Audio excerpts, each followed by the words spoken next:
Makati Productions present an original Star Wars story, Sword of the Jedi, Remembrance. Written by Gregory O. Scott. Prologue, Spectres of the Past. Stars without number drifted through space. Against the backdrop sat a planet, rich in the greens and blues and cloud wisps of a living world. Against the blackness of space, it seemed small and luminous, even with the dark patches on its southern hemisphere, scars of some past devastation. Wounded or not, it seemed like it could endure against empty eternity forever. From the starfield, two bright lights started to blaze. They hung over the planet's north pole like a pair of white eyes, and from those eyes nebulous gases seemed to swirl. They circled around the eyes until they formed a face, and soon shoulders flowed down to arms and stretched out on either side of the planet, as if to hold it tight.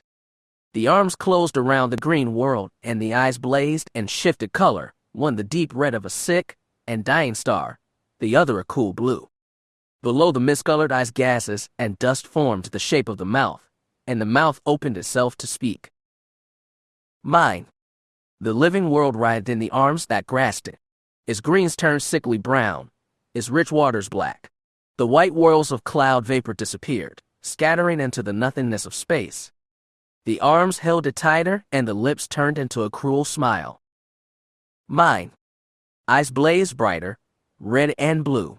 The face resolved in detail. It was old and withered and twisted in an ancient anger. Mine. And then she woke up.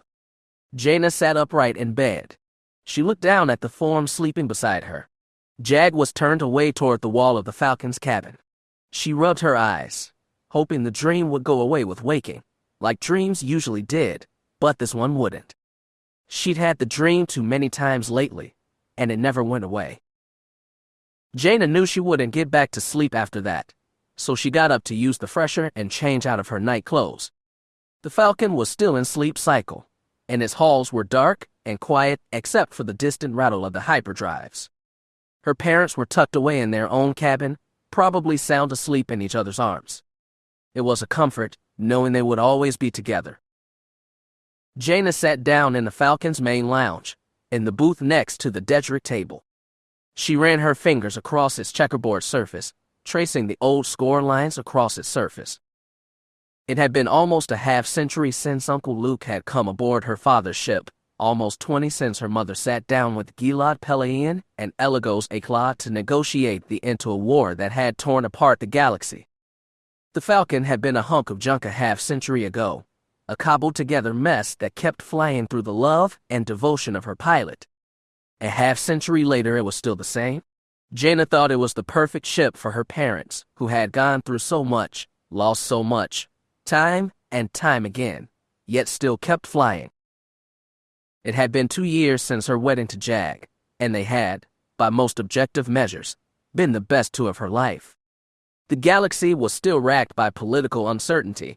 Uncle Luke was still struggling to find the Jedi Order's place in things, and her poor cousin Ben was still struggling with regret and heartache. But for Jaina, they had been quiet and steady years. No more war and betrayal and death.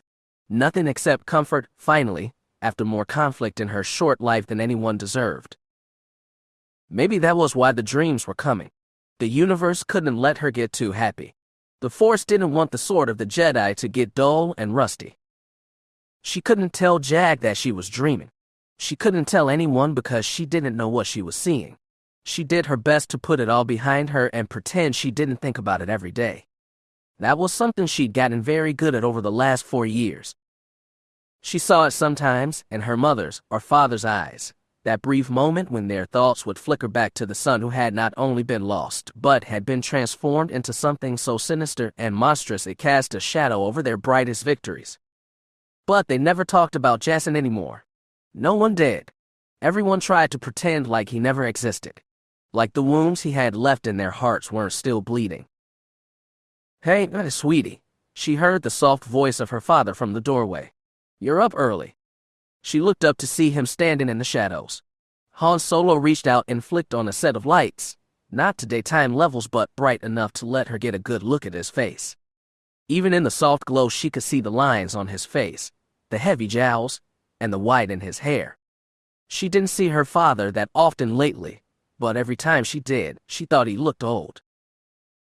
"Hi, Dad," Jaina smiled. She curled up in the booth, hugging her knees to her chest. "You're up early, too." "Yeah, well, price of getting old.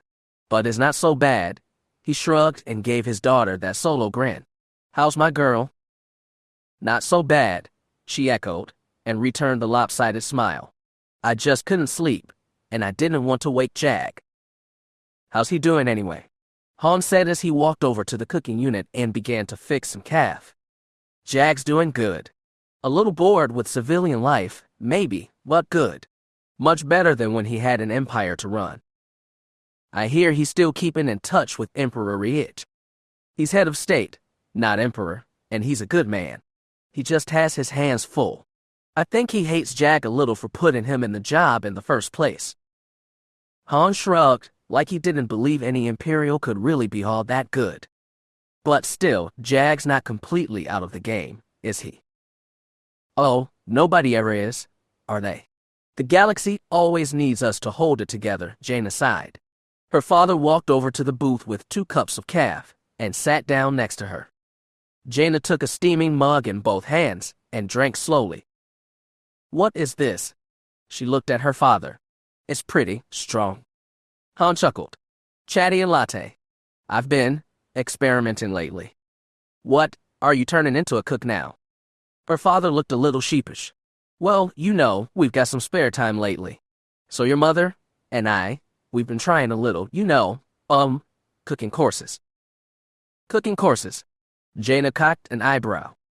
"Well, you can download stuff off the HoloNet. There's this really good Ortolan cook, and he's got these great instructional videos that we've..." Han stopped, shook his head, and laughed at himself. "Yeah, cooking courses. Would you believe it? I think I'm more into it than your mother, actually." "It's nice." Jaina sipped the latte. She was getting used to it already. Sounds like something a normal married couple should do when they're not racing around the galaxy trying to save everybody all the time. "Yeah, that's us now, a normal married couple." Han clinked his mug against his daughter's. "Turns out it's not so bad, is it?" "I guess not," Jaina smirked.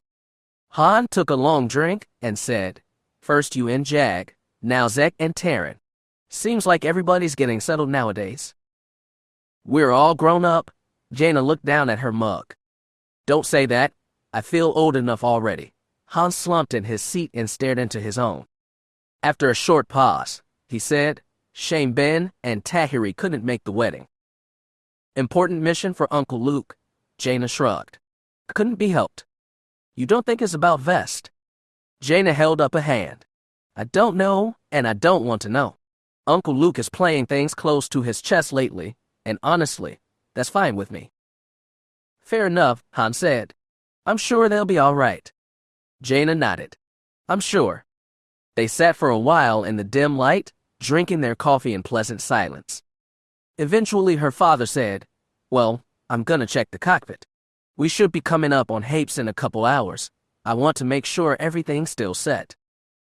"Go ahead," Jaina said, and watched him as he rose to his feet. "Thanks for the calf, Dad." "Anytime, darling. Let me know if you want those recipes." He winked at her and staggered off. Jaina sat there for a while longer, curled up in the booth, drinking her dad's calf and feeling peaceful. She almost felt free of the nightmare.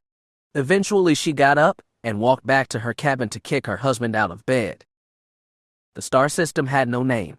Some alphanumeric designation, probably, the kind only known to a handful of interstellar cartographers. But no proper name. It seemed wrong to die in a star system without a name on a mission the rest of the galaxy didn't know about.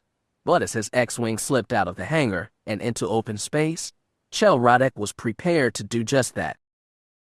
Thankfully, he was far from alone in this. An entire squadron of X-Wing fighters fanned out across Sunbeam's bow, then vectored away from the assault carrier toward the ghostly blue-white gas giant that loomed ahead. Fighter squads were taking off from the other ships too, newer wings from Phoenix, old K-wings from Revolutionary, even ancient BTL, A4Y wings from La Centra. It seemed like they had dug up every fossil in the galaxy for this mission. Rodek included, of course. He'd been a pretty good snub fighter pilot once, a long time ago. He knew his reflexes would have slowed with age, but he was about to find out how much. Red Squadron, this is Red 1, his squad leader's voice crackled over his headset. It had been over a decade since he'd heard that staticky sound. It brought back a lot of memories, many of them bad. Red Squad, lock S-foils in attack position. Radek found the switch. He heard their muted groan as his S-foils shifted and his laser cannons automatically began charging. I don't see them, said Harvey Kang, an old Grand Pilot. I don't either, piped T. Devrulen, a younger Rhodian. Cut the chatter, 2 and 6, Red 1 said. One was a human, like Radek. But unlike Radek, Davaranti had stayed in the Alliance military for 10 years after the U.S. and Vong War ended, only to desert his post when Jaina Solo ordered him to fire on Kashyyyk. Radek was glad to have sat out the last war. The one before it had been bad enough. His entire family had died in the fall of Coruscant, while he was flying evac shuttles for anonymous civilians. He'd never been able to get rid of that guilt. At least now, hopefully, he would put his old ghost to rest. Or they would put him to rest, which meant about the same thing in the end. Red Squad, this is Sunbeam, a voice from their base ship said. It was brittle and female, and probably belonged to her captain, Tara Vatram. Another old war horse, and like nearly all of them a Vong War veteran. She said, our sensors are picking up targets at .059 G. Copy. Adjusting course, Red 1 said. All ships on my lead. Radek clicked an affirmative over his comlink and followed the far red flares of Davaranti's X-Wing. They said the targets were in orbit over the gas giant, but like Kang and Devrulen, he couldn't see anything silhouetted against his pale body. I'm still not seeing anything on scanners, muttered Doverit, a Twi'lek who actually fought against Jaina Solo. This mission had made all sorts of interesting bedfellows. Me neither, Kang said. Are we sure the recon flight got it right? This wouldn't be our first time jumping at shadows. Before more pilots could complain, another voice came on, female, old, but firmer than Vatram's. All flights, this is Phoenix. Recon flights detect targets inside the second moon. Radek checked his scanners again. The gas giant's second moon seemed to be mostly ice around a small iron core. All 3 Bothan ships are moving ahead to fire on the moon's surface, the woman continued. Protect them while we flush out the prey. There was no need to confirm, an order from the flagship. All the squadrons, Red included, slowed their engines to allow the 3 Bothan assault cruisers to catch up. Their long, narrow, compact bodies were moving headfirst toward the moon, and Red Squad settled on the right flank of a cruiser called Felia's Revenge. What it had been called originally, Radek didn't know, but he figured it was a good rechristening, appropriate for its new purpose. Radek hadn't been a fan of Felia during the war, but he'd been piloting his evac shuttle over Galactic City when the Chief of State's death bomb had blossomed like a beautiful, deadly flower over the old Imperial Palace. It hadn't changed his opinion about the Bothan's botching of the invasion, but he had to admire the way he went out. Out of all the memories from that horrible day, Felia's brilliant fireball stayed with him the most. Radek only hoped he would take a fraction as many Vong with him. He was nudged out of his reverie by a transmission from Felia. Captain Savetu said, all flights, red alert. Enemy ships escaping the moon. Shuttles and small fighters. I see them, Kang squawked. Whole bunch of skips, coming out of the North Pole. Must have been hiding in the ice, Doverit muttered. I heard they used that trick. Where was it? Helska 4, Radek supplied. Cut the chatter, Red 1 shouted. It's time to act like soldiers. Stay in assigned flights. Targets are coming in fast. Get ready. Radek licked his dry lips and brought the heads-up display online. Red holographic highlights traced the swarms of U.S. and Vong coralscapers flying right toward them. They looked more like flying rocks than starfighters, but they were as deadly as anything Radek had flown against.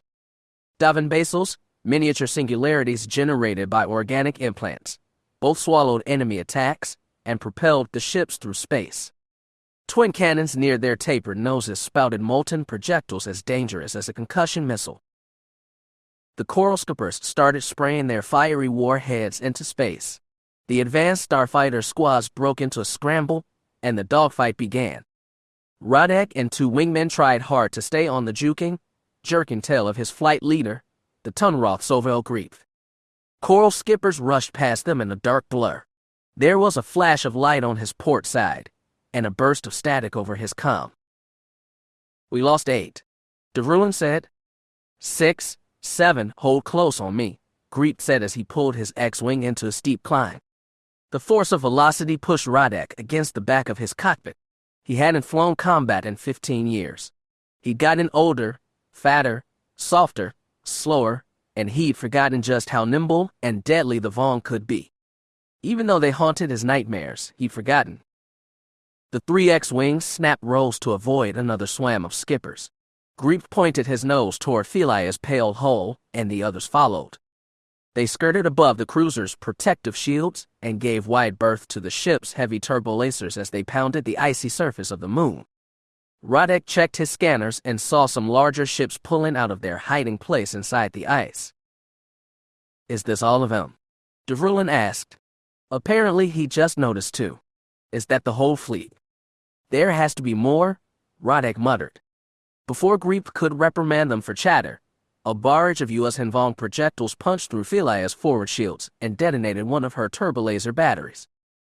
The explosion jumped up in front of the X-wings. Greep tried to roll out of the way, and Radek tried to follow, but his reflexes were slow. He could feel the singeing heat of the fireball, even inside his vacuum-sealed cockpit. His cockpit screamed alerts as his shields threatened to overflow. But the light died away, and he followed Greep's engine flares away from the cruiser toward the open stars. Then he noticed that Devrulan wasn't with them. "Where's Teve?" he squawked. "Where's 6? "We lost him," Greep said severely. "He lost an engine and smashed into the hull." Radek felt shocked and empty. He'd taken to Devrulan the most out of anyone in the squad. The Rodian had been brash and cocky, but he'd told great stories over ale and game of cards. He'd been the youngest too, a breath of fresh air in a group of bitter veterans. Now he was gone, just like almost every other pilot Radek had flown with during the war. Just like his wife and daughters. "Payback," he hissed. "I want payback." "That's what we're here for," Greep said. "Follow me. We're forming up with Red Lead. They're trying to cut off some of the Vong." "Sounds good to me," Radek said, and fired his engines. He and Greep lurched toward 3 X-wings up ahead. A glance at his scanner told him Kang was gone. Sith spawn. He wanted to kill at least one of those skippers before it was his turn to go. "Forming on your wing, Lead," Greep said. "Glad to have you," said Davaranti. "Okay, boys, get ready. Warm your torps and aim for that shuttle analog at 4 o'clock. "I see a fighter escort," noted Doverit. "Then we punch through," Greep said. Radek checked his scanners. The skips were already peeling off their shuttle and heading for Red Squad. "Weapons free," Davaranti cried. "Hit M. Hit M." Space became a light shell, burst of red plasma, fiery missiles, and proton torpedoes riding on luminous trails. Explosions blossomed in space, and the static burst on his headset. "Lead is down," someone said. "We lost Red One." "I can't hold it," said Doverit. "I can't. I forgot how fast they are." Something clipped Radek's wing and sent him into a spin. Stars, lasers, flame whirled around him. He tugged his joystick and fired his engines to straighten out his flight. When space returned to some semblance of order, he saw the asteroid-like lump of the U.S. Hinvong shuttle, approaching fast. If he didn't pull up soon, he was going to hit it. Radek tugged on his joystick, but nothing happened. He tugged again and heard a pathetic groan as his port thrust engines died. This was it, he knew. No Felia-style blaze of glory. Nobody would name a ship after him. He would die alone in an unnamed star system, and nobody would ever know. But at least he could hurt the Vong. Radek fired his lasers. He pumped out every proton torpedo he had. The shuttle's Davin basals seemed to swallow everything like the miniature black holes they were. Again and again, They seemed to take everything he had, and soon they would swallow him up as well. And then a torpedo exploded against the shuttle's hull, sending out chunks of yorick coral and licks of flame. Radek grinned like a madman and gave his engines one last kick. The stuff of nightmares killed his vision and filled his universe with a fire that never died. Chapter 1. When the Millennium Falcon arrived at Hapes, the ragged old freighter had a royal honor guard waiting for it. A full squadron of elegant middle fighters escorted them through a gauntlet of sleek Nova cruisers, down into the atmosphere, and finally to a hangar built into the cliffside on which the Fountain Palace perched. When they disembarked, they were greeted by 24 Happen guardswomen, all in crisp uniforms, standing at attention on either side of the berthed vessel. And waiting for them at the landing ramp, Uncle Luke in his dowdy black Jedi robe, Zek and his bride-to-be Taryn Zell in the trim dark uniforms of Happen guards, tall red-haired Tenno Ka looking almost comfortable in her royal robes, and finally Jaina Solo DJO at her mother's side, looking surprisingly dignified for a 9-year-old. Jaina rushed forward to hug her grandparents, leaving Jaina and Jagged to go and greet Zek, Taryn, and Tenno Ka. Jaina hugged Tenno Ka warmly, and Jagged shook Taryn's hand with the formality he'd never learned to get rid of. When they turned on Zek, Jaina saw Jagged stiffen up even more. 5 years back they'd both been bitter suitors for Jaina's affections, and while that contest had ended happily for all parties, Jagged still looked unsure of how to act. He was taken by surprise when Zek grabbed his offered hand and pulled him into a backslapping hug. The women, even Tenno Ka, giggled at the sight.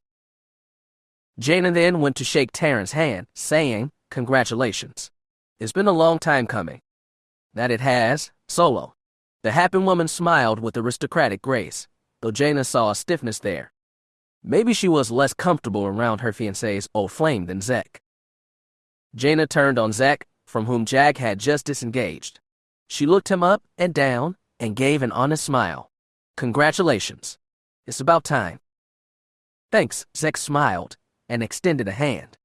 She reached out, took it, and with only slight hesitation, they went in for a hug. He was a full head taller than her, and she rested her forehead against his chest as he gave her a warm pat on the shoulder blades. All the confusions and tension that had marked their relationship seemed gone now, leaving only a friendship that had lasted more than half a lifetime. It was a rare kind of bond, and she was glad to have it. "I'm very pleased to see all of you here," Tenno Ka told them, "and I'm sure Jaina is pleased to spend more time with her grandparents." "Probably not half as glad as Mom and Dad are to see her," Jaina said as she sidled next to her old friend. The group watched Luke, Han, and Leia standing around the girl as she chattered away. She was almost 9 years old now, and she'd started to stretch out into awkward adolescence.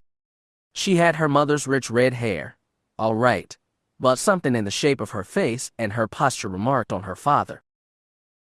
"I'm impressed with the honor guard. I haven't had one of those in a while," Jagged said, stroking the trim black beard he'd let grow, the one Jaina had hated at first but gradually warmed to. "The heroes of the rebellion and guardians of my daughter."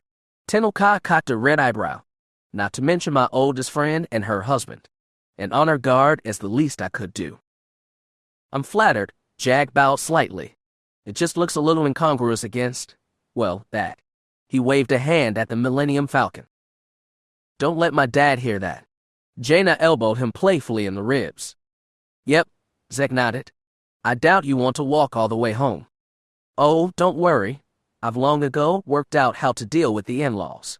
"So, where are the other Jedi? I expected there to be a nice Force user convention for this wedding." Tenno Ka said, "Quite a few already arrived with Master Skywalker. They're helping prepare for the ceremony." Setting up the main hall, putting up tables and the like. I can imagine Force users are good at that sort of thing." He glanced sideways at Taryn. "Sometimes they make you feel like the little kid left out of playtime, but they're good to have by your side." The Happen smirked. "I've already noticed, yes. They've already finished preparations for the wedding." Zek draped a long arm across Jagged's shoulders. "That means tonight we celebrate." Your one last night of freedom." Jagged looked up at him. "Tell me, just what do Jedi do at bachelor parties?" My friend, you're about to find out. Me? Jagged gaped and looked at Taran, Tenokai, and Jaina. Well, I'm, quite flattered you want me to, accompany you on the eve of your wedding. But what will the, ladies be doing? I've already made arrangements. Taran crossed her arms over her chest. Have you now? Jaina asked. She wondered just what constituted a fun night for a girl like Taran. Indeed, said Tenokai, quite serious. And I request your presence not just as a friend, but as Queen Mother of the Happen Consortium. Jaina glanced at Jag, who looked just as nervous with Zek's arm around his shoulder. Well, she said, I guess we have no choice. Tenokai's frown lapsed to a smile. Wonderful. I knew I could count on you, friend Jaina. If they were trying to be inconspicuous, they were failing miserably. Apparently Zek had picked the place, some messy cantina located aboard Junction Station, an exchange and refueling site located on the rim of the Hape system. Tenokai had taken great steps to open up the Happen Consortium to the outside world, but foreign traffic onto the homeworld was strictly regulated, which meant most of the commerce with outside traders took place at Junction. The station was owned by the Happen government, hence the surplus of armed women police at all the airlocks and checkpoints, but the facilities were rented out to non-Happen profit seekers like the surly Aqualish who owned this cantina. It was an interesting setup, one which Jag had considered implementing in the Empire before things got crazy with Jedi outcasts, ancient Force abominations, and Imperial fumbling toward democracy. This cantina was a place where nobody would recognize an off-duty Happen guardsman, a Jedi Knight, or even an ex-Imperial head of state. The beer threw people off. It was half the reason he'd grown it, over his wife's objections. However, when you threw them all together in the same booth, they tended to stand out. Especially if one of the Jedi was a giant Wookiee and the other was a bearable. They'd been in the bar for less than an hour and Teaser and Lobacca were getting rowdy. Jag didn't know what they'd ordered, but something that could have gotten two oversized Jedi intoxicated so quickly would have probably knocked him dead. So he was content to drink some Happen ale, which, surprisingly, reminded him a little of Old Bastion Stout. Yet another way in which the Empire and the Happens might not be so different after all. He decided to compare notes with Tenokai at some point. Jag gave a yelp as Zek dug a sharp elbow into his side. The tall, dark-haired Jedi barked over the din. Well, what are you looking so glum about, shorty? The ale no good. Is actually quite satisfactory, Jag said, and I am not short. Zek cocked an eyebrow. I am not, Jag repeated. Shorter than Teaser and Loey and Zek, he'd admit, but not short. A good head taller than Jaina, for example, though that was admittedly a low bar to clear. It wasn't his fault he was stuffed into a booth with giants. Well, this is my party, Zek said. Contribute, will you? Tell us some stories about the Chiss. They must throw great parties. Lobacca let out a big huffing laugh, and Teaser bore his big sharp fangs. Yes, tell us about your people, Fel. How did you celebrate after a great hunt? His tail, sprawled to one side across the cushions, twitched eagerly. The Chiss were never ones for celebration, I'm afraid. Nor the Empire. Oh, come on now, Zek said. Everybody thinks Jedi were all stoic and stiff, but we know that isn't true. Well, Jag pondered, how about this? As pilots for the Chiss, you got special status if you became an ace with 5 combat kills. Now, whenever a pilot became an ace, we would go to his or her bunk before they returned to base and cover it with snow. Snow. His Teaser. This one doesn't understand. Well, it's an old Chiss tradition. There's lots of snow on Chilla, after all. Jag was wondering why he was telling this story in the first place, other than that it seemed like a good idea at the time. It also may have been the ale talking. Anyway, the point is, once the pilot returns to his or her bunk, he or she will find the whole thing a cold, soggy mess, and have no choice but to sleep in it. That's criffin' awful, Zek frowned. How was that fun? It was rather fun if you were one of the ones who got to sleep in a dry, warm bed that night, Jag said. Lobacca howled a query. Well, yes, it does sound mean, but the point was to not let the pilot get too cocky. Jag said. It tells him or her, basically, you might be an ace, but you're not so hot. He paused. Literally. Silence across the table. Eventually, Zek shook his head, and I thought the happens were no fun. Are they truly no fun? Teaser hissed. Tell us, what is it like working in the company of so many beautiful females all the time? Lobaka growled something, then whooped with laughter at his own joke. It is. Zek began, then stopped. He frowned, shook his head, laughed at something in his head, then said, you just have to be careful. Ah, careful in what way, old friend? Jack gave the man a nudge. You're the only man on the job, right? The ladies must be very competitive toward you. Hardly, Zek chuckled. Not when they know I'm with Taryn. Teaser nodded. The female of the species is often quite protective of her mate, as it should be. Yes, and especially Taryn, I think. Loey growled a question. Well, it's not them that has to be careful, Zek said. It's me. He paused. Not that I would ever do anything behind. Of course, Jack said. Say no more. Lobaka gave an affirmative roar. Jag looked across the table at the Wookiee. I'm sorry if I missed something, but Lobaka, are you? The Wookiee roared again and puffed his furry chest out proudly. I had no idea, Jag said. Congratulations. I'm sorry I missed it. Lobaka waved away his apologies and added something else in a low groan, something Jag couldn't quite pick up above the din. I'm sorry, what was that? Jag leaned forward a bit. Zek clapped him on the shoulder and sat him back down. Lobaka here's going to be a father. Sith spawn. Jag gaped. Congratulations. Does Jaina know yet? The Wookiee shook his head. All right, I'll let you tell her, Jag said. Zek looked to Teaser. What about you, my friend? Any news on the mating front? Teaser's tail thumped against the leather seating. It is too soon to say. This one has yet to take mate, but has been feeling, shall we say, eager lately. This one hopes to find a breeding partner soon, if there is time. Well, good luck, my friend. Jag raised a glass. It is a hard course to fly, but worth it in the end. Lobaka roared and raised his glass across the table.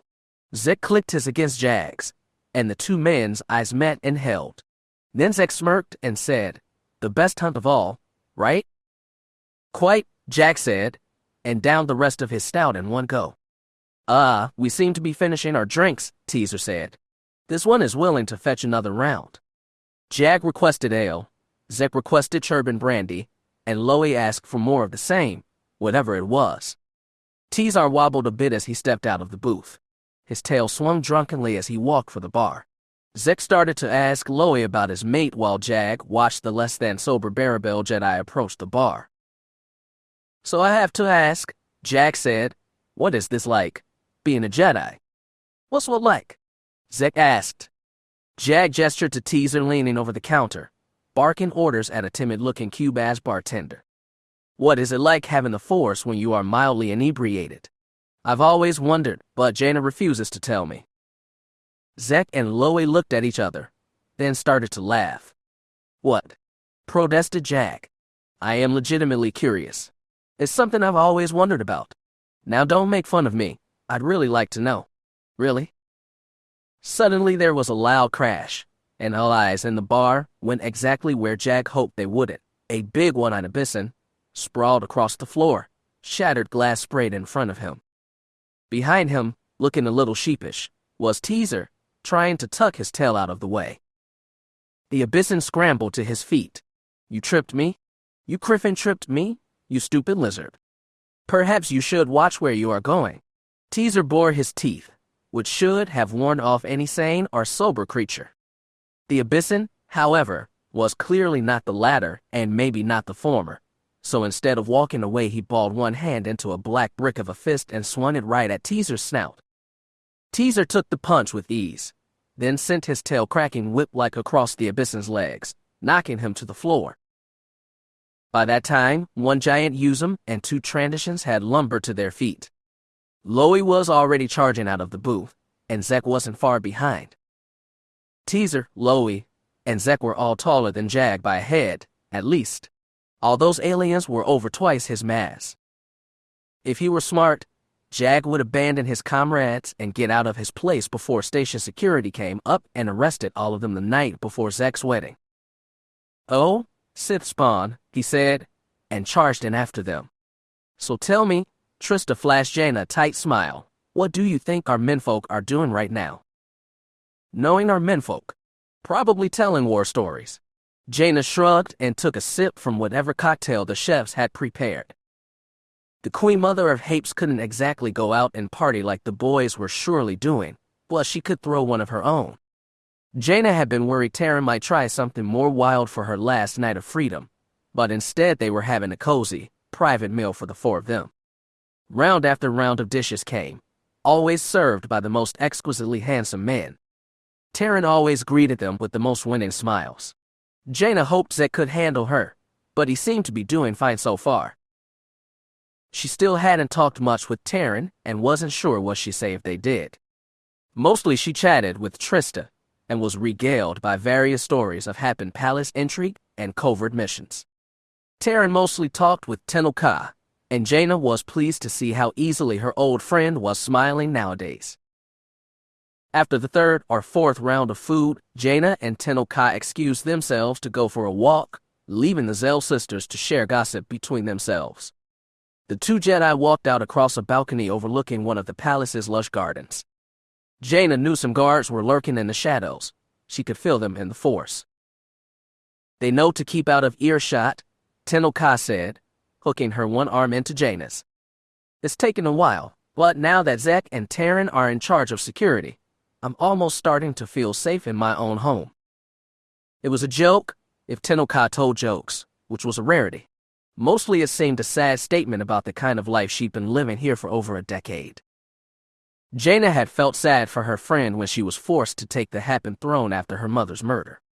Tenel Ka had always preferred the life of a Dathomiri huntress to a Happen noble, but in the end had found herself locked in a place she never wanted, with no friends except for the occasional Jedi visitor.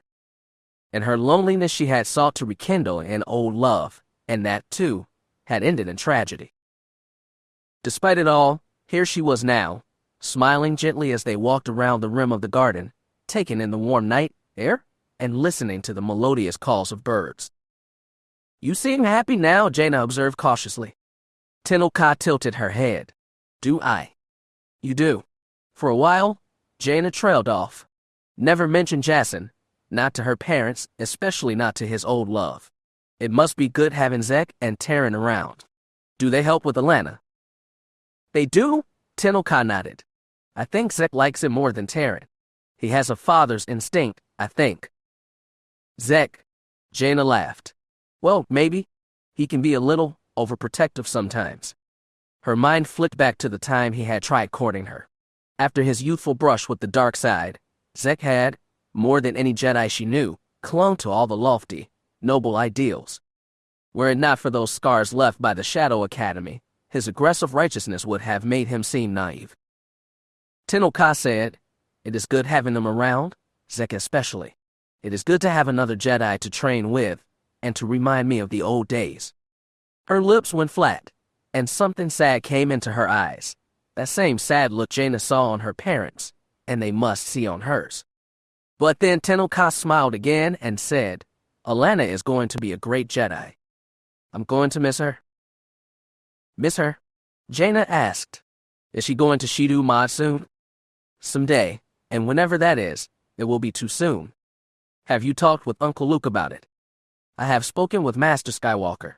He is pushing, as gently as possible, for Alana to go to Shidu Mod within a year or two.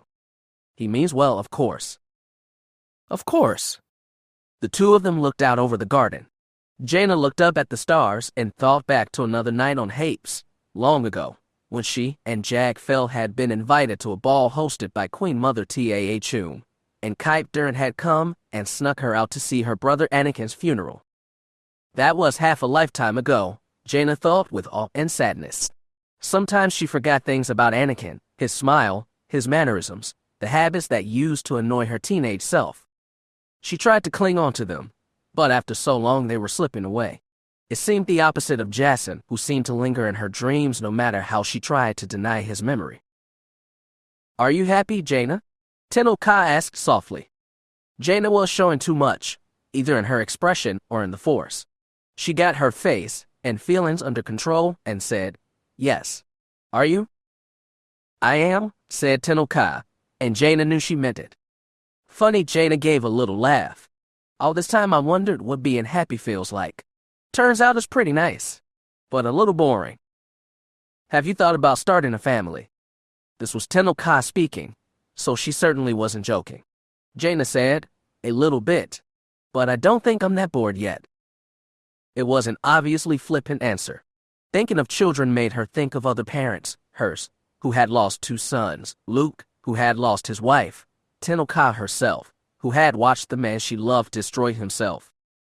No, she wasn't ready to be a parent yet. If Tenno Ka sensed her thoughts, she didn't pry. Instead, she gave Jaina's arm a gentle tug and led her back toward the dining room, where they could hear the Zell sisters chatter. "We'll see about Zek and Terran," Tenno Ka said, "but at least we have Lobaka's child to look forward to." "What?" Jaina gaped. "Loi's having a kid?" Tenno Ka blinked in surprise. "I'm sorry. I thought you knew." "No. I haven't talked with Loi in ages." Jaina found herself grinning. Loi with a little look of his own, boy or a girl? "I think I will let him tell you." Tenno Ka gave a sly smile and led her friend inside. It lasted all of a minute before station security came charging in, 4 Happen guardswomen with blasters drawn. In the course of that 60 seconds, Teaser had broken a table over the Yuzum's mouth, Zek had punched the Abyssin, Loi had mauled a Transition, and Jag had received a swift punch in the face. Oh, bloody hell! Jag ran a hand over his cheekbone. It was going to be bruised tomorrow unless he got a back-to-patch on it right away. "Ah, the cavalry has arrived." His Teaser. "We're going to get arrested." Jag spat. Zek held his hands up as the Happen guards came to meet them. The guards grabbed everyone roughly, by arm or shoulder or collar, and hauled them out of the cantina and down into a service hallway where they were lined up, hands against the wall. Jag got stuck between Zek and the Yuzum, who growled and glared sidelong at him. "This is all your fault," Jag snapped at Zek. "Why did you invite me? You don't even like me." "Of course I like you. You're funny." "Funny." Zek shot him a look. "Was your bachelor party this fun?" "I didn't get thrown in jail for drunk and disorderly, so no, I guess it wasn't." "It will be fine, relax." Zek looked over his shoulder and said, "Can I get something from my pocket, please?" "Quiet, male," one of the guards snapped. "You see, this is just a funny misunderstanding." She snapped, "According to Guideline 3B of the Junction Station legal." "Oh, for Frel's sake," Zek sighed. Something jumped out of his pocket and hovered in the air. "Jedi," one of the Abyssins shouted. "They're Griffin Jedi." "Among other things," Zek said. "Take a look at it, would you please?" The guard frowned at the identicard floating in front of her and carefully reached out to hold it. She looked it over, checked it with some sort of scanner, then said, "Let them go." Zek took his hands off the wall and faced the guard. "Apologies for the mess, Captain. We'll make sure the cantina owner gets reimbursed for any damages." "Yes, sir," the guard nodded. "Sir," shouted the Abyssin. "Who are these guys?" Zek kept his eyes on the guard. "Let's keep this quiet, please." "Of course, sir." It amazed Jag how quickly the guard snapped to obedience. The Happens really could teach the Empire a thing about order. She handed Zek back his identicard and asked, "Sir, should I assume these others instigated the confrontation?" Zek sighed as he pocketed the card. He looked over the men still up against the wall, then said, "Let them off with a warning." "Are you certain, sir?" "Yes." He leaned in close. "Just hold them until we depart, would you?" "As you wish, sir." "Do you require any medical assistance?" I could use some back-to-patches," Jag said. Down the line, Lobaka gave a low rumble. "A bit of help." "Yes," Zek nodded. "Very well," said the guard. "I can take your friends to the infirmary." Lovely, Zek turned to his comrades. "Gentlemen, if you will follow the captain here." Jag, Loey, and Teaser stepped away from the wall. The bearable was grinning that broad-toothy grin, tail twitching in excitement, like he wanted another brawl. The Yuzum looked like he might have taken him up on it, but another guard snapped, "All right, the rest of you come with us." "We didn't do anything," the Abyssin shouted as the other guards led him away. "We got tricked. Tricked by them Criffin Jedi." He was a drunk and thug, but Jag had to admit he had a point. As they followed the captain down another set of corridors, he came up alongside Zek and said, "Well, that was an abuse of power, wasn't it?" "A bit, maybe," Zek shrugged. "But they did start it, and nobody got seriously hurt." "Perhaps so. Still, I am not going to tell my wife about this." "Good," said Zek. "Neither will I, though for both our sakes we better hope they have fresh Bacta patches in stock." Jag tentatively poked the welling bruise on his cheek, winced, and nodded in silent agreement. Chapter 2. Whatever the band was playing, it was terrible. A Klatooinian was blaring her jizz horn without any apparent consideration of tonality, and her Poloic partner was strumming slowly on his bass like he was in a whole different world. And then there was the drummer, a squat pudgy squib, who flailed his hands about like an infant throwing a temper tantrum. It would have been bearable if the cantina was nicer, but it wasn't. Ugly haze clung to the ceiling. The lights were dim. The ale was lousy, or so he'd heard. The gray old Wookiee tending bar looked ready to drop at any minute. Ben Skywalker had a hard time believing this place was one of the most important locations in galactic history. But if his father had said so, it must be true. When sending Ben off on this mission, he'd gotten a little gleam in his eye and recommended Ben visit the Mos Eisley Cantina, where Luke had first met Han Solo and Chewbacca almost 50 years ago. He'd even told Ben which booth they'd met at, and recommended he'd try it out. Ben had done as requested and was pretty sure the upholstery hadn't been changed in all that time. Ben had been from one end of the galaxy to the other, endured horrible struggles, and seen great wonders, but he was not exactly a veteran bar hopper.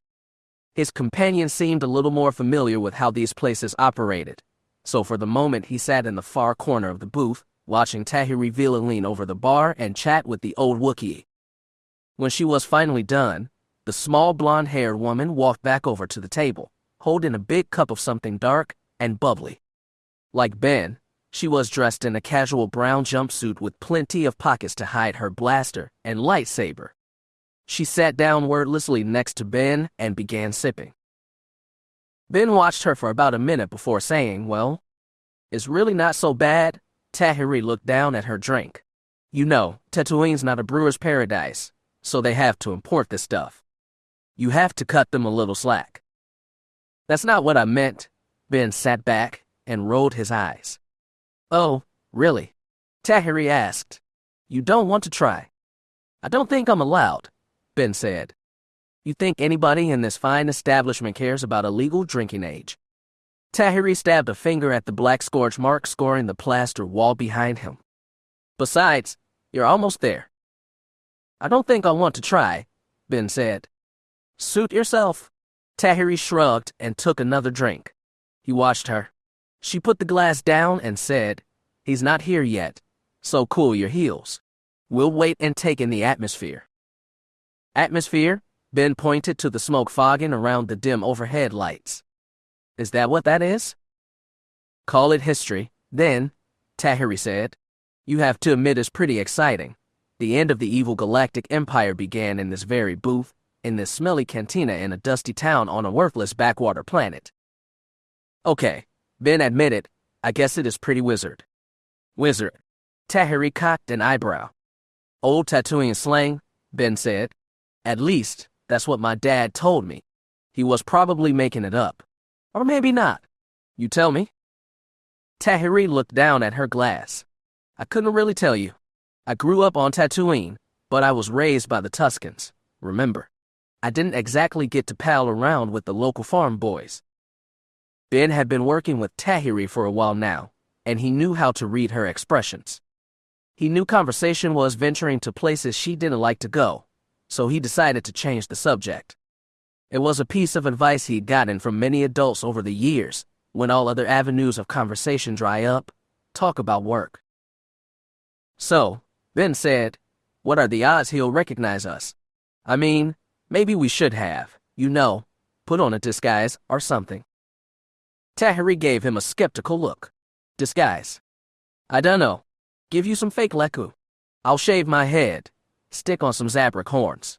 Or at least we could dye our hair. Red and gold stand out a little. Relax, Ben." Tahiri looked out at the crowd. Trago doesn't even know we're onto him. Maybe. But the guy spent a full day on Korriban. There's no telling who he found, or what. "You're the one who explored the old Sith tombs a couple years back," she reminded him. "You didn't find anybody then?" "No, not then." He fought a scowl. At the time, he, Luke, and Jaina had been with Vestara Kai. Vestara, who had by that time already wormed her way into his heart, almost convincing him that she was ready to give up her Sith heritage and walk the path of a Jedi. And Ben, young and love-struck, had been perfectly willing to believe everything she said, including the stuff about there not being any Sith on Korriban. "So, any place else you want to go on Tatooine?" Tahiri said abruptly. Maybe she had heard the same advice. "Any place else? You mean, like sightsee?" "Yeah. Did your dad tell you any more haunts to check out?" She gave him a sly smile. "Don't you want to see where he hung out when he was your age?" "According to my dad, he used to hang out at Toast Station and fool around with land speeders and T-47s. He said he thought it was really boring at the time, that Tatooine was the furthest place from all the excitement in the universe. But then he shook his head and said how much he missed it nowadays." "I can imagine," Tahiri said thoughtfully. "Your father is the last of the old Jedi and the first of the new. All the responsibility he has, all the things he's been through, if I were him, I'd want to hop in my old land speeder and race through Beggar's Canyon too." "Well," Ben asked a little cautiously, "is there any place you want to see?" She didn't give the please don't ask look, thankfully. Instead, she stared up at the ceiling, thinking. She said, "I didn't live on Tatooine nearly as long as your father. Master Skywalker got to be a normal teenager, which is something neither of us ever did. I ended up on Yavin 4 when I was barely 10 years old. I remember things, obviously, but when I thought of Tatooine, I'd think of." When she trailed off, Ben added, "Sand under your feet." She laughed a little. For a long time, she'd preferred to go around barefoot, but recently she'd started wearing boots again. "Sand under my feet. Yeah, there's that. Doesn't it get hot?" Ben asked. "Only if you walk on it during the day, which is a dumb thing to do. But it's not just sand under my feet. The Dune Sea is amazing, really. It really is just an ocean of sand, and in the daylight the entire thing glows so bright. And when the sun starts to set, all these little shadows appear at the crest of every dune, and they stretch and stretch as the sun goes down until the entire landscape turns to shadow." As she spoke, a smile came to her face, soft, calm, nostalgic. Ben rarely saw her like that. He said, "That sounds nice." "You bet it is," Tahiri agreed. "I always hated Coruscant. Yavin was nice, because there was so much nature, but Coruscant, and all those core worlds, no. Not for me." "Well, once we wrap this up, we can take a tour of the Dune Sea," Ben said. "Maybe." Tahiri leaned forward again. "That'll depend on what Mr. Trago has to tell us." "Assuming he has anything at all," Ben said. "For all we know, he really may have just been a random treasure hunter." "Doesn't fit his profile." Tahiri shook her head. "He does odd jobs, but always on contract. We're lucky we were able to track him this far. Even more luckier he likes this place as a watering hole," Ben said. "What are the odds, right? It's a small planet, Ben." "Yeah, but there's one cantina over all the ones in Mos Eisley, or Mos Espa, or Besting." "You're right. Must be the Force at work." "You serious?" The idea made Ben a little anxious. Tahiri shrugged and took another drink. Her glass was about half empty now, and Ben, forcing himself to be honest, was just a little, teensy bit curious what the ale was like, and he knew she'd let him try some if he asked. Despite being almost twice his age, Tahiri treated him like an adult, even more so than his cousins. That Ben had played a critical part in bringing Tahiri back from the dark side may have been related, but not something either of them were in the habit of dwelling on. Every partnership had certain no-go zones both parties agreed to respect. "Look alive," Tahiri said in a hushed voice. "We've got incoming." Ben didn't look around, didn't sit up straight, didn't show any signs of alertness at all. His Galactic Alliance Guard training had been useful in some ways. He knew how to not look suspicious, so he slumped in his seat and played with the cuffs on his sleeves, glancing up now and then to see Thurman Trago walk up to the bar and order a drink. Trago was an Aquilus dressed in a red flight suit, so he was easy to keep an eye on. He spent a good 5 minutes chatting with the Wookiee bartender, who did a very good job of not looking at their booth, as Tahiri had surely instructed. "Well," Ben said while staring at his sleeves, "what now?" "We wait," Tahiri said, head angled down at her drink while she watched Trago from the corner of her eyes. "We don't want to make a scene in the bar. Once he leaves, we'll follow." "Sounds good to me," Ben said. "Hopefully he doesn't stay forever." "Hopefully he stays just long enough to get a little drunk," Tahiri said. "He'll be easier to handle that way." "Hopefully," repeated Ben, but just as soon as he said so, Trago stepped away from the bar, checked his chrono, and headed for the exit. He hadn't even bought a drink.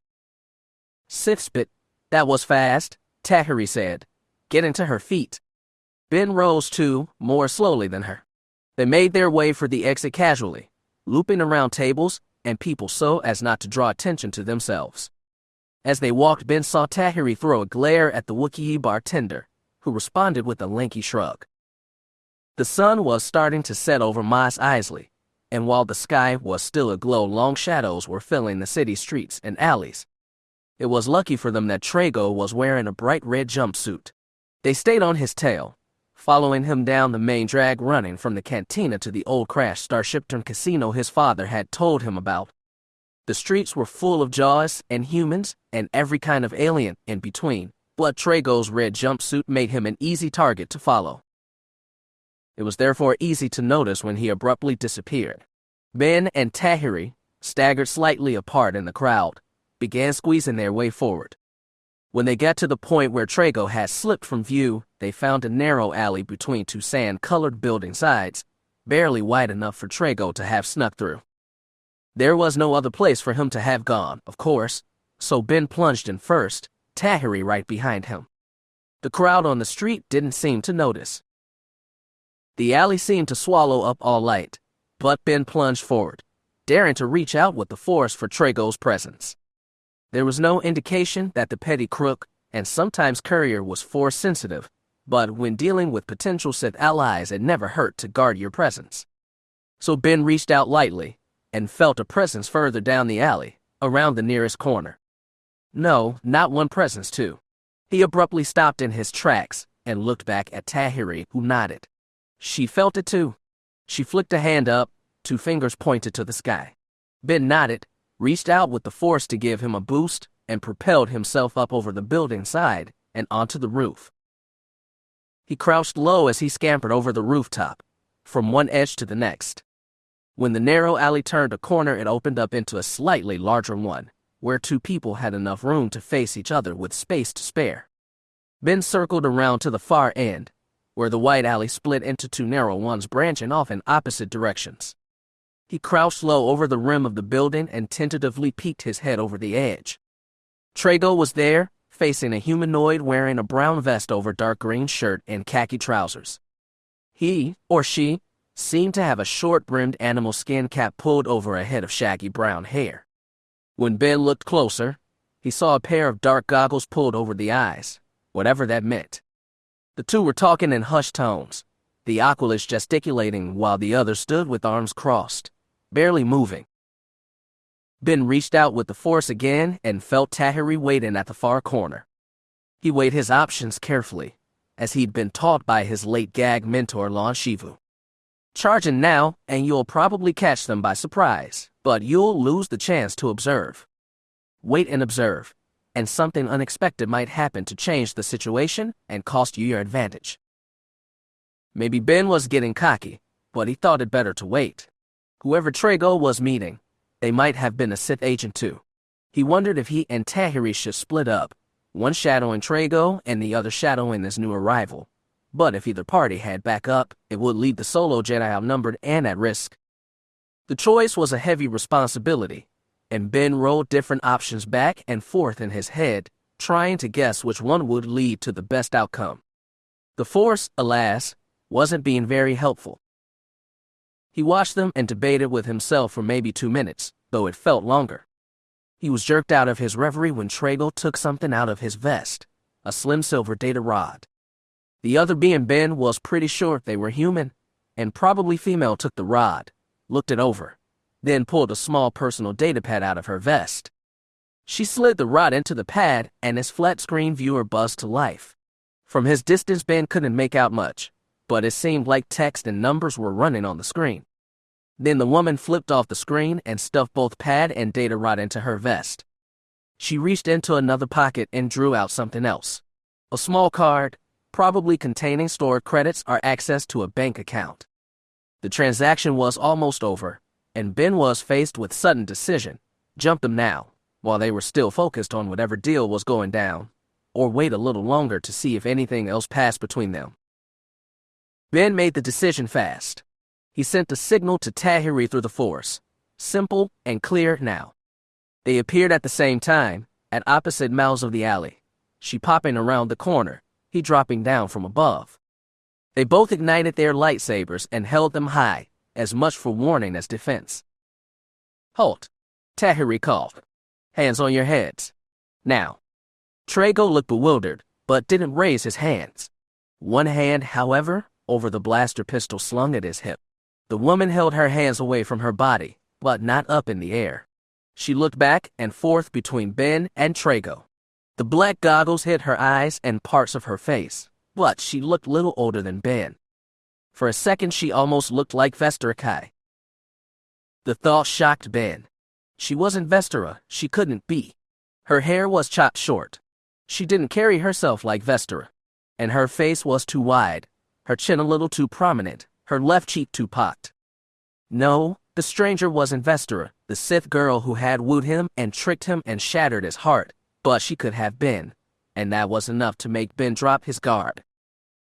In one swift motion, the girl spun, plucking a blaster pistol from the inside of her vest. She raised it and fired, not at Ben or Tahiri, but at Trago standing right in front of her. The shot hit him dead in the forehead. He didn't even register surprise before dropping. Ben lurched forward, Tahiri too.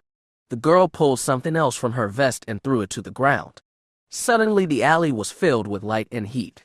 A stabbing pain shot through Ben's temples, dropping him to the floor. He heard nothing, felt nothing over the pain, not even the Force. It was gone as quickly as it had come. Suddenly the shadow-dark alley returned, Ben and Tahiri on their knees, clutching their heads. A small scorch mark on the ground, and Trago lying face up and dead, black eyes dimly reflecting the sunset glare overhead. "I missed it," Ben grimaced. "I missed her. I let her." "Get over it, Ben." Tahiri scowled, rising to her feet. She lunged forward and picked Ben off the ground as well. She gave him a sharp slap in the face and said, "Where did she go? Can you feel her?" "I can't feel her." Ben looked at the 3 exits from the alley and reached out with the Force, trying to find some indication of their quarry. He reached out farther, beyond the walls, into the buildings, the rooftops, the other streets. Then he found her. He saw her for just a second in his mind's eye, slipping into the crowd on the main thoroughfare, heading for the spaceport. "Come on," Ben took Tahiri by the shoulder. "I've got her." Chapter 3. The wedding went smoothly, and nobody noticed his battle wounds. Well, nobody said anything about them, not even Jaina, so Jagged counted it a victory.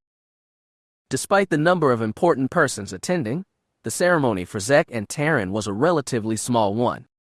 The celebration afterward was held in one of the Fountain Palace's moderately grand ballrooms. Taryn danced with Zek, Jagged with Jaina, Han and Leia with each other for a bit, until Alana poked her way in and shared a fun, awkward dance with her grandparents. Trista danced first with the befuddled-looking Rainer Thule, followed by a more savvy Kype Durin, then Jaden Kor, then, awkwardly, Lobaka, and, impossibly teaser, who seemed to lumber more than usual, possibly because of a half-complete recovery from last night's brawl. At one point, as the dancing wound down from raucous to refined, the Queen Mother took to the dance floor and performed a short, formal waltz with Luke Skywalker, Grand Master of the Jedi. As he shuffled slowly with his arms on Jaina, Jag wondered just what kind of political repercussions that could have. Even if this was a relatively close party, the happy aristocratic rumor mill was worse than the Empire's, and the Jedi-phobic elements of Hapes, who had clearly never liked the idea of a Jedi Queen Mother, would be incensed to see her openly dancing with the symbol of all they dreaded. Very bold of her, Jag whispered to Jaina. His wife swallowed hard and nodded. She's always had to keep her distance from the Jedi Order in public, he continued, and I suppose she deserves a private lapse every now and then, but... He looked at Jaina. Her eyes were wet. She blinked away tears. Jaina, what is it? He pulled her a little closer. They're both missing somewhat.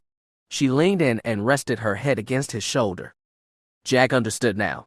Stupid man, to be thinking about politics at a time like this. Luke and Tenel Ka certainly weren't. They disengaged after a few minutes, and Luke gave the Queen Mother a formal curtsy. They parted with sad smiles. After that, the band struck up something livelier. Taryn dragged Zek into the middle of the dance floor, and not to be outdone, Trista took a protesting Lobaka to join them. Jag dreaded the thought of being forced to act unbecoming in public, but thankfully Jaina wasn't interested in dancing anymore either. They walked around the rim of the dance floor, watching Loie flail his long furry arms and make a fool of himself. They pulled up seats next to a table where Han, Leia, Tenel Ka, and Alana had gathered. So, Jaina flashed a solo grin at her niece. You enjoying family time with Grandpa and Grandma? Yeah, I haven't seen them in forever. Alana laughed. We missed you too, darling. Han patted her red head. But where's Cousin Ben? Alana frowned. He hasn't been around at all. Jaina shrugged. You'll have to ask Uncle Luke. Something important and mysterious, I'm sure. Jedi business. Han tapped the side of his nose. They always play it close to the chest, don't they?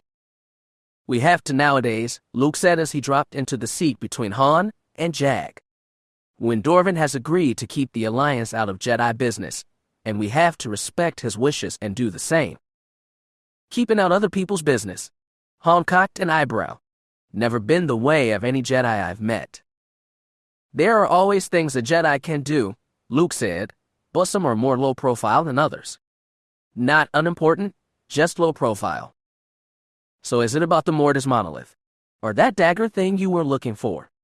Han, Leia gently slapped him on the arm. Jedi business. Hush, hush. Uncle Luke, Alana asked, a little timidly, like she was afraid to use such familiar terms with him. Yes, sweetie. Luke leaned toward her. What is it? Uncle Luke, when do I get to go to Shidu Mod? The loud dance number faded out. An awkward silence fell across the table. As a new song started up, Luke said, We'll have to talk about that, you and me and your mother. But now's not the time. Okay, Alana looked down. I didn't think so. I just wanted to be sure. Do you want to go, Alana? Tenel Ka asked, voice guarded. Someday, Alana said. What I want to stay with you for a while, Mama. Good. Tenel Ka broached a smile, reached out, and took Alana's hand. I'm glad. Mama, Alana asked, can I see where you trained? Tenel Ka stiffened. She looked at Luke, then Jaina. The Jedi had barely set foot on Yavin 4 for almost 20 years. It had been lost to the Yuuzhan Vong then, and the Jedi Prixium transferred first, foolishly, to the Maul, later to Ossus, then finally to Shidu Mod. Though the Jedi had reclaimed their temple on Ossus after having been chased off by the Lost Tribes fleet, Luke had decided to keep the trainees at the safety of Shidu Mod's secret facility. You've told me about it, and Jaina too, Alana pressed. You talked about how beautiful it was. The big temples and the way the jungle smelled at morning. That was a long time ago, Jaina said. Her voice was tense. Before the Yuuzhan Vong came. But the Vong are gone now. Alana said. They're all on Zhanum a second. There's no more on Yavin 4, right? She looked around. Right? Luke folded his hands calmly in front of him. The Alliance did a thorough search for the Yuuzhan Vong and their artifacts on many worlds, including Yavin 4. Their survey teams say there wasn't much left behind. But have the Jedi been there since? Han asked. I did send an exploratory team after the end of the war, Luke said, but like the Alliance, they found nothing left worth salvaging. I do rather wonder what it's like, Tenno-Ka said. I suppose, most likely, it returned to the same wild state it was in for 4,000 years before the rebels built their base there. It could be useful to go, Jack put in, at least to give a cursory scout of the area. Jaina gave him a warning look, the kind he got when he said something wrong and had no idea what. He quickly added, I'm not saying it has to be Jedi, of course. But apparently Luke was running with the idea as well. I'll admit it would be nice to do another survey of the temple complex. We haven't had a team there in 15 years, and they may have missed something. We could go. Alana was getting more excited, the kind of excited it was hard to turn down when coming from a 9-year-old girl. You and me, Mama, and Aunt Jaina, maybe we could bring Uncle Zach and Taryn along too. What a honeymoon. Han laughed. I really don't think it would be safe, Jaina said severely. Yavin 4 was always a wild place, and it has a history of the dark side. I've been through a lot, Alana said with sudden maturity. I can't take care of myself. And she was right, of course. The little girl was the scion of two powerful Jedi, and had already been through more danger and adventure in her short years than most beings would go through in a lifetime. And in all probability, Yavin 4 was a perfectly safe world. Still, Jaina seemed dead set on not going, for reasons Jag wasn't going to pry into at this time. He was almost relieved when a tap came on his shoulder, and a Happen Guards woman said, Mr. Fell, we have a message for you in the communications room.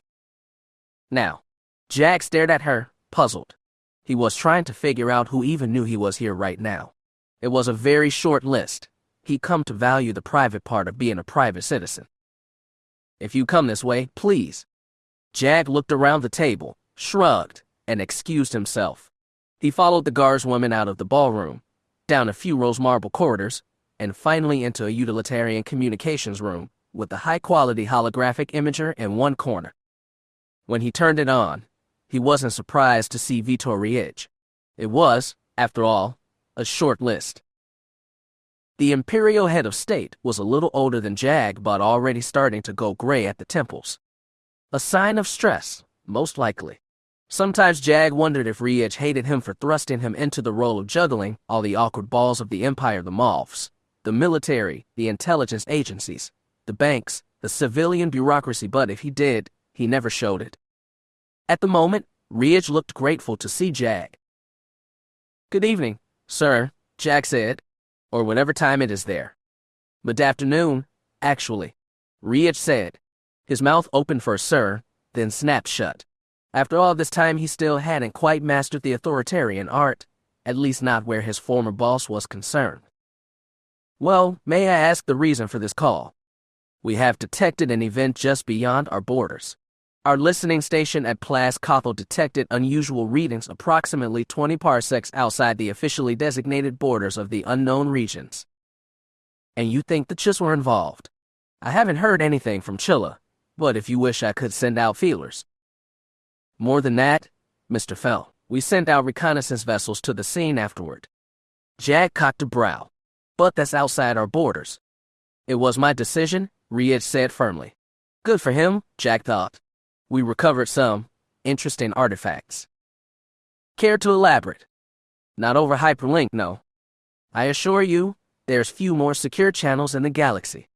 Maybe so, but I would prefer to speak in person. I think you should see it yourself. Jag forced down a sigh. He really didn't want to leave Jaina in the lurch like this, but Riej sounded serious indeed. He asked, when and where do you want to meet? I'm sending that information encrypted in this message now. Riej's holo nodded to some unseen comm officer. And please relay this same information to your familial contacts. Which meant the Chiss, of course. He was asking a tall order. Jag might have been like an emperor once, but he'd been exiled from Chiss space 10 years ago, and his family was, best he knew, still on poor terms with the ruling houses. He was in better shape with the remnants of the Empire of the Hand, but that was a mere renegade militia unconnected with the government on Chilla. But Jag nodded and said, "I will, though I can't promise anything." "I understand. And thank you, Mr. Fell." "My pleasure, Head of State Riech." Jag gave a short bow, and Holo winked off. As a comm officer handed him the data chip with the coordinates, he tried not to sigh. The next morning, Jag packed his bags and got ready to go. Jaina stood in the corner of their cramped cabin on the Falcon, watching him pack. To his surprise, she didn't seem angry with him. More resigned than anything else, really. She had other things on her mind. "And Master Skywalker is really okay with this?" he asked as he stuffed too many pairs of shirts into his suitcase. "I mean, I guess you can't request an Alliance scouting party or anything." "Mom still has a few friends on Coruscant. She's getting us the records from the last cleanup expedition to Yavin 4, but those are 15 years old." Jaina's arms were folded sternly around her chest. "They'll be our in-flight reading material, I guess." "Well, it's always best to be prepared," Jag said weakly, wishing he knew what was at the end of his own journey. "Honestly, it's nothing to worry about. The planet's probably completely abandoned, and anyway we're coming prepared. Me, Tenoka, Zek, and Loie, plus Terran should be enough to guard Atlanta. Quite a honeymoon for them, isn't it? Well, I guess Zek can show his new bride where he spent his gilded youth." Jaina gave a long, long sigh. Her head hung low. Jag stepped close and put a hand on his shoulder. "Jaina, if you want to tell me what's wrong, I'm more than willing to listen." She nodded but didn't look up. "It's just been a long time is all. I never thought I'd go back to Yavin 4. Those were good years, though, weren't they?" "They were. But they're gone, and I don't want to remember them. It was about Jacin, of course. Her brother was like a black hole in the middle of their lives, something they always maneuvered around but never got close to, something they never even looked at for fear of being dragged in. Jag had lost siblings of his own but could never know the pain Jaina felt, the pain of being forced to kill her own twin brother. So like everyone else who'd loved Jacin, they ignored the pain and worked around it, and most of the time they could be happy." "What does Tenoka think?" Jag asked softly. "I don't know. I know she must be feeling some of the same things I am. But she seems like she wants to do this, almost. She probably wants to show things to her daughter. I know. And I hope." Jaina fell forward, away from the wall and against his chest. He held her in both arms and she weakly returned his hug. Into his chest she said, "I hope Atlanta makes this easier." "You don't have to go," he reminded her. "Yes," she murmured. "Just like you." Jag nodded and kissed her once on the head. There was no escaping duty, no matter the form. Chapter 4. Whoever she was fast.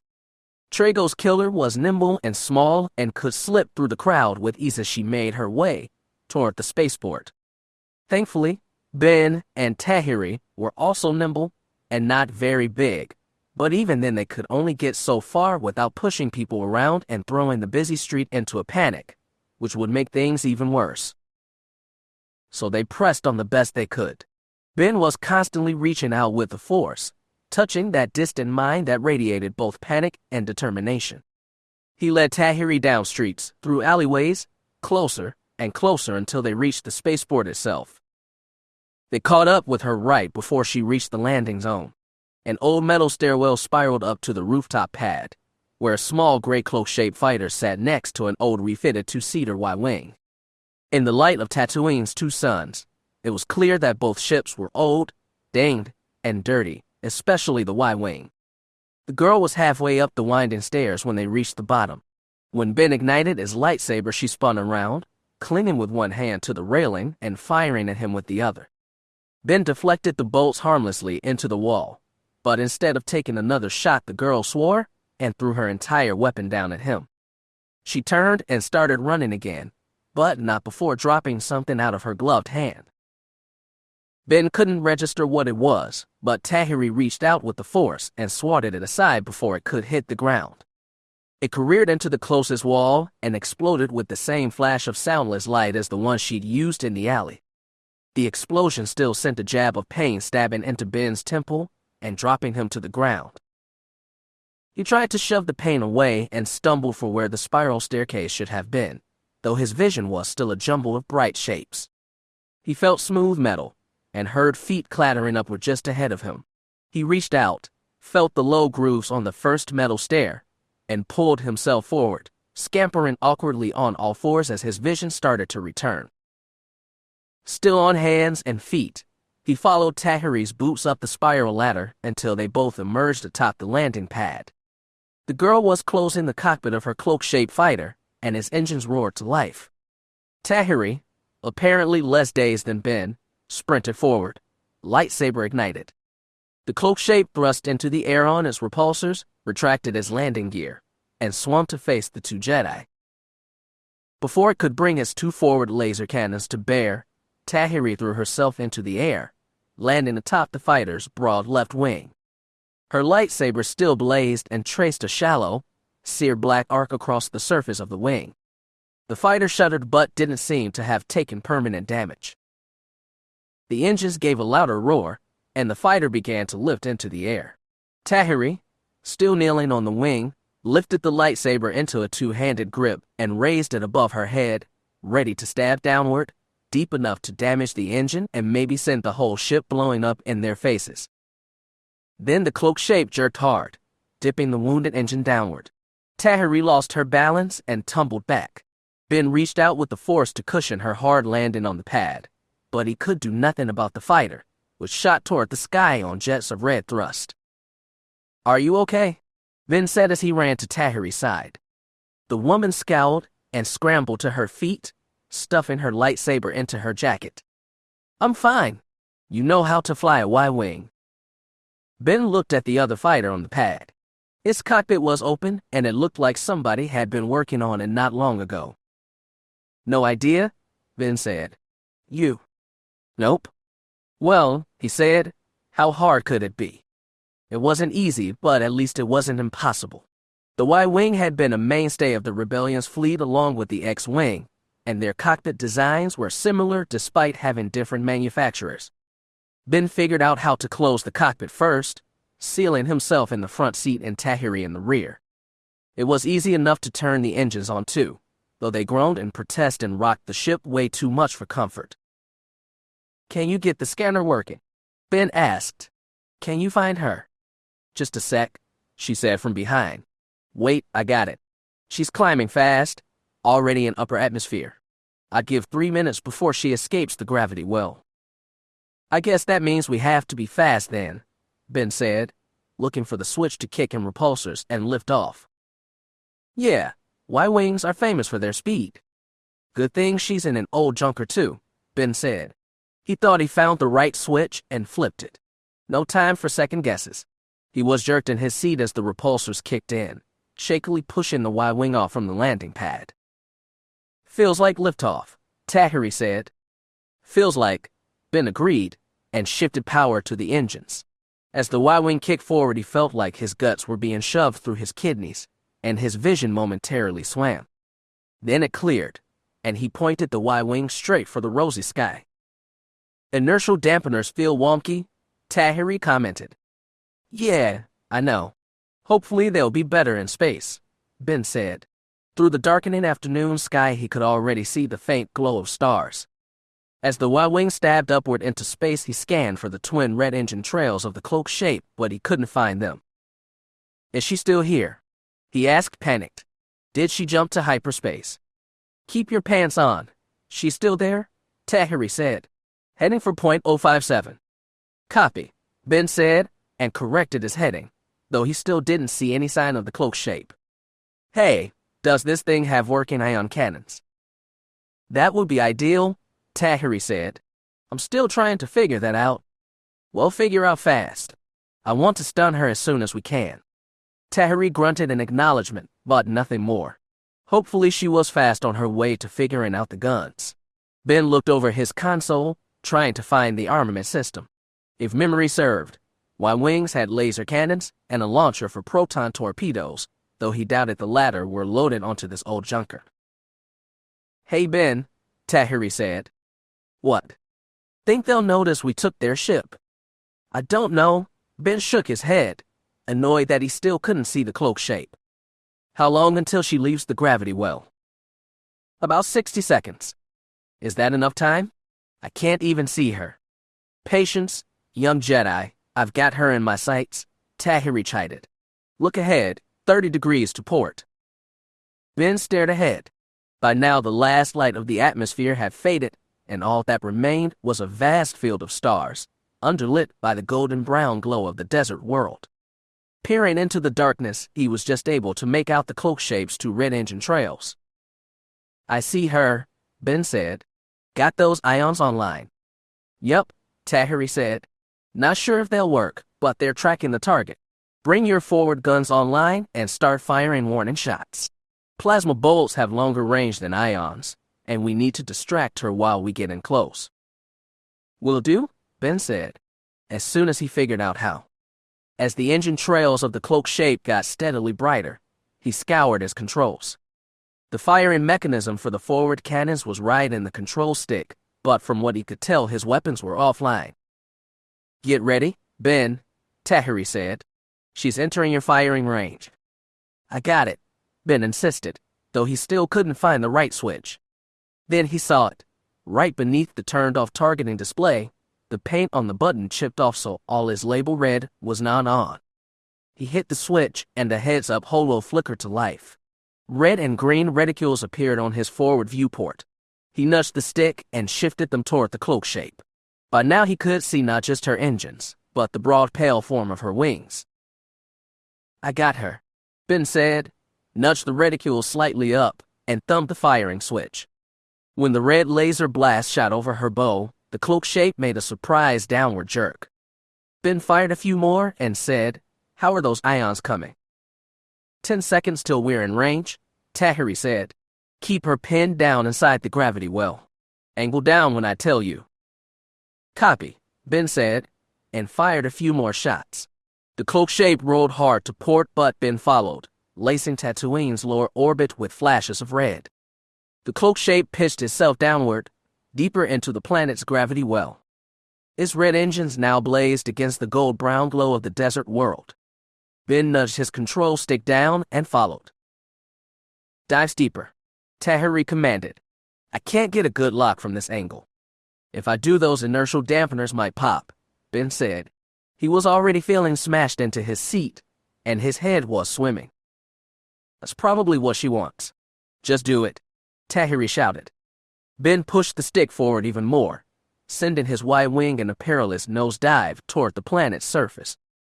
He heard the crackle of the ion cannon turrets firing just above his head and saw lances of blue energy stab toward the cloak shape. The fighter was already in a steep dive, but she attempted to roll out of the blast way. The shot that should have nailed her engines instead clipped one wing, causing blue lightning to dance across the fighter's surface. One engine blinked out. "One thruster down," Ben said, and relaxed the Y-wing's dive. His head still ached and his breath sucked into his stomach, but he didn't feel in danger of passing out. "Ben," Tahiri said, "what's she doing? My sensors are going haywire. Might be bad feedback from the guns." Ben watched the one red engine trail plunge deeper toward the planet. "Looks like she's gonna try and land on the planet." "Keep her on her toes until I get the guns back," Tahiri said. "Copy that," Ben agreed, and fired a few more shots over the cloak shape's bow. She was plunging deeper and deeper into the atmosphere, though the sky gradually absorbing both fighters was the bright blue of midday instead of the rosy gold of sunset. Wherever she was headed, it wasn't Mos Eisley, assuming she was heading for any place specific at all. "Ions won't do any good now," Ben said. "We need to force her to land, not crash." "Just stay on her," Tahiri said. "Don't let her go." He could see the limping fighter clearly now as he came up on her rear. She wasn't even trying to evade, and Ben wondered if maybe the ion blast hadn't damaged life support or knocked the pilot unconscious. He fired a few shots to the fighter's left but got no response. "She looks on course to crash," Ben said. I think she might be injured. The pilot, I mean. Sand can absorb the impact as long as she doesn't go too fast, Tahiri said. How's her speed? Still good for one engine, Ben said. What should we do? Suddenly something dark flashed beneath the cloak shape. It gained size rapidly, like an object dropped in the fighter's wake. Ben barely had time to yelp his surprise before it exploded right in front of him, raining shrapnel on his fighter. He grabbed the control stick and jerked it hard in an attempt to pull away, inadvertently firing off a round of laser blast and clipped the cloak shape in the good wing and sent black smoke trailing. He barely had time to register the sight, though, before the shrapnel made a dozen white cracks in his viewport. The heads-up display shorted out.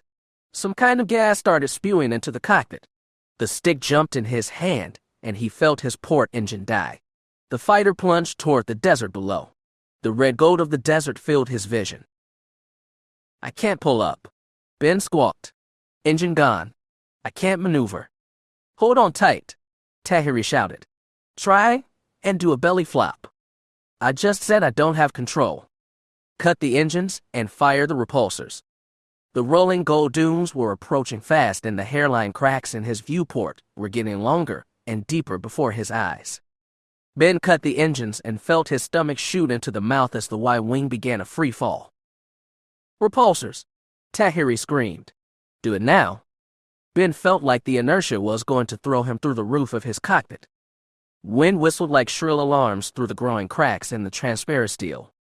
He reached out to the control board to fire his repulsors, but the whole cockpit jerked violently around him. He felt so dizzy he was going to throw up, meal, stomach, and all. Now, Tahiri kept screaming. Now, now, now. Ben lunged forward against his seat restraints and stabbed the button. As he did so, the viewport shattered. Wind and shrapnel exploded in his face. The golden sand dunes filled his vision as his father's world rushed to greet him. Then he blacked out. Chapter 5. The middle fighter Jagged had borrowed from Tenno-Ka reverted to real space at the instructed coordinates. Jag had already looked up the location before plotting his course, and by all accounts it was empty space, stranded a dozen parsecs from any star system. He shouldn't have been surprised to see an empty starfield, but he was. Still unused to the controls of the fighter, Jag cycled through his long and short-range sensor systems. He'd anticipated some ship, Imperial or perhaps Chiss, but all he could find was empty space. Well, he muttered, I hope they gave me the right coordinates. No ships or life signs showed up on sensors, so he began looking for material and plasma traces.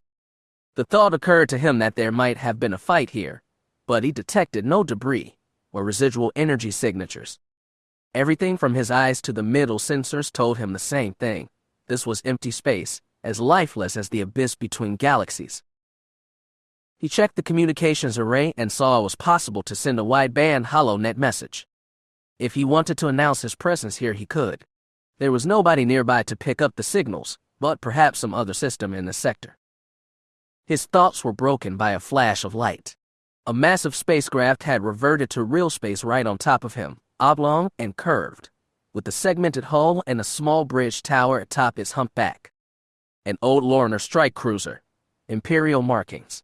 As it drew close, he noticed modifications on the ventral superstructure, possibly enhanced sensor equipment. A voice crackled over Jag's intercom. Happen, middle fighter. This is Imperial strike cruiser Wessex. Please identify yourself. If Ridge was playing some game, it was best to cut to the heart of it. Jag flipped on his transmitter. This is Jagged, former Imperial head of state. Is head of state Ridge on board? There was a long wait before Wessex responded. Our flight deck is currently under renovation. We're extending a docking tube. Prepare to board, Mr. Fell. The flight deck looked perfectly fine from this distance, but Jag didn't object. If Ridge wanted to play cloak and dagger and keep his presence secret, fine. He just hoped this was important and not some elaborate prank. With a sigh, he maneuvered toward the docking tube extending from the bottom of Wessex's hull. The middle fighter was not designed for coupling with Imperial vessels, and it was an awkward climb out of the docking tube and into the airlock chamber. A half-dozen stormtroopers stood at attention, 3 on either side. Between them stood Head of State Riege and a more surprising sight, a young Twi'lek female. Red tails draped over her shoulders, dressed in the black uniform of an Imperial intelligence agent. "Apologies for sneaking up on you," Riede said as Jag removed his flight helmet and tucked an underarm. "We were waiting at a distance to make sure you came alone." "I see," Jag said, though he didn't unless Riede really was playing games with him. "I ran thorough sensor checks and detected no ships in the area." "Wessex has an enhanced sensor system," the Twi'lek woman spoke with an aristocratic accent that sounded forced. "We could spot you while far outside your sensor range." "Well," Jag looked between them, "I'm happy Imperial R&D hasn't been slouching since I left." "Mr. Jagged fell. Meet Lieutenant Colonel Veila," Riege said. "Lieutenant Colonel," Jag said, extending a hand. "That's very impressive for one so young." Among other things, the Twi'lek woman said as she returned a nice, hard shake. Her gold eyes seemed to shine. Jag withdrew his hand quickly. Young, attractive, and capable lady officers were dangerous to a married man. As Riege led them through the strike cruiser's stark halls, he explained Lieutenant Colonel Veila was brought on to replace Oren Krall last year. "Ah, I see," Jag nodded, slowly understanding. During his time as head of state, Krall had been in charge of Imperial intelligence regarding the unknown regions. Krall had spent almost all his time away from Bastion, patrolling the edge of Imperial space, and had stayed neutral in the conflict between Jag and Renegade Admiral Dala 2 years previously. The two had often butted heads over Jag's reluctance to share Chiss intelligence. "What happened to Krall, if I may ask?" Jag said. "He left the service, honorable discharge," Riege said. "He's working as a consultant for a bank on Moonlist now. We've had a small wave of senior officers retiring lately." "Yes, so I've heard," Jag said absently. More than a few old Imperials seemed unhappy with the Empire's recent flirtations with democracy. Jag glanced at Veila. "So did Krall recommend you for his replacement?" "No, sir," she said. "I was selected by Head of State Riege. The lieutenant colonel here was in charge of certain covert activities under Krall," Riede said awkwardly. "The man may have been overly conservative in some ways, but he chose his officers according to talent, not gender or species. I thought she would be the best being for the job." "I see," Jag said again, and this time he understood. He'd always suspected Krall was running covert research expeditions into the unknown regions, despite Jag's admonitions not to. "Well, I've come a long way and gone through a lot of cloak and dagger, so I'd really like to know what this is about." "Of course," Veila said. "We're nearly there." A few more turns brought them to a sealed vault door. Veila punched her code into his padlock. The door hissed with release pressure and swung open. Jag, Riege, and Veila stepped inside, leaving the stormtroopers behind. The chamber was stark, cool, and dark. A few lights flickered on in the center, revealing a set of objects on an elevated platform, walled off in vacuum-sealed transparent steel. Jag walked right up to the platform, but the moment he stepped into the room he knew what it was. Half a corpse lay on the platform. The whole lower half had been reduced to a cinder, and the upper half was scorched and scarred, but even then he could clearly make out the heavy shoulder pads and broad breastplate made of Vondo and crab armor. The face, already scarred and tattooed, was frozen in dying agony. Around the dead U.S. Hinvong were a variety of other charred pieces of alien biotechnology. Jag thought one looked like the nose sensor of a coral skipper. Another, coiled up in the corner, was a dead amphistaff. Jag pressed a hand against the cool transparent steel to steady himself. It had been half a lifetime since he'd seen these things. He thought he never would again. "You can see the need for security," Riege said. "If anyone even thought the Vong were on the warpath again." "I understand," Jag nodded. No, Riege hadn't been playing games. This was deathly serious. "Tell me everything." "One of my pickets was patrolling the border of Imperial space when we detected unusual energy signatures. I personally took Wessex out to investigate, crossing the border as I did so," Veila said. Most of the damage seemed to have been cleaned up beforehand, possibly by a Davin Basil, but we recovered these pieces, along with a few others, about a parsec away from the main battle site. Who was fighting whom? Jack asked. That is a bit more uncertain, Veila said. However, we also recovered the remains of more traditional spacecraft. Traditional, Jack said. Meaning from our galaxy. Correct, she nodded. That includes several hull fragments, a piece of engine nacelle, a few proton torpedo shells, and the melted-down remains of a turbolaser cannon. No escape pods. No survivors that we could find. We've identified the turbolaser cannon as a tame and back X-70B model, commonly installed on a number of Alliance warships.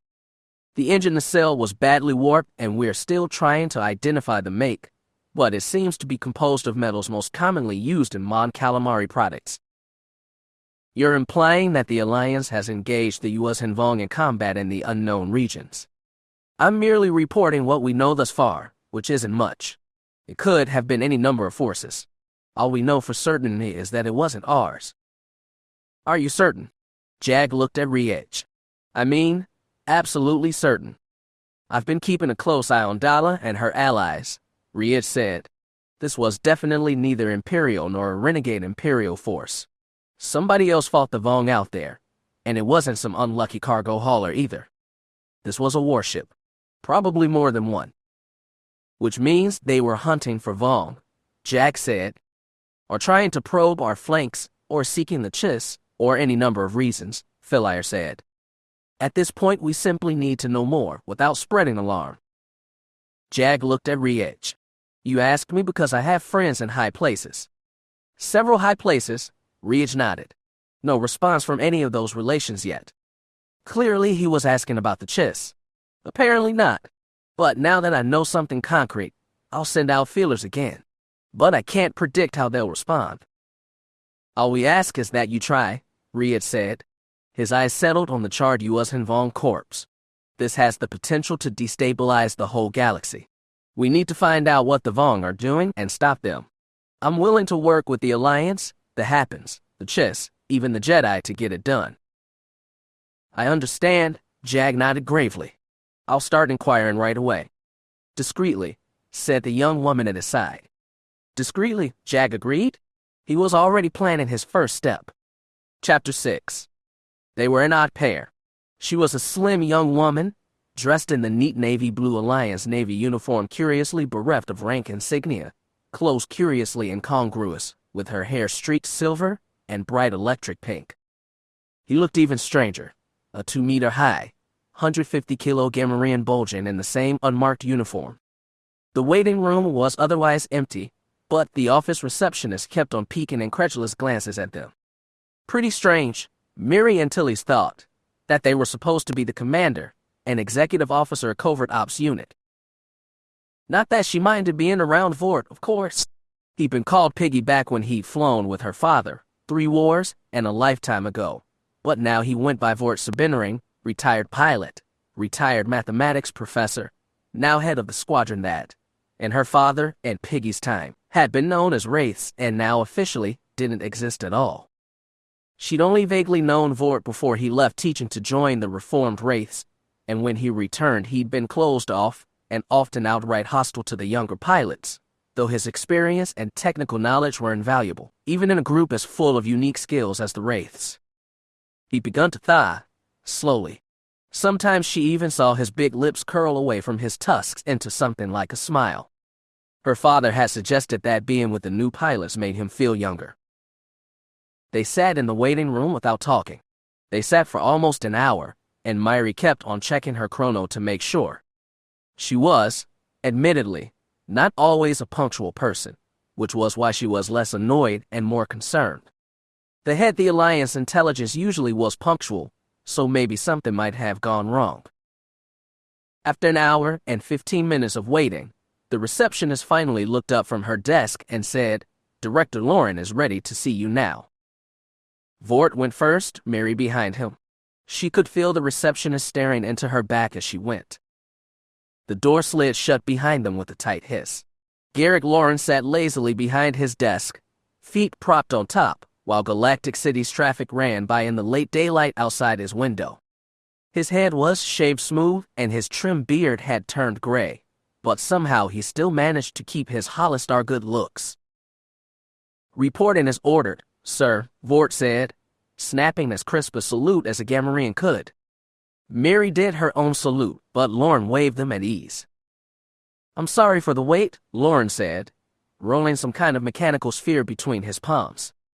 "I just had to finalize a few things." "Oh, of course, sir," Vort said.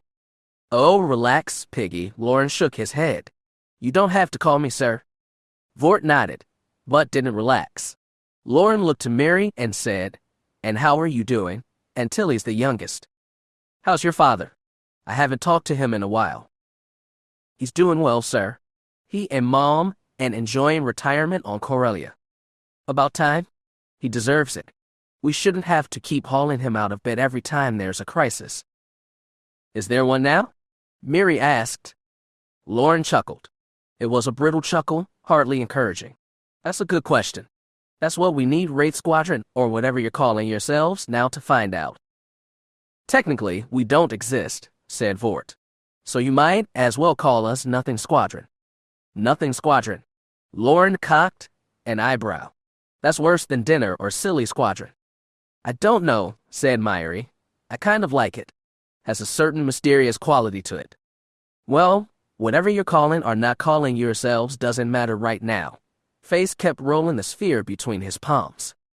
"The point is, there's something you need to investigate. We've received reports from certain friends in foreign places that a battle took place in the unknown regions, near the border with Imperial space, about 5 days ago." "Between what parties?" Vort asked. Lauren took a deep breath and pressed a button on his metal sphere. A blue holo image sprung up in front of them, showing a wide, flat table with wreckage laid across it. Mary leaned in for a closer look and felt something sink in her gut. She'd never seen one in person, but she'd heard plenty of stories and seen plenty of holo documentaries. She heard Vort suck in air beside her. "The U.S. Hinvong," Lauren nodded. "Further, we've been informed that other wreckage retrieved from the site indicate vessels are Alliance origin, or at least those using military-grade equipment produced by TAM and Bike and Moncal manufacturers. We're sending your squadron out there to try and track down either of those fleets. Someone is fighting a war with the Vong out there, and we need to find out everything we can about them. We don't want this war to spill out into the known parts of the galaxy. We'd prefer that word doesn't get out at all. The panic would be unthinkable and potentially dangerous." Mary looked at Vort, then back at Lauren. They had both fought in the Vong War and lost people dear to them. Their eyes were dark and cold. "Have we tried contacting Jaina Solo?" Mary asked. Vort still looked cold and Lauren looked away. "We can't contact them, right? We do know where it is, don't we?" Lauren gave a long, long sigh as he turned off the holo. "Antilles, you've just stumbled onto the second most important secret in the galaxy. That we've lost all contact with Jaina Solo." He nodded. "And what's the first most important secret?" "Where it is now, obviously," Vort said. Lauren said, "I'm afraid we lost contact with Jaina Solo shortly before the Corellian crisis started. At first we thought it was some kind of mechanical malfunction, energy storms blocking the transmission, or something, but when we sent scouts to his last recorded location, Jaina Solo had vanished. We were investigating his whereabouts, but when the crisis started, those resources were needed elsewhere. So a planet full of U.S. Hinvong has been wandering the universe for 5 years now, and nobody knows where it is." Vort sounded angry. "Information we've kept quiet, for obvious reasons. My predecessor wasn't exactly the most exemplary of leaders, so he didn't try very hard to fix this problem even during peacetime. Now it's something we can no longer ignore." "Okay," Mary said. "So we are hunting for a rogue planet, as well as 2 phantom fleets in a huge uncharted region of space. Sounds like fun." "And there's more," Lauren said. "You're going to be working in conjunction with Imperial intelligence." "Imperial intelligence," Vort growled. "Are you sure that's a good idea, sir?" "I'm not crazy about it, but you'll be working directly with our source of information in this case. It's someone I trust implicitly. His eyes flicked to Mary and lingered, only for a moment. We'll be sharing information all the way. If the Vong are back on the warpath, it's a threat to us both. And this renegade fleet? Vort asked. If they're fighting the Vong, are we to consider them a threat as well? On that you'll have to use your discretion, but I want you to investigate carefully and be pragmatic. If someone's intentionally trying to start a war with the Vong, then they're to be considered enemies and dealt with as such. Understood. Lauren and Vort stared at each other for a moment. Then the Gamorrean nodded. Understood, sir. Very good, said Lauren. He looked to Mary. This is going to be an investigation, not the vanguard for a new war. You're to avoid combat if at all possible. Understood, she said. Without warning, Lauren tossed the holosphere, which she awkwardly caught against her chest. He said, that also contains the time and location for your rendezvous with your Imperial counterparts. You're to only take your fighters. They'll be providing the capital ship that will serve as your base of operations during the expedition. I'm still not confident about working with the Imperials, Vort said. Our squadron contains a talking Gamorrean, a Claudite, and even a Yuuzhan Vong. Do you think the imps are going to be happy to work with us? If you're worried about anti-alien prejudice, our contact personally assures me that that issue will be under control. Do they now? Vort grunted. So is the Empire finally becoming democratic and pluralistic? Stranger things have happened. Lauren shrugged. Thought I can't think of any off the top of my head.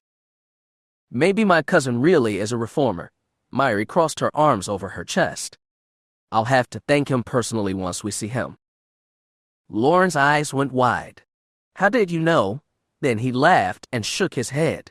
Lucky guess? Well, there's not that many Alliance sympathizers working with the Empire, Miri said. Are there? Lauren tapped his lips. Need to know? Antilles. Of course, Miri rolled her eyes. What about the other fleet? Vort asked.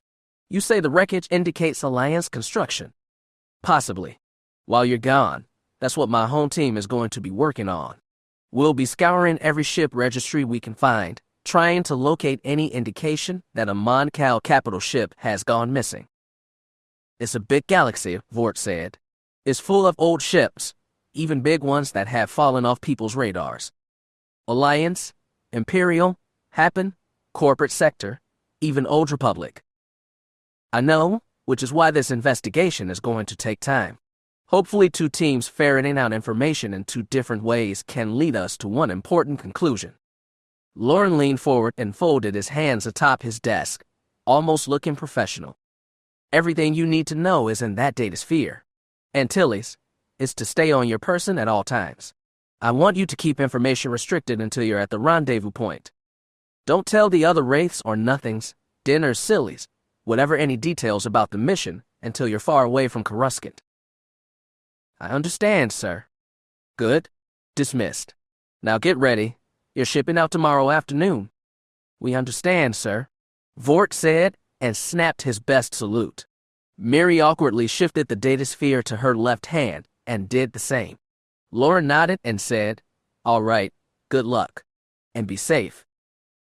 We will, Vort nodded as he let down his salute. I'll get everyone home. I hope so, Lauren nodded gravely, and something passed between them. Some old veteran thing, Mary was sure. Dismissed. 5 minutes later, they were riding the turbolift down to the transit platform. Neither could think of anything to say. The data globe felt heavy in Mary's pocket. When the turbolift jerked to a halt, they walked down the hall at a brisk pace, past dozens of soldiers, officers, clerks, and droids who had no idea that the galaxy might be on the verge of another Yuuzhan Vong invasion. In covert ops you got used to knowing things normal people didn't, but suddenly it drove home the gravity of the situation. As they walked, Vort said in a low voice, We'll call up the Wraiths when we get back to base. I'll take everyone out to a cantina. You. Mary stared. Vort wasn't the partying type. They'll need a fun send-off, Vort said. A last hurrah. Mary nodded gravely. As they approached the exit to the landing bay, a woman walked briskly past. Mary caught the flash of bronze hair balled into a ponytail, a sharp nose, and cool blue eyes. Her hand jerked out and grabbed the passing arm, half spinning the woman to face her in the middle of the corridor. Myri. Sayal gaped at her younger sister. What are you doing here? Confidential, Mary grinned. What's up with you? Sayal jerked her arm away and tugged the sleeve straight. Something similar. Everybody seems busy nowadays. Myri's eyes darted up and down her sister's uniform. Hey, those bars look new. When did they make you a fleet captain? 4 months ago. Sayal avoided Mary's eyes. Oh, right, I think Dad mentioned it. So what? Does my big sister have her own ship now? A frigate, the Watchkeeper. I'm stationed at Fonder, but I haven't been doing many operations. Mostly I've been overseeing supply and asset tracking fleet-wide. She paused, then added, It's a peacetime job. Not much action, but it's stable. Not dangerous. Oh, okay. Well, welcome back to Coruscant. Sayal nodded once. Hey, listen, I'm going to be leaving tomorrow. You know how it is with ultra-top secret spy stuff. Really exciting. I don't know when I'll make it back, but we're having a meet-up tonight, all us Wraiths. Or nothings, or whatever we are now. You want to come? Sayal shook her head. Sorry, I don't think I can make it. Not for one drink. Piggy's hosting, and I promise he won't take us to a dive. Will you? It's unlikely, Vort deadpanned. I don't think I can do it, Sayal insisted. I'm not set to be on Coruscant very long, and I'm really busy. You know how it is. Yeah, Mary forced a smile. I sure do. See you later then? Later. Sayal nodded and quickly walked away. Mary watched her back until it turned a corner and disappeared. Then she remembered the big Gamorrean standing at her side. Hey, Vort, you don't have siblings, do you? Not to my knowledge. I won't say you're lucky, but it's probably simpler that way. Mary blew out a sigh. Well, whatever. Let's have fun tonight, right? Yes, said the stolid Gamorrean. Fun. When Lauren finally finished, Sayal and Tilly's didn't know what to say. She stood in front of his desk, hands bunched at her sides, staring at him but through the transparent still of his window, through the skyscrapers turning to glow as the light in the sky went down. Sayal felt sick to her gut, and it took all her military training not to let it show. But Lauren had known her since she was a child, and he saw through her with ease. Frowning, he asked, Can you do this, Captain? She blinked and tried to focus on the man in front of her. I'll do whatever mission you give me, sir. Lauren shook his head and leaned forward, elbows on desktop, looking uncharacteristically serious. Sayal, technically is not my mission to give. I went to Admiral Burtu for this, and got his special permission to borrow the services of naval intelligence. I figure they'd have better resources for this than civilian intel. I understand that, sir, and if anyone has the resources to track down a fleet of missing ships, it's naval intel. I've spent months at Fonder overseeing asset tracking, so I'm familiar with the process. I know. That's why I chose you. Is that the only reason, sir?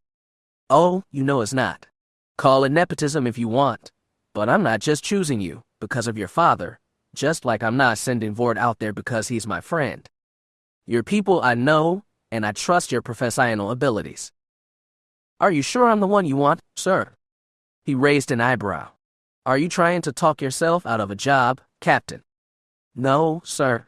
It's just that this seems to be a very important mission. Let's put it mildly. If we can figure out where this renegade fleet came from, we can figure out who is behind it, and I very much hope put a stop to it before it starts another U.S.-Hinvong war. It's a heavy responsibility. I'm honored and intimidated. I didn't fight the Vong, sir. I was too young for that. I remember being on Borlius during the siege, and I remember the fall of Coruscant, but I never actually saw action against them. I know. Your job is to see you, and everybody else your age or younger never has to. She looked down at his desk and didn't say anything. Lauren exhaled. Talk to me, Sayal. Not as your boss. Talk to me as Face, the family friend. I'm trying to do you a favor. Since the end of the war, you've been stuck on asset tracking jobs and captaining picket patrols. And you've seemed content with it. To be frank, that doesn't seem like an ace pilot, and definitely not like the young lady who enrolled in the academy under a false name and clawed her way up to a captain's rank without any laurels to help her up. That captain's rank came from Jaina Solo, sir. He gave it to me during the Battle of Centerpoint. She couldn't bring herself to call him face or to look him in the eye. That wasn't exactly a mark for promotion in the new administration. But you got one anyway. You got your own ship. She shrugged lightly. The chief asset tracker at Fondar retired. They needed a new one. And Watchkeeper is a good ship, sir, but it's not like I'm leading combat missions. And that's just fine by me. Lauren gave a little sigh. This is about Tiem, isn't it? Sayal looked down. It had been 4 years since he died at Bamora, and she still hadn't forgotten the rough, warm feeling of her fiancé's fingers interlocking with her own, just like she'd never forget his smile, brazen but also slightly abashed, as he'd bought Sayal her first drink at the Blue Divers Cantina. At the start of the last war, Jaina Solo's war, they called it now, Tiem had been a breath of joy. Now he was just another tragedy. Gently, Lauren said, "It's a sad thing to say, but losing people we care about comes with the lives we lead." "Please, sir," she exhaled sharply. "I don't want to talk about it." "I'm sorry." Lauren held up both hands and leaned back in his chair. "Sayal, I'm not going to force you to take this job. It's a critical position, and if we end up having to send a full task force into the unknown regions, well, you're very likely to be at the front of it. So there's a lot of responsibility and a lot of risk. But someone has to do it, and I honestly believe it should be you." He put a little steel in his voice. "So please, let me know now, because I can't wait for you to resolve your personal problems. Will you help me find this renegade fleet? Or will you go back to Fonder, run patrols on your little frigate, and count shuttles for the next 30 years? He made her feel like a chastened child. Sayal straightened and said, "I'll take your offer, sir." "Very good." Lauren nodded and rose from his chair. "In that case, let me go fetch a pot of calf." "Sir." She blinked. "I said we don't have time to waste, and I meant it. Get ready for a very long night." Vil Gorset, commonly called Scut, tried to have fun. He almost succeeded. The Wraiths, as they still called themselves informally, lacking any good agreed-on designation, had chosen to descend on a pub called the Ricochet, which was neither a fine officers' club near Intel headquarters nor a broken-down, crime-infested dive in the lower levels. It was a middle-of-the-road place, chosen as to accommodate the varied tastes of the attendees. The ale was good enough, but the air was a little too hot. Scott's skin felt sticky beneath the Neoglyph masker he wore, and he wanted to rip it off. But he knew the others in the pub would not react calmly if a Yuuzhan Vong suddenly appeared in their midst. The vet-grown organism clung to the pores of his real skin, creating a second layer that gave him the appearance of a bland-looking normal human. His forehead was made more prominent and hair added to his scalp. A slightly hooked nose was piled on top of his flat nostrils. Thicker lips formed around teeth that, along with his eyes, were the only parts of his true body visible to the outside world. Scut had been born part of the Shamed Ones, now considered extolled, but had been raised from childhood by a family of eccentric scientists.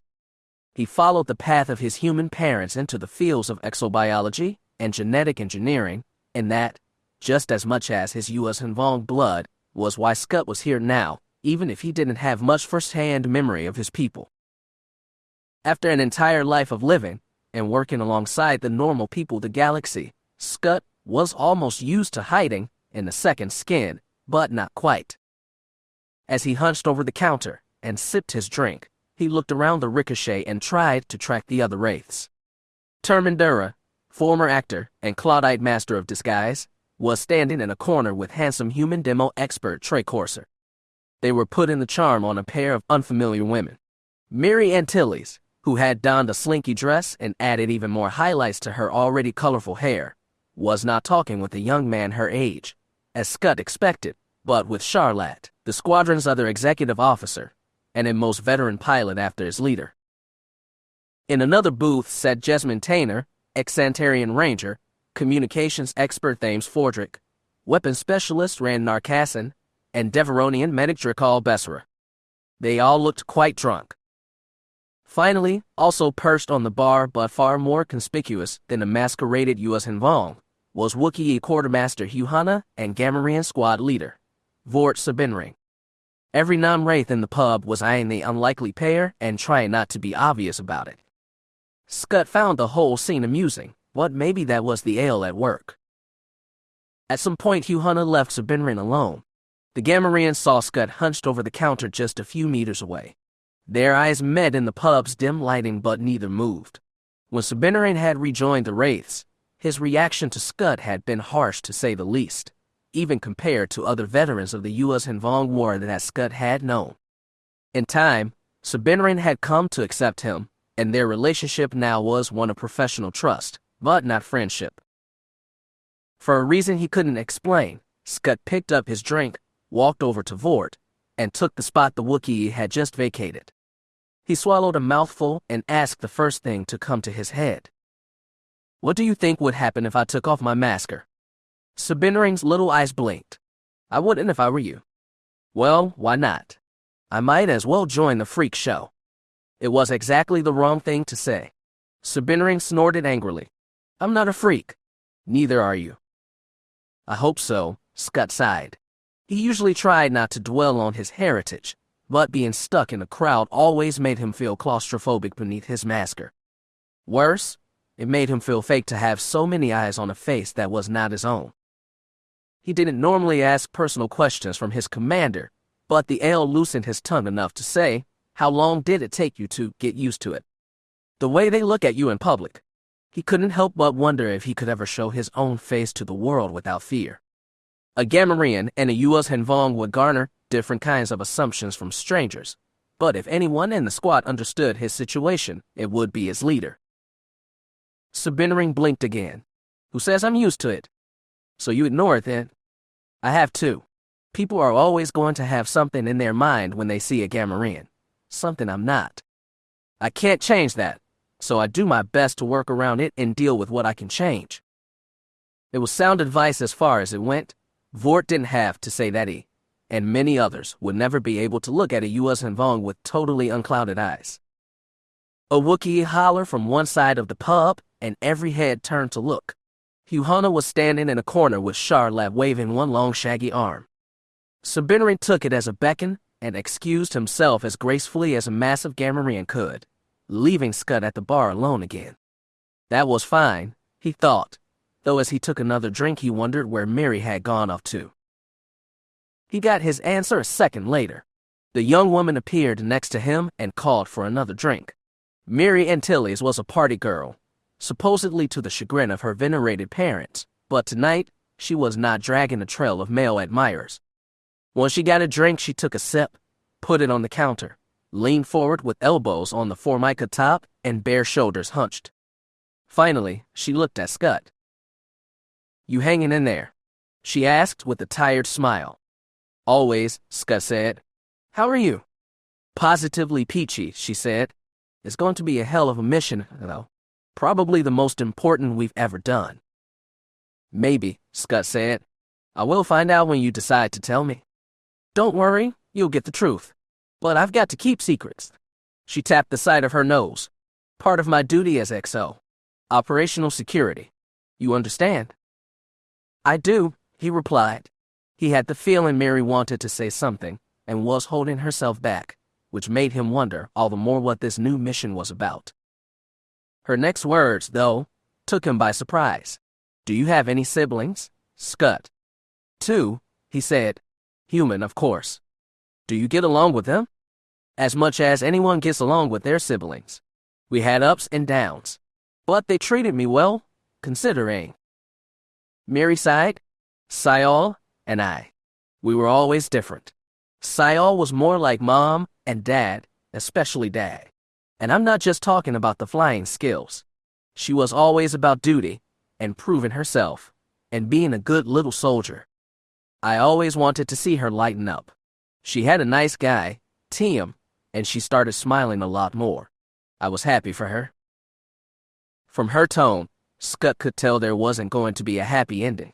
What happened? He died, she said. Epimora. I'm sorry. Yeah, so am I. A lot of good any of that does, Sayal. Mary sighed again. I just want to help my sister. That's the mature, grown-up thing to say, isn't it? It doesn't matter how much we fought growing up. I want to help her now, but I don't know how, and it's bugging the hell out of me when I should be bugged by something else. Why are you telling me this? That's why I want to come back, Myri said. That in, you know, saving the galaxy and making Mom and Dad proud and all that. But mostly I want to see Sayal smile again. That's a good reason, Scott said, and meant it. He wasn't sure what he was hoping for from this mission. Saving the galaxy and parental adoration were good, yes, but he wanted something more too. He wanted to prove something, though he wasn't exactly sure what he wanted to prove or who he'd prove it to. Mary was watching him intently. The mask clinging to his skin betrayed his emotions almost as if it were his real face. Their eyes met and she smiled. She picked up her glass and clinked it against his. Cheer up, Scott. All we have to do is save the galaxy and simultaneously work out our stupid personal poodoo, she grinned. How hard could it be? Scott had to smile back, but his heart wasn't in it. That was the kind of question you were better off not trying to answer. Chapter 7. Ben and Tahiri were lucky. The ship they'd stolen had a first aid kit. They were, objectively, luckier not to have died, or to have broken any major bones or punctured any organs when their Y-wing crashed nose first into a sand dune. They still ended up with all manner of minor injuries, and injuries that didn't feel all that minor but weren't life-threatening either, so long as their ship had some back-to-patches and bandages stored away under the co-pilot seat. After using up everything in the kit, Ben had joked they looked halfway to joining the Tusken Raiders. Tahiri reminded him grimly that Tuskens never showed any skin whatsoever except to their mates after the marriage ceremony. She fared the better of the two, though she had bandages wrapped around her forehead and another around the nasty swelling bruise on her right cheek. Ben had the whole left side of his face covered up, including the eye, which left him with bad depth perception. His left hand was in a splint, which at least left him with the right hand to hold a lightsaber, datapad, or food rations. At least, he could have if they'd had food rations. That part had been unlucky. Even worse, they had no water either.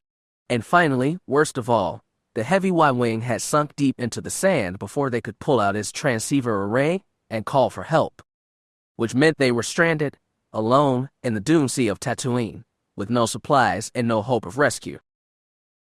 At least their wounds wouldn't get infected.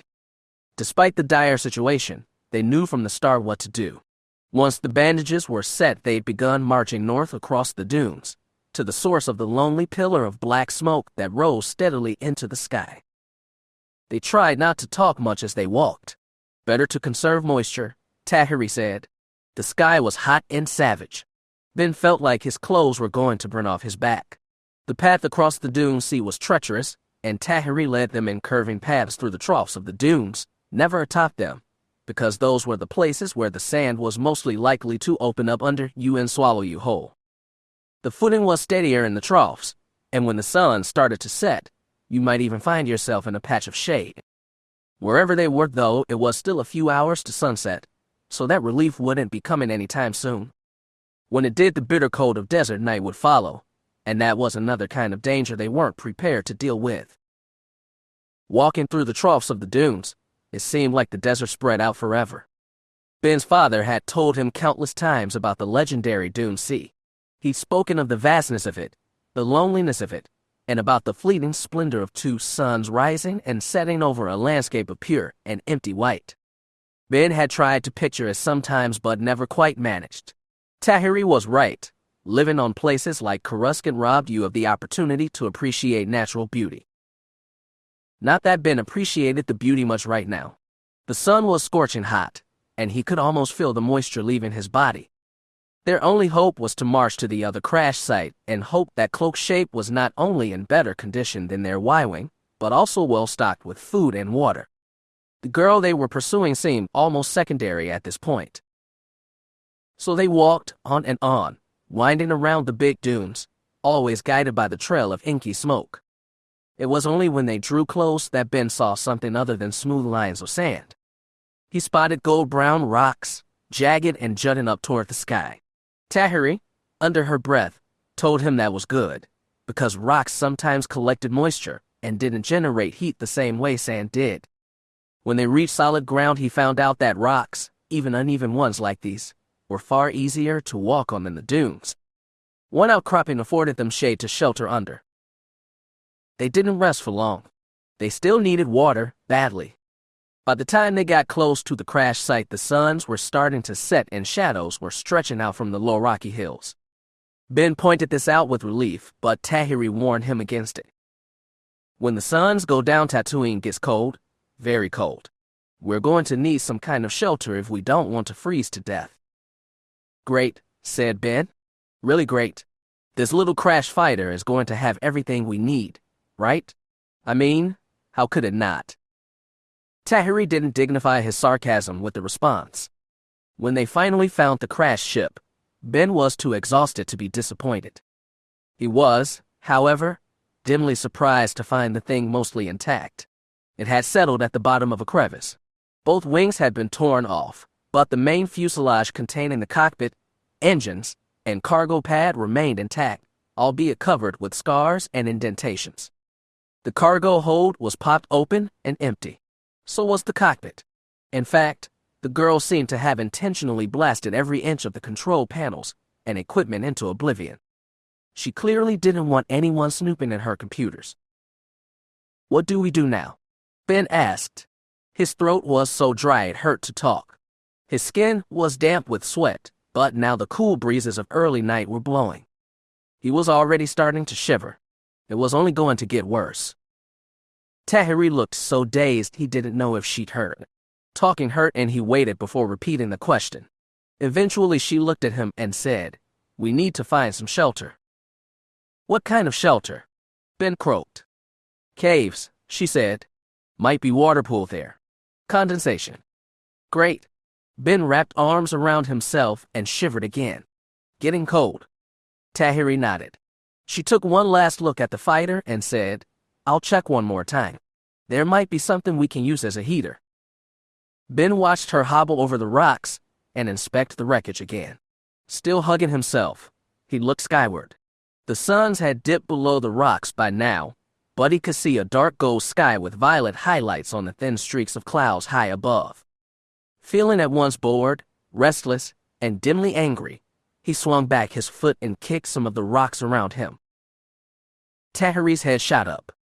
"Sorry about that," Ben said. "That was me?" Tahiri held up a hand. Ben shut up. She listened. He listened too but didn't hear anything except the whistle of wind through the rocks. Eventually Tahiri shook her head and resumed checking the fighter. Suddenly a cry rose up and filled the air. Ben spun around, trying to find the source of the horrible noise. It seemed to echo off every rock, coming from every place and no place at once. It seemed to grow louder, more cacophonous. He couldn't tell if it was 20 echoes or 20 individual cries. Dazed and confused, he didn't see Tahiri until she had bounded up to his position and grabbed him by the shoulder.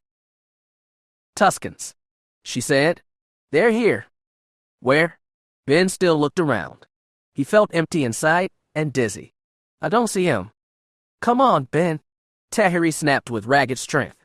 "We have to go. Now." But it was already too late. Suddenly they were everywhere, at the crest of every rock. Each one was wrapped in ragged sand-colored robes, and each one held its gaffy stick overhead with both hands. Each one was howling something. Ben didn't know what, but it sounded like a feral declaration of triumph. Ben's hands found his lightsaber.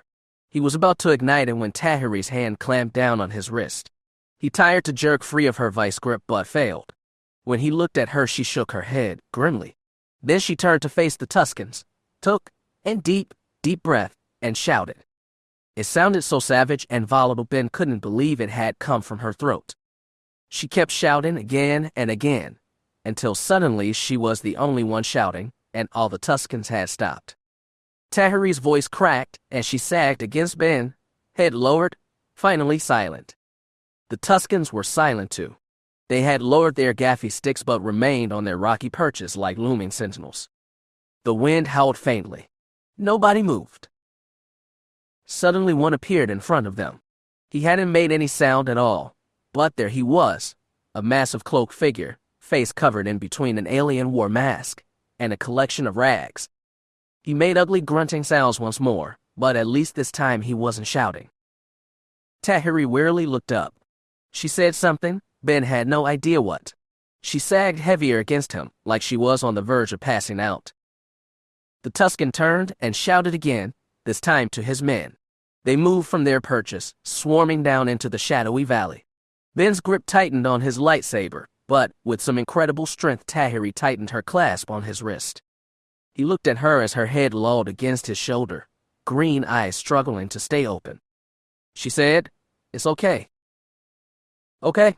They were surrounded by savages and both close to exhaustion. It didn't look okay. "We're okay," Tahiri repeated. "They're friends." Then she passed out in his arms. When she woke up, they were in a cave. The air was cold and smelled dimly of burnt kindling. Tahiri was wrapped in a blanket and laid down on the flattest part of the cave floor, but it was still very uncomfortable. Her back ached, though that could have been from the crash or the terrible trek across the dunes. The light in the cave was dim, but she could make out a cluster of Tuscans surrounding the dim flickering of a fire. She struggled to sit and ended up propping herself with her elbows. "Hey," she heard Ben's soft voice beside her. "You're awake." She nodded and felt Ben slip an arm under her shoulder. With his help, she was able to sit up completely. She looked to her side to see him squatting beside her. He handed her an old metal canteen, which she eagerly took. The water felt amazing going down, and she was tempted to empty the whole thing without stopping, but childhood instinct kicked in quickly.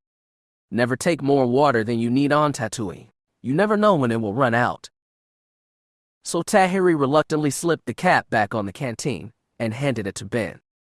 The teenager placed it on the ground between them. "Lucky I had you along," Ben said. "Otherwise I'd be dead."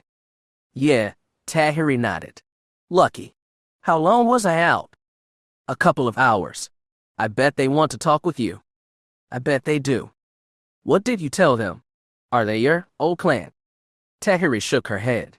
"If only it were that simple. I claimed something. Call it the right of protection." "Right of protection? What the blazes does that mean?" Tahiri was too tired to try and explain the elaborate customs of Tuscan intertribal relations to Ben. "I asked for the kindness of strangers and I got it. We're okay now. That's all that matters." "Is it? I mean, my dad used to tell me stories about these guys and girls, whatever. I used to be one of them," Tahiri said. "I can still speak their language. Kind of, anyway. We're both Outlanders, Ben, and they don't like Outlanders, but the fact that I can speak Tuscan and know their customs earns me special privileges. Like not being impaled by a dozen gaffy sticks." She gave him a tired smile. "Exactly. So can you explain that you grew up Tuscan? Wouldn't that give you, I don't know, honorary Tuscan rights?" "I'm not Tuscan anymore. That's all that counts. I've been a lot of things, Ben. Tuscan, Jedi, U.S. and Vong hybrid, Sith bounty hunter." She sighed and looked at her hands. The skin was dry and cracked. "I can never seem to keep a job, can I?" "You're still a Jedi," Ben said firmly. Tahiri smiled against herself. Ben had brought her back from the dark side, even forgiven her after she had accidentally killed his friend and mentor Lan Shivu. He had been trained by Darth Kitas from the age of 14 and come back to the light stronger than ever. Deep down, he seemed to have the straightforward, honesty purity of his father, though his upbringing had been far more dramatic than that of a Tatooine farm boy. Most of the time, it seemed like he was the older, more mature member of their team. Most of the time. When she didn't respond, he said, "You should ask them about the crashed ship. If this is their territory, they might have been where the pilot went." "Maybe they already killed her," Tahiri suggested. Ben swallowed and nodded. "Well, it's time to find out either way," Tahiri said, and tried to rise. With Ben's help, she got to her feet, though instead of leaning on his weight, she shifted away. "Stay back, Ben," I don't want to show weakness. Oh, okay. Ben let her walk ahead, though his expression was one of confusion. So like him, Tahiri thought, civilized to the core. The circle of Tuskens had been watching them in silence this whole time. When Tahiri walked into their circle, she had over a dozen pairs of glassed off eyes watching her, reflecting the flicking crimson of the fire. None of the Tuskens made a sound until she sat down cross-legged in the middle of the circle. Thank you again for saving us, Tahiri said in Tusken. She hadn't spoken it in well over a decade, and was amazed how easily her birth tongue came back to her. The words and grammar, at least. She knew her vocalizations must sound funny to their ears, but it was what they'd have expected from one of the Chuda-Utmian, foreigners trained to interact with Tusken tribes. Most Chuda-Utmian were trained by the Hutts or the local governments. A few were anthropologists from off-world universities doing research. They were rare and not well liked by the Tuskens, but they were tolerated because of the influence they seemed to wield in Tusken eyes. Bringing hurt to a Chuda-Utman could mean swift and lethal revenge from the Hutt syndicates, and it wasn't until Tahiri had left Tatooine behind that she realized that Chuda-Utmian were usually middling functionaries instead of important foreign leaders. So now Tahiri tried to play the part. She sat stiff-backed, despite still feeling woozy. She looked around the circle, pausing momentarily on each wrapped-up face, as though she could peer into each pair of glass-topped tubes and see the eyes beneath. As a child, she'd learned to recognize individuals by the way each face mask was wrapped. Now they all looked identical and ominous. She could still screw this up and get her and Ben both dead. Why did you come to the territory of the Red Bantha clan, Chuda-Utman? Asked one of them. He might have been the one she spoke with briefly before passing out, but she couldn't be sure. She remembered hearing of a Red Bantha clan and tried to place it geographically. In the western Dune Sea, maybe south of the Jundland Wastes. The Tusken tribes were semi-nomadic, and the Red Banthas could have moved thousands of kilometers since she had grown, but it was a place to start. We came in pursuit of the woman whose spaceship crashed here, she said after a moment's thought. She is a dangerous criminal. A few Tuskens laughed. It was a harsh choking sound. A second one said, why should we care about Utmian law? You have no reason to, Tahiri acquiesced. However, I'm not asking this just as a Chuda-Utman. I may look human, but I was born on Tatooine and raised Tusken by Sliven of the Long Dragon tribe. The Tuskens regarded her for a long moment. She could sense them judging her, weighing her statement. The apparent leader said, you are no longer Tusken, only Chuda-Utman. We owe you nothing. It was worth a try, she thought tiredly. Deep down she felt a pang of disappointment. Like I said, this woman is dangerous. She already killed one person today, and probably many more before that. She is probably hiding in these hills somewhere, and it would be dangerous if you were to run into her unprepared. A few Tuskens looked at each other. Their gazes seemed to linger, as though they could peer through the masks and into one another's faces. Is there something I don't know? Tahiri asked. Is there something you should tell me? The leader said, the Utman you seek is not here. Not here, Tahiri repeated. Did you kill her? No, the Tusken grunted. She left. Left where? What direction? She went out across the Dune Sea, opposite the setting of the suns, he said. She took provisions from her ship and walked out across the desert. The girl is a fool. She has probably been swallowed by the sand by now. Can you point us the direction where she went? If you do, we'll leave right away and not bother you again. The Tuskens exchanged a few more knowing glances. Then one said, we will show you in the morning. If she's moving across the desert, we can't afford to wait, Tahiri insisted. We have to catch up to her as soon as possible. These hills are unsafe at night, another Tusken said gravely. Tahiri felt an old, familiar shiver, crate dragons. None of them responded, but that was enough affirmation. She sighed and said, we will rest tonight, but will require your assistance the moment the sun rises. Very well, the lead Tusken said. In the meantime, you are welcome to claim the privileges of the Chuda-Utmian, including food and water. Thank you very much, Tahiri said. She'd take what she could get. We greatly appreciate it. She slowly rose to her feet. All the Tuscans watched her as she did so. She felt awkward as she moved out of the ring, slipping between two who hadn't spoken during her debriefing. As she started toward a tired but expectant Ben, she heard the Tuscan leader ask, "Are you a Jedi, Ootman?" Tahiri spun around. All of them still stared at her with goggles that gleamed in the firelight. The leader asked again, "Are you a Jedi? We saw your companion holding a long metal cylinder. He did not light it, but we have seen those weapons before." "Have you now?" Tahiri's throat felt drier than ever. "There is one story passed down by the White Bantha clan, and another by the Blue Sky clan. Would you like to hear them?" Tahiri ran through the names of the new tribes, trying to tell if they were familiar. She couldn't remember, not in her current state. She walked back into the circle, resumed her cross-legged position, and said, "I'd like to hear, yes."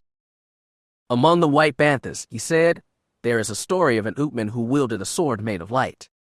He lived in the desert, all alone. If nobody bothered him, he would not both anyone. But if somebody did bother him, he would set that glowing sword ablaze. Even if disturbed, though, he would not kill. He would disarm his enemy, confuse them, or render them helpless, but he would never kill. He was a warrior whose very presence brought peace." "I see," Tahiri said. Now she remembered. The White Banthas had dwelt in the desert plain between the Jundland Wastes and the Mesra Plateau. Based on the stories she'd heard from Master Skywalker, this peace-bringing hermit must have been Obi-Wan Kenobi, who had kept watch over the heir of Darth Vader for 2 decades from his humble hut in the wastes. "The Blue Sky clan has another story," the Tuscan said. "We think it must be about another Ootman. It is so different." "Please, tell me," Tahiri said. She thought back to her own childhood, trying to recall other Jedi stories. She had known about Jedi when Master Skywalker came to take her off-world. She remembered that much. Those who wielded swords made of light had seemed like vague phantoms, legends. Some Tuscans thought them noble while others called them demons. It had been her accidental introduction to the Force's dual nature. The Tuscan said, "There once was a man from off-world, an Ootman with a blazing green sword who came to the desert to live the life of the Tuscan. He married a Tuscan woman, learned our language and customs, and became leader of the Blue Sky clan." The name stirred more memory into Tahiri, nothing specific, only a vague and somber feeling. This man used his blazing sword to fight for his clan and sometimes to kill. Under his banner, the Blue Sky became the greatest clan on Tatooine, feared even by the Hutts. That was his downfall, of course. Even the bravest Jedi, and the truest Tuscan, was no match for that army of Ootmian scum. In the end, he was killed, and the Blue Sky clan slaughtered. Its survivors scattered like sand in a storm. A few found refuge in other clans and told his tale. "I see," Tahiri said. "I'm surprised I never heard that story." Or perhaps she had, long ago, and simply lost it in the fog of childhood memory. Ever since her return to Tatooine, she felt like she was moving through some mist, trying to gain solid ground on a world she'd left behind several lifetimes ago. Bounty hunter, Sith, Yuuzhan Vong, Jedi, and Tuscan at the very start. She felt far away from all of them, but Tuscan most of all. Far from giving her nostalgia, coming back to Tatooine had made Tahiri feel more alienated from her past than ever. "That is not the end of the story," the Tuscan leader said. "The great Tuscan Jedi was slain, but his son survived." "His son?" Tahiri asked. "Yes, his son disappeared after his father died. Some say he was taken off-world to be trained by these Jedi." "I see," Tahiri considered. "Do you have the name of these Jedi? Do you know how long ago they lived? It's possible I could learn what happened to him, though I can't make any promises." "That part is lost," the leader said regretfully. "However, all stories agree that he came back." "You mean he rejoined the Tuscans?" "He did, and he fought more valiantly than even his father. He killed Ootmian by the dozens and made them fear us." He sounded like a Jedi gone dark, a Jedi who had surrendered the lofty rules of the Order for the more base and violent life of the Tuscans. She asked, "What happened to the man?" "He disappeared," the voice sounded grim. "We do not know where he went. Some say he was slain and buried in secret. Others say he was captured by the Hutts and died gruesomely. A few venerate him and say he is wounded but sleeping, and he will emerge from the sands to save us when we Tuskens are most in peril. That stirred memory a little more. Tahiri wondered if Sliven had told her of that Uthman savior. It was strange to learn that, after all this time, the supposed hero was something much darker. The leader added, one other story says he was confronted by the hermit from the first tale. Versions of the ending vary. Some say the savior lost a hand to the hermit's light sword. Others say the hermit was crippled. It takes 2 hands to hold a Gadurfi, Tahiri recited the old Tusken standard. The leader nodded. If it's true, the savior Tatooine behind. No longer a Jedi, no longer a Tusken. He wandered the stars in lonely exile, never to find a place he could call home. The thought rang close to home. Tahiri shuddered. That does not sound like a happy story. From what we have heard from other true to Uthman, Jedi stories rarely end well. That's not true, Tahiri said, but she wasn't sure she believed it. So tell us again, true to Uthman, the Tusken leaned forward with intent. Are you or are you not a Jedi? And if you are, do you bring peace or war? We don't bring war, Tahiri shook her head. But you do not bring peace either, another Tusken said. We just want to find this woman and return her to the stars, where she cannot harm anyone ever again, Tahiri insisted. We believe you, true to Uthman, the leader said, but you have not answered our question. Are you or are you not Jedi? Tahiri stared at that blank face, at those flame-bright slips of glass that hid his eyes. A long, long time ago these faces had seemed as natural as her own. Now she understood how terrifying the Outlanders found them. You were right. She gestured to Ben slumped half asleep against the cave wall. He is a Jedi. None of the Tusken looked at him. The leader asked, What are you? Me. Tahiri ran a hand down her trousers, palm resting on the ridge of the lightsaber tucked into her pocket. I'm sorry, but no. I'm no Jedi. I wish I could be, but I'm not. The Tuskens didn't object.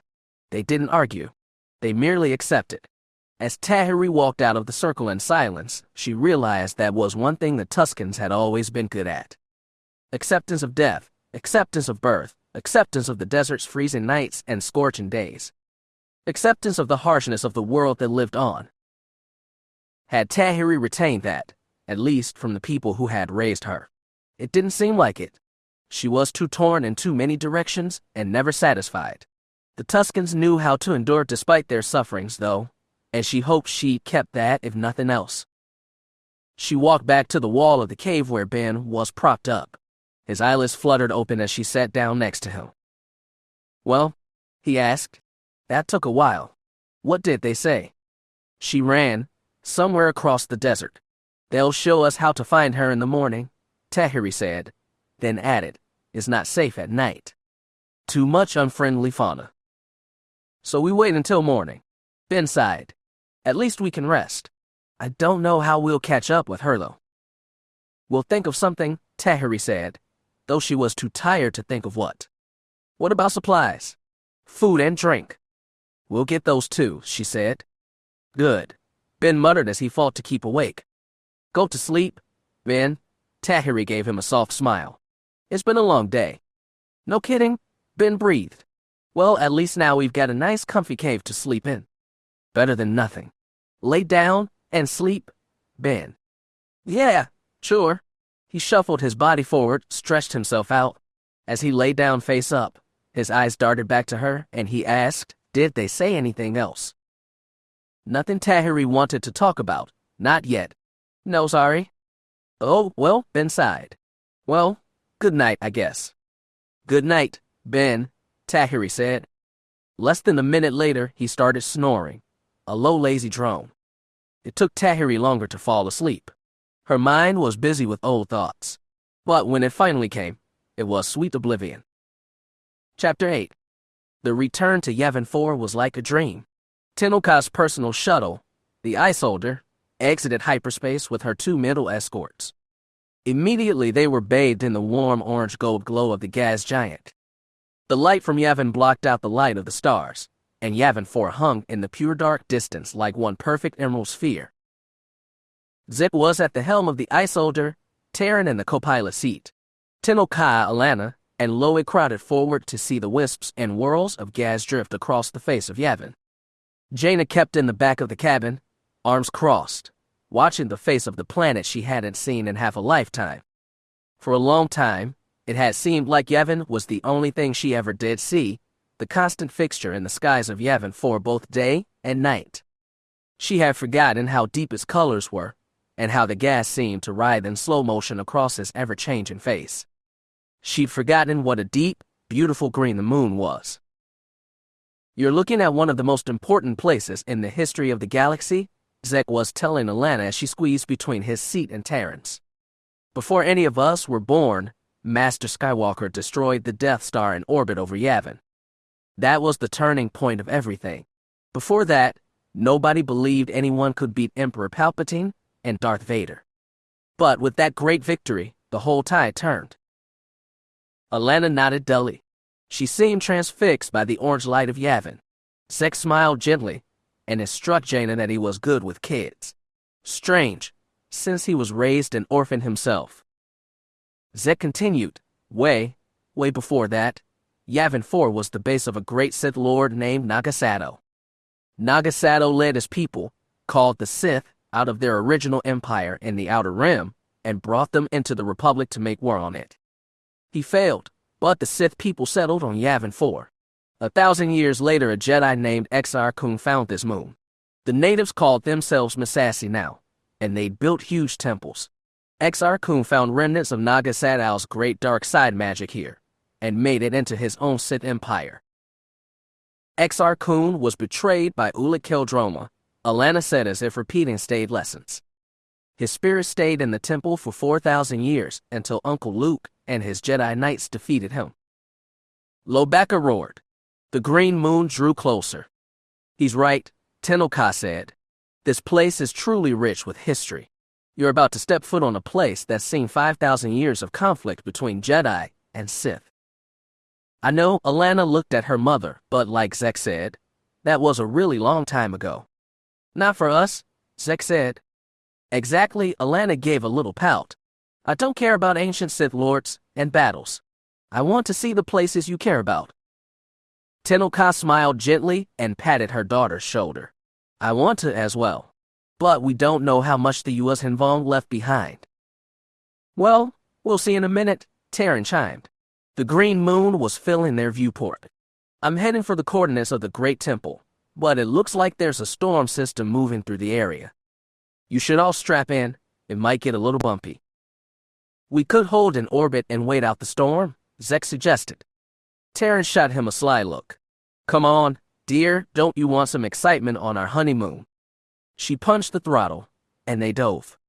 The middle escorts hung in orbit while the Isolder stabbed into the storm. Jaina strapped into one of the seats in the rear cabin along with Tenoka and Alana, while Loe stayed up front to help Zek and Terran. As the wind buffeted the shuttle and jerked them in their seats, Alana asked, "Aunt Jaina, are you excited to be going back?" "Excited." Jaina forced a laugh. "I'll be excited to get on solid ground." "But Yavin 4 used to be your home, right? Don't you want to go home again?" Jaina looked at Alana, then at her mother. Tenoka's lips were a flat line, her gray eyes inexpressive. Jaina shook her head and said, "It was all a really long time ago, long before you were born. I don't even know how much I'll remember." "I bet it'll come back to you," Alana said. "Really important things always do. You're getting wise with age, aren't you?" Jaina smiled. Alana did that pout again. "I'm almost 10. I'm not a little kid anymore." "No," Jaina admitted. "You're definitely not." Alana looked satisfied. The shuttle jerked hard, and Tenoka put an arm around her daughter's shoulders. They said nothing else on the way down. When they finally settled on solid ground, Jaina found she couldn't wait to get outside. She was used to spending time in spaceships, of course, but still she hated being tossed around inside a metal can. When the landing ramp lowered, the smell of damp, warm air rushed into the shuttle's artificial atmosphere. Loe and Zek went down first, followed by Terran and Jaina, with Queen and Princess coming down last. Zek had put them down in a clearing, and wind and light rain still shook the surrounding forest. Great trees groaned as they swayed, and mist tickled their faces. Jaina stepped tentatively onto familiar soil. She'd been to more worlds than she could count, but somehow Yavin 4, her old home, felt different from the rest. Even with the clouds covering the gas giant overhead, there was something in the shape of the trees and the smell of the thick warm air. In the distance, wild animals gave familiar cries she hadn't heard in half a lifetime. And far away, peeking above the shaking tree line, the old temples rose into the air as if defying storms and centuries. "Oh," Wild Sex said softly. Taran came at his side and softly squeezed his hand. "Wow," he said again. Jaina nodded. That was about all anyone could say. Except for Alana. She scrunched her face and said, "This is awful. Is it always this rainy?" Loey chuckled and brushed some of the water out of his fur. Tenel Ka said, "Only sometimes, dear." "Let's get some cloaks from the ship," Zek said. "And some supplies, too. It shouldn't be a long walk to the temples, but the forest floor might be damp." "This is a fact," Tenel Ka nodded. Alana scampered up the ramp, glad to be out of the rain. Zek, Taran, and Loey followed. Tenel Ka lingered at the bottom of the ramp and sidled alongside Jaina as she walked back into the ship. "How do you feel, friend Jaina?" she asked. "Weird," Jaina said. "Just weird." "Fact," Tenel Ka said, nodding once. The six of them set off through the jungle with rain cloaks, 2 packs of rations, and a communicator patched directly to the middles in orbit. All the Jedi had their lightsabers, and Zek, Loey, and Taran all had blasters. Most of the rainwater hadn't worked its way down from canopy to jungle floor, so passage through the forest was not difficult. When they got to the temples, though, it was clear things had changed. Jaina had gotten only second-hand descriptions of the U.S. Hinvong attack on Yavin 4, but she knew the Great Temple had been damaged. She was shocked to see the black scored hole where its east face had been, and the pile of rubble spilled across the lawn now choked with waist-high grass and new sprouting trees. The entire 5,000-year-old structure had been smashed by some U.S. Hinvong weapon, walls, and steps and superstructure caved in. The Blue Leaf Temple, smaller than the Great Temple and not as big a target, seemed in better condition, though it, too, bore many black battle scars. Interestingly, Jaina saw virtually no remains of U.S. Hinvong biotechnology. From what her late brother Anakin had told her, the Vong had begun their typical attempts at terraforming the moon to make it more habitable for Vong-formed creatures. The Alliance hadn't made any attempts to re-terraform the moon. Perhaps when the Vong left after the war, they'd made sure to take all their materials with them. Tucked behind the Blue Leaf Temple, they found the burnt husk of what had once been a Damudek, shell-shaped organic bunkers the Vong could grow quickly on the planets they invaded. The jungle had already reclaimed most of the wreckage. Creeper vines carpeted the walls of the cracked, curving exterior. Leaving the others outside, Jaina and Loey began to explore the inside of the structure, such as it was. The roof had been torn off, leaving it exposed to the elements. Grass and small trees poked through the floor. From what she remembered of U.S. Hinvong Biodec, it seemed like the places that should have housed Vilip choirs or sensory apparity had been intentionally gouged out and burned rather than simply abandoned to the elements. She wondered if this had been the Shaper Demudec where her friend Tahiri had been held captive, and into which her brother Anakin had ventured to rescue her. She found herself glad that Ben and Tahiri were off on the other side of the galaxy, doing who knew what. Coming back to Yavin 4 was hard enough for Jaina. It would have been even worse for Tahiri to revisit the place of her torture.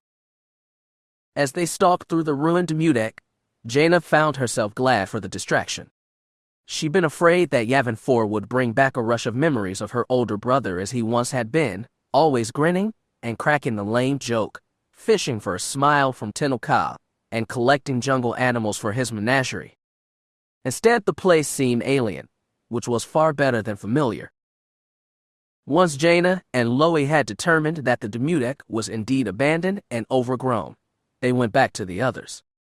By now, Lana seemed eager to get inside the Great Temple and see the place her parents had called home, though the adults were far less certain. We don't know what kind of damage the Vong attack did to the superstructure, Terran said as they circled back around the big pyramid to look at the damaged east face. Even if this place had an internal energy grid, I doubt it's workable now. Lobaka roared and pulled a glow globe out of his pack. Fact, Tenno-Ka nodded. But even so, we don't know the integrity of the building. The entire interior may have collapsed. These temples were made to last, Zek reminded them. 5,000 years and more than one invasion, and most of it still standing. You know how it was built, layer by layer, step by step. Most of the damage doesn't look too deep to me. We should at least take a look inside. I bet the old hangar bay is intact. Maybe the old communications room too, where they planned the attack on the Death Star. Alana groaned. Not another history lesson. It's family history, though, Zek reminded her. I'm more worried about what else is inside, Terran spoke up. I don't suppose any of you Jedi can scan the temple for life forms. I don't feel anything, Jaina said, and Loie moaned in agreement. Of course, if there was Vong-formed life, we wouldn't feel it anyway, Zek said, then asked, would we? I doubt it, Jaina shook her head. The Yuuzhan Vong had proven immune to the Force, something that had baffled the Jedi all throughout the war, until the living world Xenoma II had revealed that the Yuuzhan Vong had been separated from the Force after their fall into barbarism, like a diseased person put under quarantine. Well, said Tenno-Ka, it seems there is only one way to determine the truth, and that is to investigate the scene. Fact. Fact, Terran nodded and readied her blaster rifle, a medium-range carbine. She affixed a light to his barrel while Lobaka and Zek prepared glow globes. As they rounded the side of the temple, the entrance loomed before them like a big black mouth, spread wide to take whoever wished to enter. Alana, at least, still seemed excited. Come on, she said, tugging her mother's hand. What are we waiting for? Nothing, said Terran, and flicked on the light. Its beam stabbed into the darkness like a knife. Nothing at all. Everything felt different in the dark. The great temple had always been a strange place, as ancient and ghost-filled as it was filled with life and young energy. When she'd allowed herself to think back to the place, Jaina had thought of the people who'd filled its old stone hallways. Stubborn Tenno-Ka, brave Loie, troubled Zek, her brothers, Uncle Luke, wise Tion, stern Cam Salazar, rest of Kype Durin, when he wasn't off playing hero. Dark hallways flashed in the light of glow globes and beam lights, and with every flare of light she felt like some old remnant of the living and the dead was stirring. The temple itself was not as badly damaged as Jaina had expected. The big open hangar space at the base of the pyramid was untouched, though whatever equipment the Jedi or Rebel Alliance left there had been stripped, then presumably destroyed during the Yuuzhan Vong occupation. They climbed stone stairwells, ancient and durable, all the way to the convocation chamber near the top of the temple. Stone benches, some intact and some broken, lined the tiers that descended to the speaking floor. Loie and Zek sent their glow globes levitating high in the air and set them to maximum, casting the entire vast chamber in artificial light. Wow, Alana exclaimed. This place is huge. Yep, Zek said. You could fit a whole lot of Jedi in here. Loie grunted in agreement and went down the steps. There was a stout platform in the center of the hall from which Uncle Luke had given many addresses. Jaina's mind flashed back less to those than to the fierce debates during the Vong War that had turned this convocation hall raucous. She remembered all of Kype Durin's fiery speeches and Uncle Luke's attempts to meet that fire with coldness and calm. It hadn't always worked, and sometimes Jaina herself had felt drawn to Kip's personality, which had been as magnetic as it was angry. Anakin had been tempted too, she remembered, though not Jacen. Back then he clung to peace like Kype clung to his lightsaber. She still didn't understand how he changed so much. This is where Master Skywalker used to gather the Jedi, Tenno-Ka was explaining to her daughter as the two stepped carefully down to the central platform. It's a huge space. Alana marveled. Did they fill up the whole room? Were there that many Jedi? Not quite, Tenno-Ka admitted, but when Master Skywalker spoke, he commanded everyone's attention. I know, said Alana, he's always like that. And he always has been, Zek said, and chuckled to himself. You know, I used to be kinda scared of Master Skywalker. Jaina smiled at that memory. After his brush with the dark side, Zek had been more conscious of his temptation than any Jedi she'd known, and he'd always pressed hard to curry Uncle Luke's approval. He'd been scared of other people's judgment then, and maybe still was. Master Skywalker has never been intimidating, Tenno Ka arched an eyebrow. Quite the contrary, he has always acted rather fatherly toward me. Well, he was friends with your mother, Zek shrugged. I was just a street rat with a bad attitude. Terran, still at the top of the stairs, said, Will we visit the underworld of Coruscant for the rest of our honeymoon, dear? If you really want to. Zek looked up at her. It might be the least popular vacation spot in the galaxy. Then we should have no problem booking a hotel. Terran raised her spotlight to scan the roof of the hall. Jaina's eyes followed the lights. The roof seemed largely intact at first, until Terran's spotlight caught a long crack running from the center of the ceiling to what must have been the eastern wall. Loie gave a low moaning sound. He's right, Terran said. This place isn't as stable as we thought.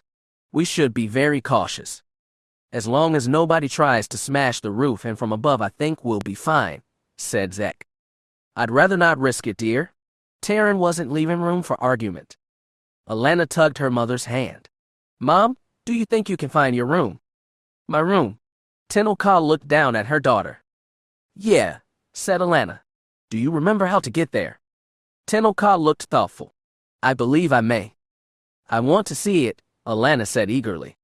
If we go into the upper levels, we'll have to be careful, Zek said.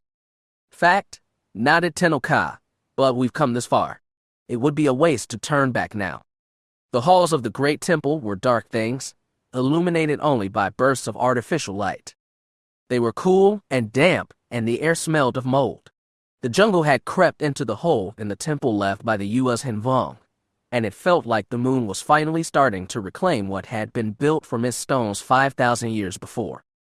Without light or the hum of living in the forest, it felt like an empty thing, haunted not even by ghosts but by dim 20-year-old memories.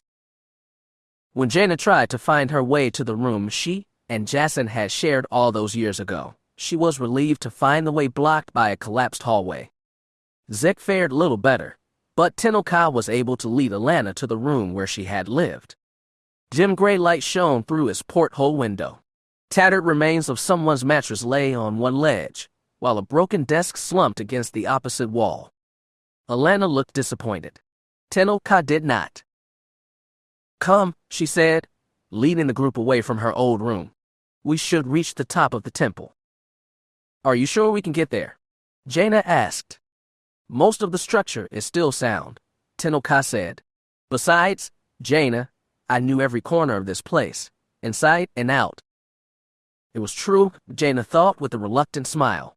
Tenno Ka had been the master explorer of both the temple and the jungle, always seeking out new ways to challenge her mind and body, even after the loss of her arm. She had climbed trees, scaled cliffs, and of course she had found a dozen ways to get to the top of the great temple, inside and out. They needed to give Alana a few force boosts to get her over a ledge here and there, but in the end it wasn't hard to ascend the step pyramid. When they emerged at the peak, the rain had stopped and afternoon sunlight was beginning to break through the clouds, casting the sky in mottled shades of gold and pink. The great orange-red form of Yavin shone faintly through thinning cloud, and the jungle expanded in every direction, treetops still swaying in the wind. A few birds glided through the air, V-shapes moving lazily in the distance. Jaina couldn't deny it. It was a beautiful sight. Wow. Alana marveled, spinning herself around to get the full panorama. This is amazing. It is impressive, Terran sounded almost grudging. You can't even see the clearing where we left our ship. Good to know, Zek breathed. Slightly winded, he stood at the edge of the roof, staring down the eastern side at the charred rubble and creeping vegetation. Loie tipped his head to the sky and gave a proud roar. Tenno Ka smiled, and Jaina did too, against herself. I would come here every morning, Tenno Ka said, putting her arm around Alana. I would get up an hour before dawn and exercise in the jungle, then scale to the top of the temple to greet the dawn. Alana made that pouty face again. Is that why you always try to get me up early? A habit made early is a habit for life. And I have missed this place.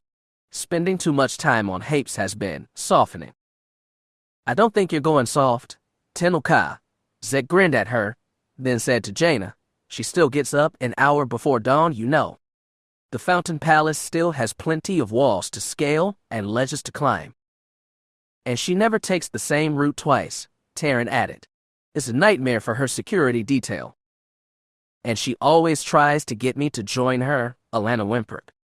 Jaina fixed Tenno-ka with a tight smile, and her friend returned it.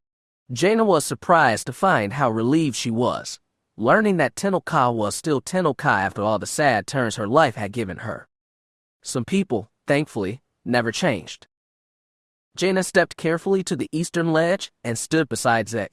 She said, a long way down, isn't it? That it is, Zek said. Shame about the temple, but in a way it just shows how amazing this place is. 5,000 years old, and it takes an extragalactic invasion to finally put a dent in it. Yep, those Sith engineers could work wonders. Well, I give credit where it's due, Zek shrugged. He said in low voice, you've been pretty quiet this whole time. Jaina glanced at Taryn, then at Zek. I'm fine. It's just been a long time. I know, Zek said, but it's not all gone, is it? You and me, Tenno-ka, Loie, together again. It's nice, Jaina admitted, but they both knew who was missing. A memory came back to her, vague and distant. She remembered standing on a cliffside and seeing these temple peaks from a far distance. Jacen had been with her, and Anakin too. The bittersweet thought made something well up in her throat. Her eyes became unexpectedly moist. At that point, Terrence sidled along Zek's other flank. Instead of interjecting, she took out a pair of macro binoculars and brought them to her eyes. She scanned the horizon and said, I see another temple that looks very intact. Looks like 5 kilometers south-southeast. Loie growled warning, and Zek said, he's right. We don't want to go there. What's there? Taryn asked. A Sith temple, Jaina said. Another Sith temple, actually. One Exar Kun built 4,000 years back. I thought Corran Horn blasted it to rubble, though, or at least part of it. Maybe. It's hard to tell from this angle. Taryn adjusted the binoculars. Is it located in a clearing? A lake, I think, Zek said. It wasn't really a place we wanted to go. We don't have to go there too, Alana said. Loie moaned in relief. But what about that other temple, the Blue Leaf Temple? Did you guys use that? Master Skywalker did use it as an additional training area, Tenno-ka confirmed. We could visit that too, if you like. I don't see why not, Zek said. We did come all this way, didn't we? Fact, Tenno-ka patted her daughter's shoulder. Come. It's going to take a bit more effort to get down safely.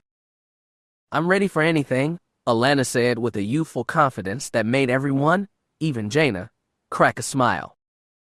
Before they could start down, they heard a loud noise from somewhere within the temple. It sounded like cracking stone. What was that? Zek said, suddenly alert.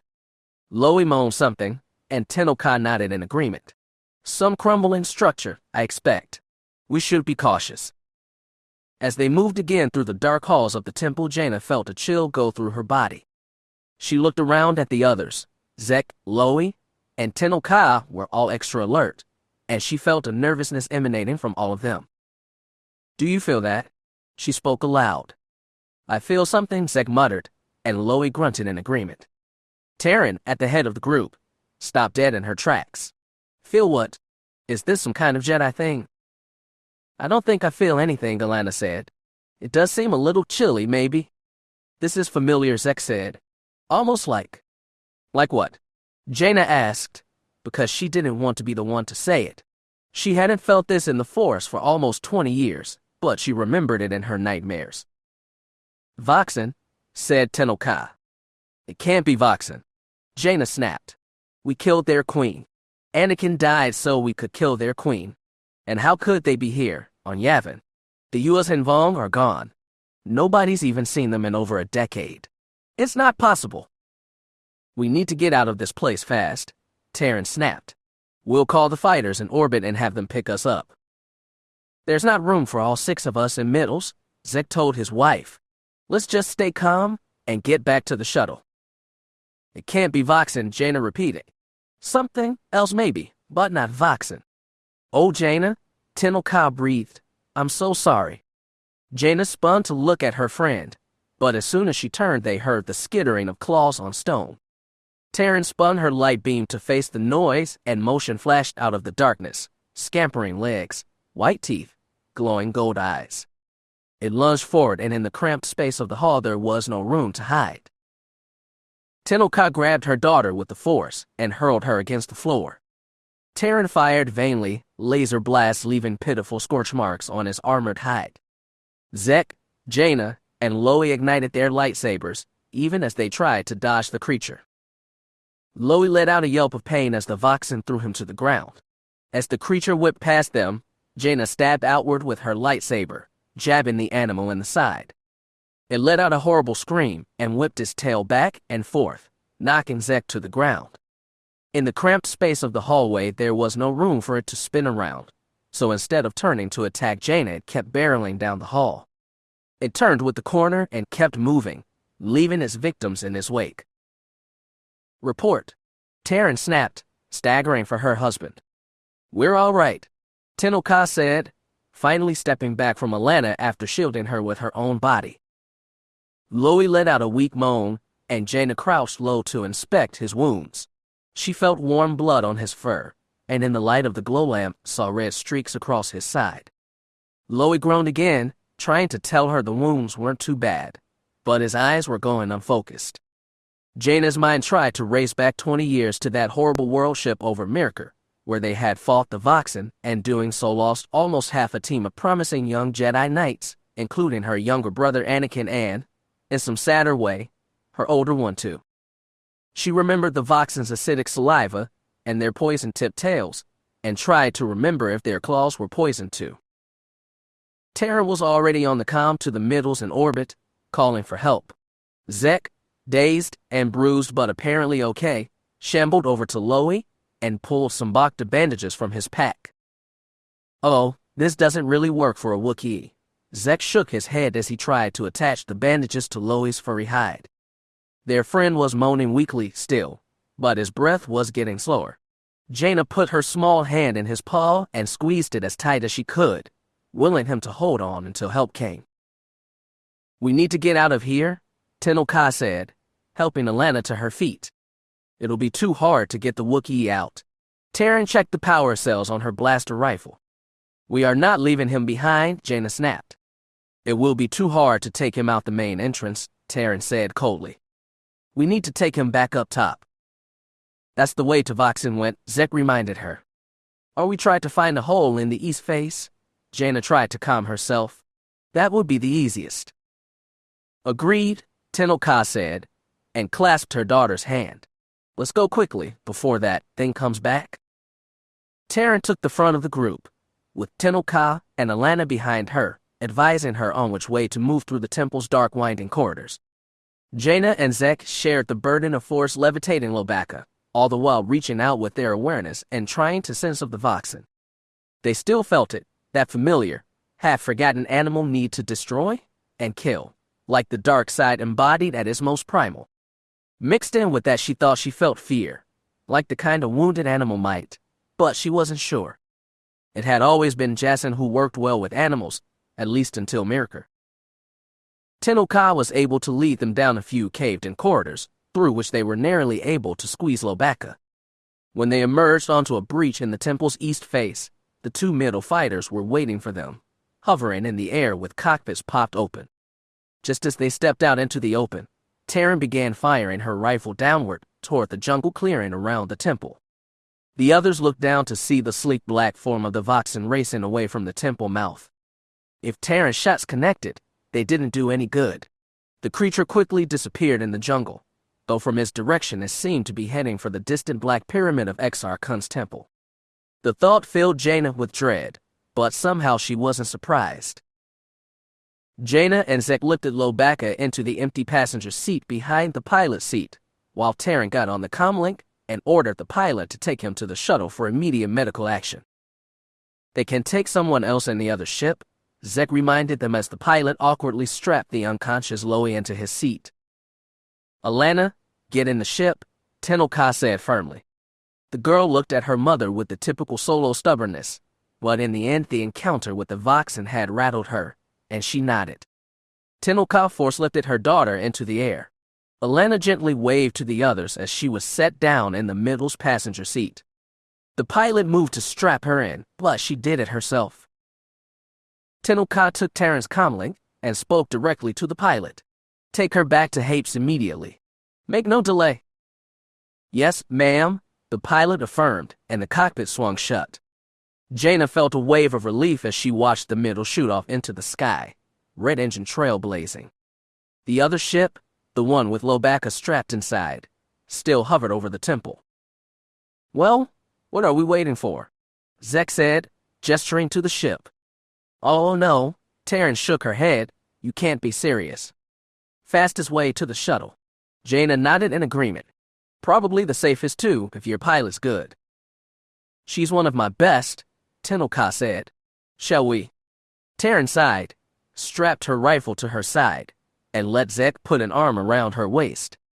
They went first, hovering up into the air, drifting toward the middle, then gently dropping onto the scimitar-shaped wing. They pressed themselves flat against its surface, gripping its edge hard. Are you ready, friend Jaina? Tenel Ka said, reaching out to grip Jaina's hand in her own. As I'll ever be, she said, and they took off in the air. Chapter 9. Wraith Squadron was a unit with no articles of incorporation and no place in the Alliance military or security command structures. It answered only to Director Lauren, but it filed no official reports and left no records. Given that they were a squadron which did not technically exist, the Wraiths were used to being kept in the dark, then sprung with sudden revelation and forced to throw together a quick plan and act on it. Such was the lot of any intelligence agent, or so Scud had been told, and it certainly held true for their unit. However, even with all that in mind, the current operation felt weird. The Wraiths left the military base at Borlius with only their T-65 XJ-7 starfighters. Once they were in the black, Sabinrin transmitted coordinates for their hyperdrives and ordered them to lightspeed. The coordinates themselves were for a deep space site, far from any system inhabited or otherwise, but notably close to where Alliance and Imperial space abutted the unknown regions. That provided plenty of fuel for thought during the long outbound ride. When the X-Wings finally arrived at the coordinates, they got part of an answer. The Lorner Strike cruiser waiting for them had clearly undergone some major refitting, and as they followed Sabinrin into land, at the ventral hangar, Scud marked unusual sensor emplacements on the nose and additional missile batteries on either flank. This ship looked like it was built to brawl but also to explore, which was pretty close to proof they were heading into uncharted space. The Wraiths set their X-Wings down on an expansive hangar deck with only one squadron of TIEs suspended from overhead racks. The Wraiths weren't used to grand greetings, so they weren't disappointed by the modest reception. A black uniformed Imperial and Lieutenant's bars met them instead of the captain, and as he led them through the clean gray corridors, he rattled off a long list of areas that were to be restricted to Alliance personnel. He said, we can use the refreshers at least, right? Drickall whispered at the back of the group. I think he mentioned those, replied Trey. Showers too. Tell me I can shower. If they don't, I will personally lead a new rebellion against the Empire. Their barracks on this ship, which the lieutenant called the Wessex, were small but clean, with bunk beds lining two long walls. The Wraiths had slept in far worse, and Scud took in the sight, with one sweep of the eyes before resting attention on the single man waiting for them at the wall furthest from the door. I'll take it from here, Lieutenant, said the short man with the trim black beard and white streak through his hair. Despite wearing a civilian suit, he had the bearing of a man used to uniforms, and Scud recognized him instantly as Jagged Fell, former Imperial head of state. The lieutenant raised one hand halfway, remembered he had no reason to salute, and left without another word. Well, Jagged said, looking around the Wraiths crammed into the narrow bunk room, I hope they weren't too rude. We've had worse greetings, Mary said. Right? Nobody shot at us this time, Shar agreed. Always a plus, added Drickall. Sabinaring, though, was all serious. He extended a fat green hand for Fel to shake. Thank you for meeting us privately. I'm sure we have a lot to talk about. We certainly do. Fel shook, then glanced at his wrist chrono. I've arranged for you and your executive officer to meet the captain of the ship. She'll give you a detailed projection of the current operations plan. Before that, I wanted to give all of you a quick summary of why you're here. I'm glad somebody's going to tell us, said Terman. Fel looked over the group slowly, like he was examining each face. Scud shifted uncomfortably under those eyes, and the whole scene was getting awkward until Miri said, Well, are you starting or should we? Of course. Fel turned his eyes downward, took a holoprojector disc from his suit pocket and held it up. Before turning it on, he said, These are images of debris recovered from a system just past the edge of Imperial space, abutting the unknown regions. They were recovered when Wessex itself investigated heat signatures indicative of a major battle. With a twitch of the thumb, he sent bright light into the air. The holo image showed a laboratory table with jagged pieces of debris laid carefully under a bright light. Scott's heart fell into his stomach as he made out the charred remains of a U.S. Hinvong warrior's Vonda and crab armor and amphistaff curled up in death, and several portions of thick Yorick coral, the kind grown in to construct starships. You see the cause for alarm? Fel said dryly. Wessex also recovered fragments of other warships, native to our galaxy. The debris is inconclusive, but the Imperials believe it is largely of Alliance manufacture. The Alliance military has no part in this, Sabinaring said quickly. I have personal assurances from Director Lauren. He hasn't picked up even a whiff of this. Well, something sure as hells is going on. Charlotte frowned and crossed his arms. Aside from Sabinaring, he was the only other member of the Wraiths who fought in that horrible war. So this is a joint investigation, then. In essence, yes, Fel nodded. Have we asked the Chiss if they've noticed anything? Asked Rand. It was common knowledge that Jagged Fel had been raised in the Chiss ascendancy, that secretive polity in uncharted space. The general public, Scut included, wasn't certain of his current relationship. He'd heard Fel had been exiled from the ascendancy, but a group of Chiss had also helped him out in his recent battle with Admiral Dalla. Fel said, The ascendancy has yet to respond to any overtures on this matter, which was suitably diplomatic but explained nothing. This is an Imperial Alliance cooperative mission, Sabinaring said. It was approved on the highest levels, by Windorvin and Vitor Riege. We will comply with every rule and stricture the Imperials lay on us while we're aboard Wessex. We're here to avoid another galactic war, not pick a fight with old enemies. This is the most important mission we've ever undertaken. Busting crooked Alliance admirals is child's play compared to hunting down two renegade fleets trying to restart the most deadly war in galactic history, and we're not going to let ourselves get distracted from that goal. Understood. Sabinaring's small porcine eyes passed across the group. The other pilots met his eyes, but when they swept past, a few turned their own gazes on Scut. He didn't have to see it to know they were glancing at him askance, wondering what he must be feeling at this revelation. It was an internal conflict about his loyalties, and he hoped his squadmates knew that. He prayed they trusted him that much, after all they'd been through together. Instead, what seized him was something different. A sudden weight had settled on his shoulders, but he also felt lightheaded, almost dizzy with revelation. It felt like his entire strange life had been leading to this great leap into the unknown. When Sabinaring's eyes met his, Scut said, You don't have to worry about my loyalties, sir. I wasn't, Sabinaring said. Scut looked at him, trying to tell if he was being nice or truthful, but that porcine face was as unreadable as ever. Whatever the case, Scut realized Sabinaring wasn't the person he should be speaking to. He turned his attention to Jagged Fel, drew in breath, and said plainly, Mr. Fel, for the sake of disclosure, you should know that I am a U.S. Hinvong. Scott's squadmates shifted on their feet and breathed wordless surprise that he'd come out so plainly. Fel, to his credit, held Scott's eyes and didn't flinch. I was aware your unit had a one-of-your-kind, he said, too polite to admit he'd been scanning faces and trying to puzzle out which was a disguise. Scott was wearing a homegrown neoglyph masker now, and his face was that of a forgettable human in his early 30s. He said, "I expect you'll want me to keep his disguise when in front of the Imperial crew." "That would be wise," Fel said without apologies. He seemed less shocked than thoughtful at the revelation, something Scott appreciated. In fact, Fel even got a little smile. This may actually work to our advantage. "I was raised by humans," Scott clarified. "I've studied Yuuzhan Vong culture and especially their technology, but I can't give you an inside view." "Can you speak their language?" "Only a little." "That's still something." Fel looked to Sabinri. "I believe we should bring Mr. Vil Gorset. Or Scott, we should bring Mr. Gorset to the meeting with Captain Veila, in the interests of full disclosure."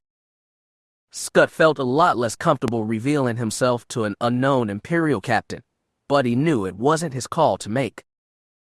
Sabinri titled his broad head thoughtfully, then nodded. "If you think it will make this captain trust us more instead of less."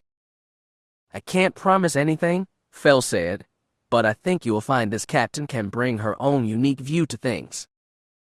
Miri Antilles barely knew her cousin, once Imperial head of state, but now just Mr. Jagged Fel. She did know that he'd always come off as a stuffed shirt. He'd probably get along better with Syal. She stood across the table from him in the briefing room on the strike cruiser Wessex. It was an old ship, but had clearly been heavily remodeled with all sorts of surveillance and reconnaissance devices Miri knew they'd never let her see. Its commander was standing next to Jagged, and she was definitely not what Miri had expected, a small, red-skinned Twi'lek woman with alert gold eyes and tight-pressed lips that seemed equally likely to curve into a frown or sly smile. Miri didn't like her already, but admitted that she was an interesting addition to a briefing that already included a genetically modified Gamorrean and a human-raised Yuuzhan Vong. "My parents adopted me when I was a small child," Scott was explaining now. "I still don't know much about Yuuzhan Vong culture, aside from what I've read in books." "But you know about their technology," Veila said evenly. "I made a point to study it as I got older," he nodded. "I've worked a little with the sample creatures still in possession of Alliance intelligence and attempted to replicate it using organic material native to our galaxy, like the masker I'm wearing." "That makes you the closest thing we have to an expert," Fel said. "We'll see how you can help us in the coming days." "I'll do my best," Scott said, though Miri could see the doubt in his eyes. He wasn't conflicted about potentially fighting the Vong. He was scared he wouldn't be up to the responsibility that was suddenly on his shoulders. Privately on their way here, he'd told Miri he'd always wondered if a day like this would come. Veila tapped a button on the table, and a hollow map materialized showing the Imperial border sectors and neighboring systems. She said, "Our current plan is to send 2 fighter reconnaissance missions into each system. At 12 fighters, that's 6 missions at a time. We'll allot 3 hours to each mission. It's going to be a very long, tedious slog, but it's important to be thorough. There's a million planets, moons, asteroids, and nebulae they could be hiding in. It's like looking for 1 grain of sand on a beach." Vort shook his head. "We'd almost be better monitoring space for signals of another battle, then responding when necessary." "We're already on the lookout," Fel said, "but as of right now we haven't found anything." "What makes you think they're even any place near here?" Miri asked. "This battle was over a week ago. They could be on the far side of the galaxy by now." Veila shook her head. "It's very likely they've dived deeper into the unknown regions, but we can't go deeper ourselves without making sure our back is clear. Like I said, it will be a long slog. Thankfully, the star charts you brought should make things somewhat easier." "Glad to help," Miri said quietly. "The rotation of pilots is up to you, of course," Fel said. "We've already prepared an extensive list of planets to be searched, though if we uncover traces of either fleet we will of course consult together to determine the best course of action." "Of course," echoed Vort. Veila took a data chip out of her breast pocket and slid it across the table to Miri. "This is the master list of all systems to be searched. It also contains data on the recovered wreckage for all your pilots to view." "Thank you," Miri said, picking it up carefully. "We'll look over it together.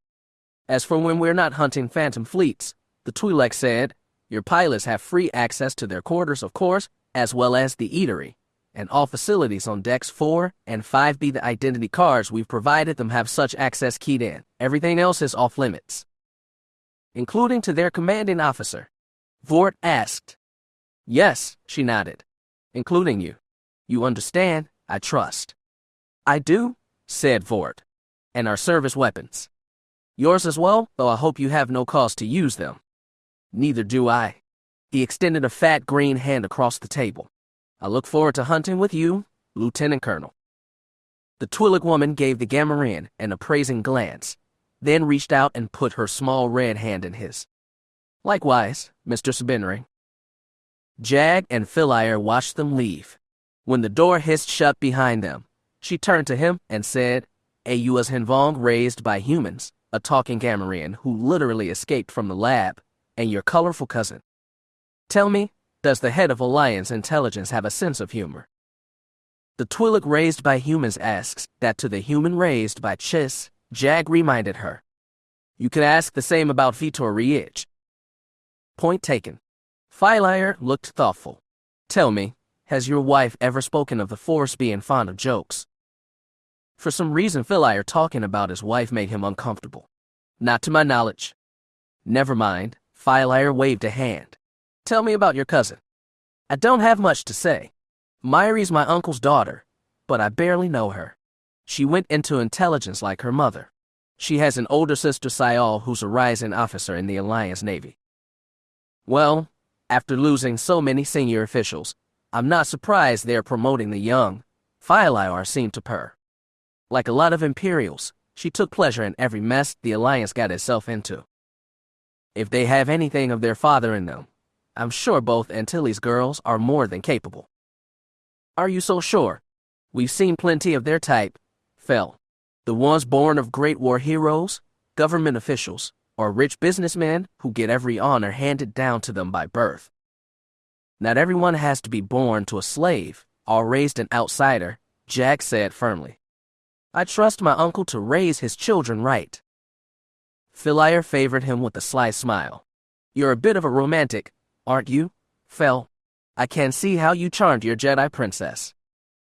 Jag looked away. Regardless of the professional abilities of the Antilles women, I'm sure Chief Lauren sent us his best. My uncle used to fly with Sabinring. Yes, you said he was a product of the old warlord Singe's experiments. Not only did they give him speech, but a superior intellect as well. He was a mathematics professor for a while, but he's returned to spy work. And what about the Vong? Do you know anything else about him? Nothing beyond his personnel file, and nothing about any of the other pilots either. No, there's also the other executive officer, a human named Charlat. I fought with him during the U.S. and Vong War. He's clever, good at schemes and propaganda. This Chief Lawrence sounds like a very creative man to make such a unit. It was originally my uncle's idea, but Lawrence creative too. And he does have a sense of humor. Well, we'll see how long this little partnership lasts. What do you mean? Jag asked. Oh, come on, Philaire said. You know it as well as I do. If there's some rogue Alliance fleet out there fighting the Vong, they're not going to let us stroll back to Bastion with proof. They'll try to silence us and keep their secret. Jack shook his head. That might be the way the Empire operates, but not the Alliance. Not Garrick Lauren, and not the Wraiths. I don't believe you, as she said, which is why they'll be monitored at all times. At the first sign of trouble, we can gas them in their quarters and dump them into space. Jack glared at her. You will do no such thing, not while I'm aboard. Then you can go with them, Philaire said, voice icy. This is my vessel, and under no circumstances will I allow Wessex or her crew to be destroyed, either by Alliance agents or the U.S. Hinvong. Jack sighed. You disappoint me, Lieutenant Colonel. Filer seemed taken aback. Why, if I may ask? There's a fine line between practical and ruthless. One keeps you alive, the other makes everyone your enemy. If the Empire has any future in this galaxy, it will have to learn the difference.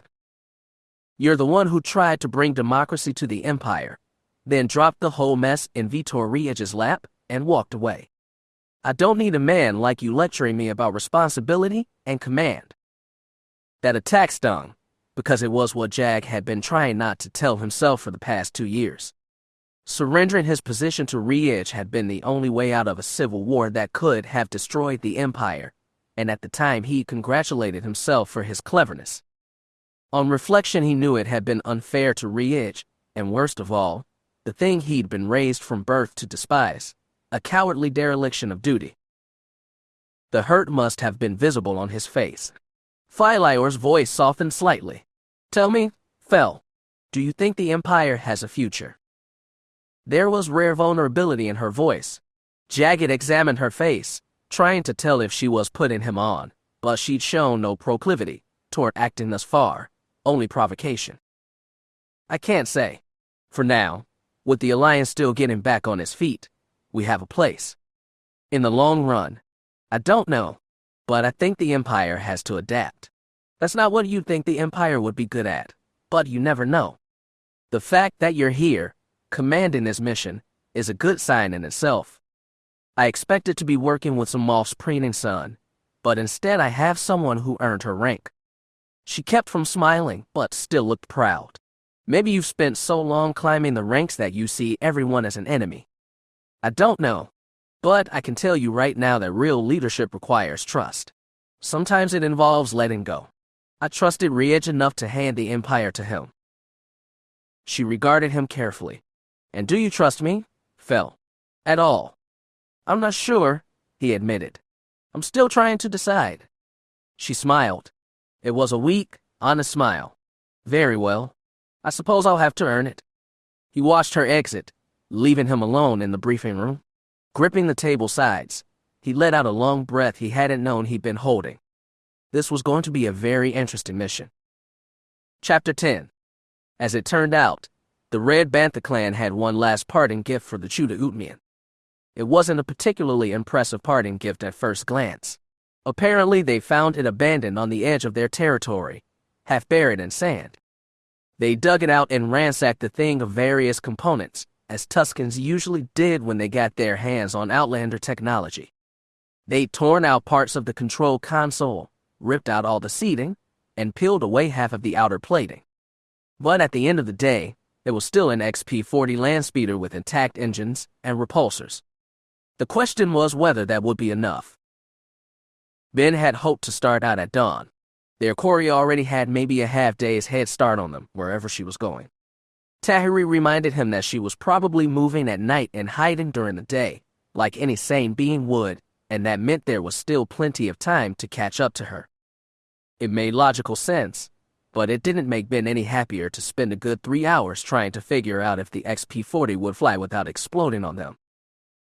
2 of the 3 engines still worked, which was a start. The repulsors looked intact, though the control systems had been cannibalized. Ben had decent technical proficiency, but he was no expert on the internal construction of Soro Suub landspeeders, which meant a lot of time with his upper body shoved into the tangle of wires and mechanisms beneath the landspeeder's nose trying to determine what was a flux capacitor and what was a radiator. The latter was going to be pretty important if they were going to get this thing going.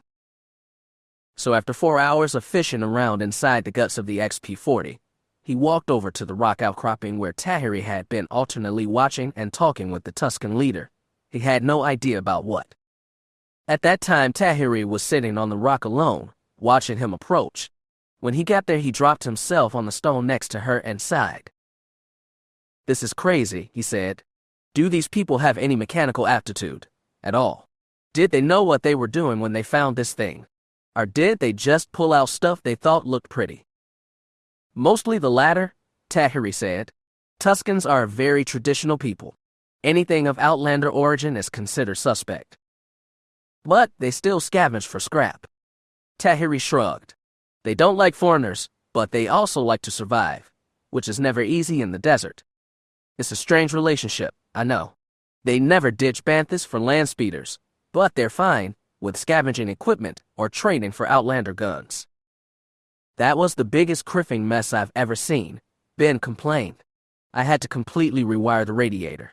I had to remove one engine entirely because somebody ripped out the stabilizer, and if we tried to fly without it, the whole thing would blow up. Most of the front hull plating is gone, which means this thing's innards are going to get coated in sand. He shook his head. This is crazy. But will it fly? Tahiri asked. Ben stared at the landspeeder, then nodded.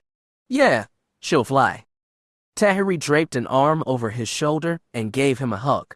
Good job, Ben. She'll fly for now, Ben clarified.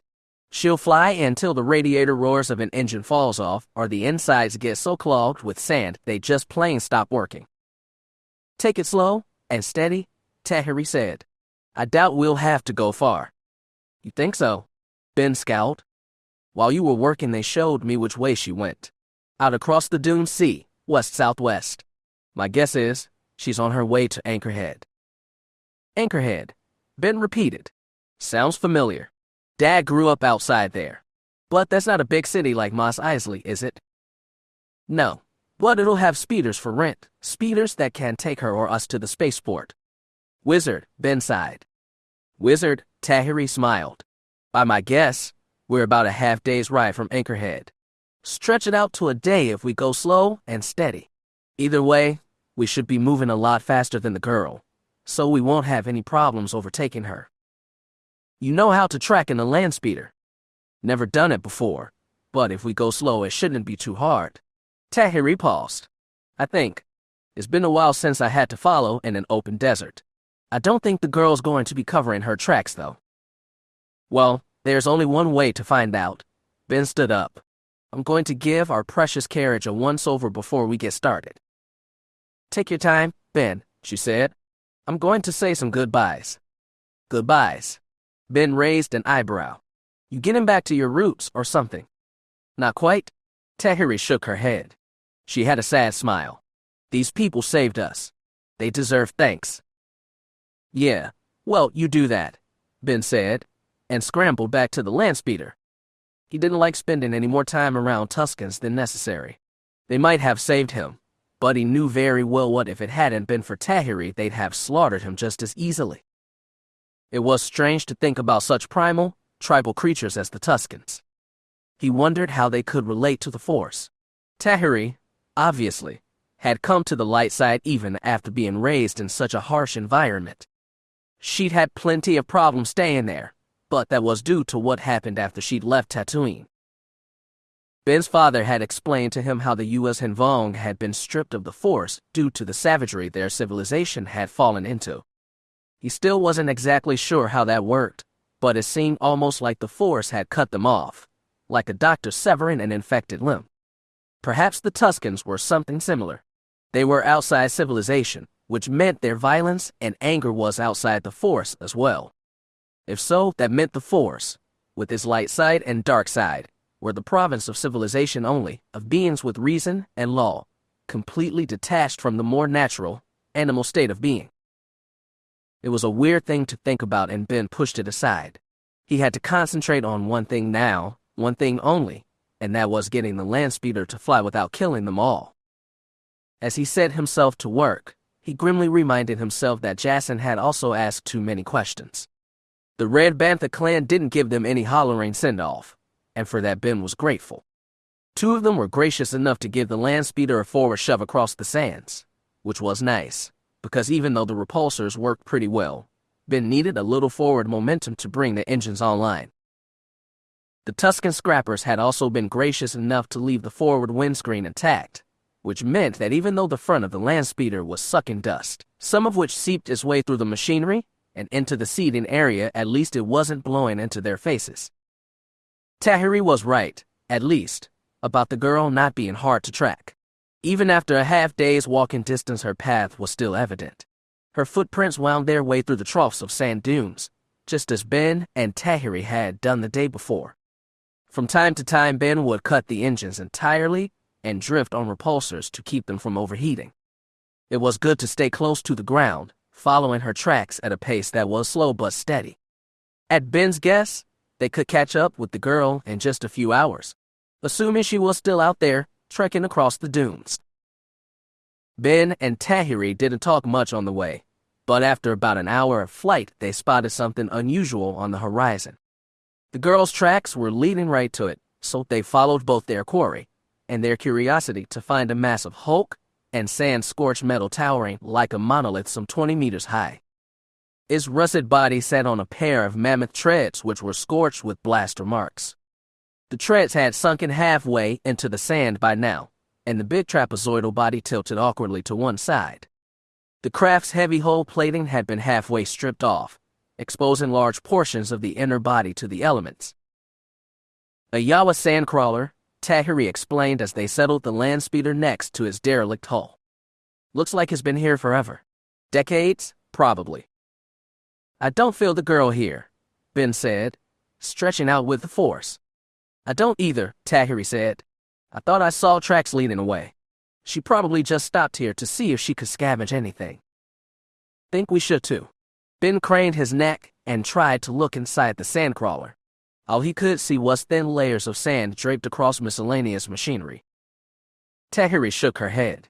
I don't know why we should, unless you really need some equipment for this thing.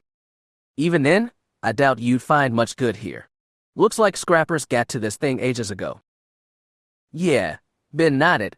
You're probably right. We don't want to waste time either. Ben kicked the land speeder into a slow lop around the sandcrawler. Sure enough, they found a second set of tracks, these ones leading back across the desert. They set themselves on the girl's trail again and kept moving. As they moved, Tahiri pointed out something on the northern horizon. In all other directions, the sky was a sharp blue, clearly demarcated from the white gold of the sand dunes. To the north, some sand-colored blur lingered on the horizon, like an ugly smudge on a painting. What is it? Ben asked, trying to keep his eyes on the tracks. Sandstorm, Tahiri breathed. They don't happen too often, but they can be nasty. We need to keep an eye on it. Ben nodded in wordless agreement and kept going. Maybe 10 minutes later, Tahiri tapped him on the shoulder and said, "Look at it now." He took his eyes off the tracks and looked back north. It was getting bigger all right, an ugly mustard-colored pall that seemed to marshal on the horizon like an approaching storm. Which, Ben grimly realized, was exactly what it was. Well, he said, what do we do now? Try and find shelter, Tahiri said. What shelter? He waved his hand at the endless dunes. Keep your eyes open, she said. We've probably got an hour before the storm hits. Lovely, Ben grimaced. Trust the Force, Ben, she said chidingly. He kept grimacing. In the end, though, it was their quarry that saved them. It was hard to spot at first, but the tracks led them straight towards some old homestead. A squat, sand-colored dome sat to one side of a broad pit. A few moisture vaporators stood like lonely, rusted sentinels around the homestead's perimeter. As they got close, it became obvious that the homestead had been abandoned for some time. Sand had crept through the open doorway of the dome, and the pit was half submerged. By that time, the sandstorm was approaching fast, and Ben could hear the distant scream of sand whipped violently by wind. They circled the homestead once, but there were no tracks leading away from it. When Ben reached out with the Force, he couldn't find her. What do we do? Ben asked. This place is a wreck. Best we're going to get, Tahiri said. There, see over there. That looks like a vehicle garage. I see it, Ben nodded. To one side of the dome, a low-set metal shack. He gave the engines a kick that sent them sliding across the sands, right toward his open mouth. He slowed down the repulsors as the land speeder entered the garage, then killed them entirely. It was a big space, dark, with enough room to hold 2 or 3 speeders, though their XP-40 was the only one there now. If we can close this door, we should be safe, Ben said as he hopped out of the cockpit. The garage door had retracted upward, into the ceiling, but all it took was a tug from the Force to bring it sliding back down again. It closed with minimal protest and settled tightly against the threshold, effectively sealing them off from the sandstorm that began to pound against their door. Well, Ben said, that was easy. Not surprising, Tahiri said. Look at this place. Barely any sand. She gestured to the metal floor, the tool sheds, the equipment bins. Everything was rusted and dusty, but no sand. This door's been closed for a while, Ben said. And this grating, Tahiri gestured to the floor. I'd bet anything there was another land speeder in here just hours ago. She stole a ship. Ben felt a surge of panic. She could be at Anchorhead now, or even Mos Eisley. How are we supposed to track her? Calm down. Let's think about this, Tahiri said. This place looks like it's been empty for decades. Whatever speeder she found is probably just as bad as ours. I'd bet she went to Anchorhead first, probably to get a better speeder. That's a big gamble, Ben said. Best we've got, Tahiri shrugged. But she's not here now, that for sure. So we have to wait out the storm, then. Ben scowled. How long do you think it'll be? I don't know. An hour or two at most. I was moving fast. Great, sighed Ben. So we have to sit around and twiddle our thumbs while she gets away. That's Poodoo, Tahiri. We might as well explore this place while we're stuck here. She might have left a clue or something, Tahiri said. See that door over there? They should have underground tunnels connecting the various parts of the homestead. They usually do. Assuming they haven't been filled up with sand. How long do you think this place has been abandoned? Tahiri shrugged. From the look of this equipment, decades, at least. Hard to tell in a place like Tatooine, where all the equipment's already out of date before it gets here. Still, we might as well explore. Yeah, Ben admitted. I guess we've got nothing else to do, Veila. That's the spirit. She slapped him on the back. Think we'll find anything useful? Only one way to find out. Come on, let's poke around. Chapter 11. Iceider may have looked like a small, humble shuttle, but it was also the personal transport of the Queen Mother of Hapes, which meant it had a capable emergency medical system. 3 minutes after the middle fighter awkwardly touched down in the clearing with 4 people hanging off his wings, they had moved Lobaka inside and laid him out on a table in the main cabin. The shipboard medical droid, a small floating sphere with 2 thin arms attached, was able to quickly diagnose the wounded Jedi. To everyone's relief, there was no poison in his system, though the claw wounds on his side meant he wasn't going anywhere. Once they were sure Lobaka was stable, they fired up the shuttle's hollow net transceiver and placed a call directly to Luke Skywalker. He had left Hapes about the same time they had and could have been on Ossus or in the unknown regions, but he'd left Jaina with a special emergency encryption key that routed the message to wherever he might be. When his wavery blue holo image appeared in the shuttle's cockpit, he looked alarmed. Hello, Jaina. I see you're using my emergency code. That's right, Jaina said as she, Zek, and Tenoka crowded around the holo projector. Because this was Jedi business, Tara remained in the cabin with Loie. We've returned to Yavin 4, and we're investigating the Great Temple ruins when we were attacked by a Voxen. A Voxen? Luke gaped. Are you sure? A Voxen are very close to it, Master Skywalker, Tenoka said. It is not the sort of creature one forgets. That doesn't make sense. The Voxen clones had short lifespans, and the war's been over for almost 15 years. They should all be long dead now. I know, but this one was very alive. It wounded Loie. Luke looked grim. Is he all right? He'll recover, though he won't be going any place for a while, Jaina said. Uncle Luke, we hurt the thing and caused it to flee. It looked like it was going for Exar Kun's temple. Luke's mouth settled into a grim frown. He looked very old. Exar Kun is dead, and his spirit no longer haunts that temple. His spirit was exorcised and destroyed, and Corran Horn blasted the temple decades ago. There still might be some kind of dark side energy, or some reason the Voxen might have been drawn there, Jaina said. Uncle Luke, there may be a nest, or maybe even worse. This Voxen looked pretty hale, and if somebody's growing new ones, well, I don't even want to think about what that might mean. Luke nodded grimly. The very thought of another U.S. and Vong invasion was terrifying to anyone.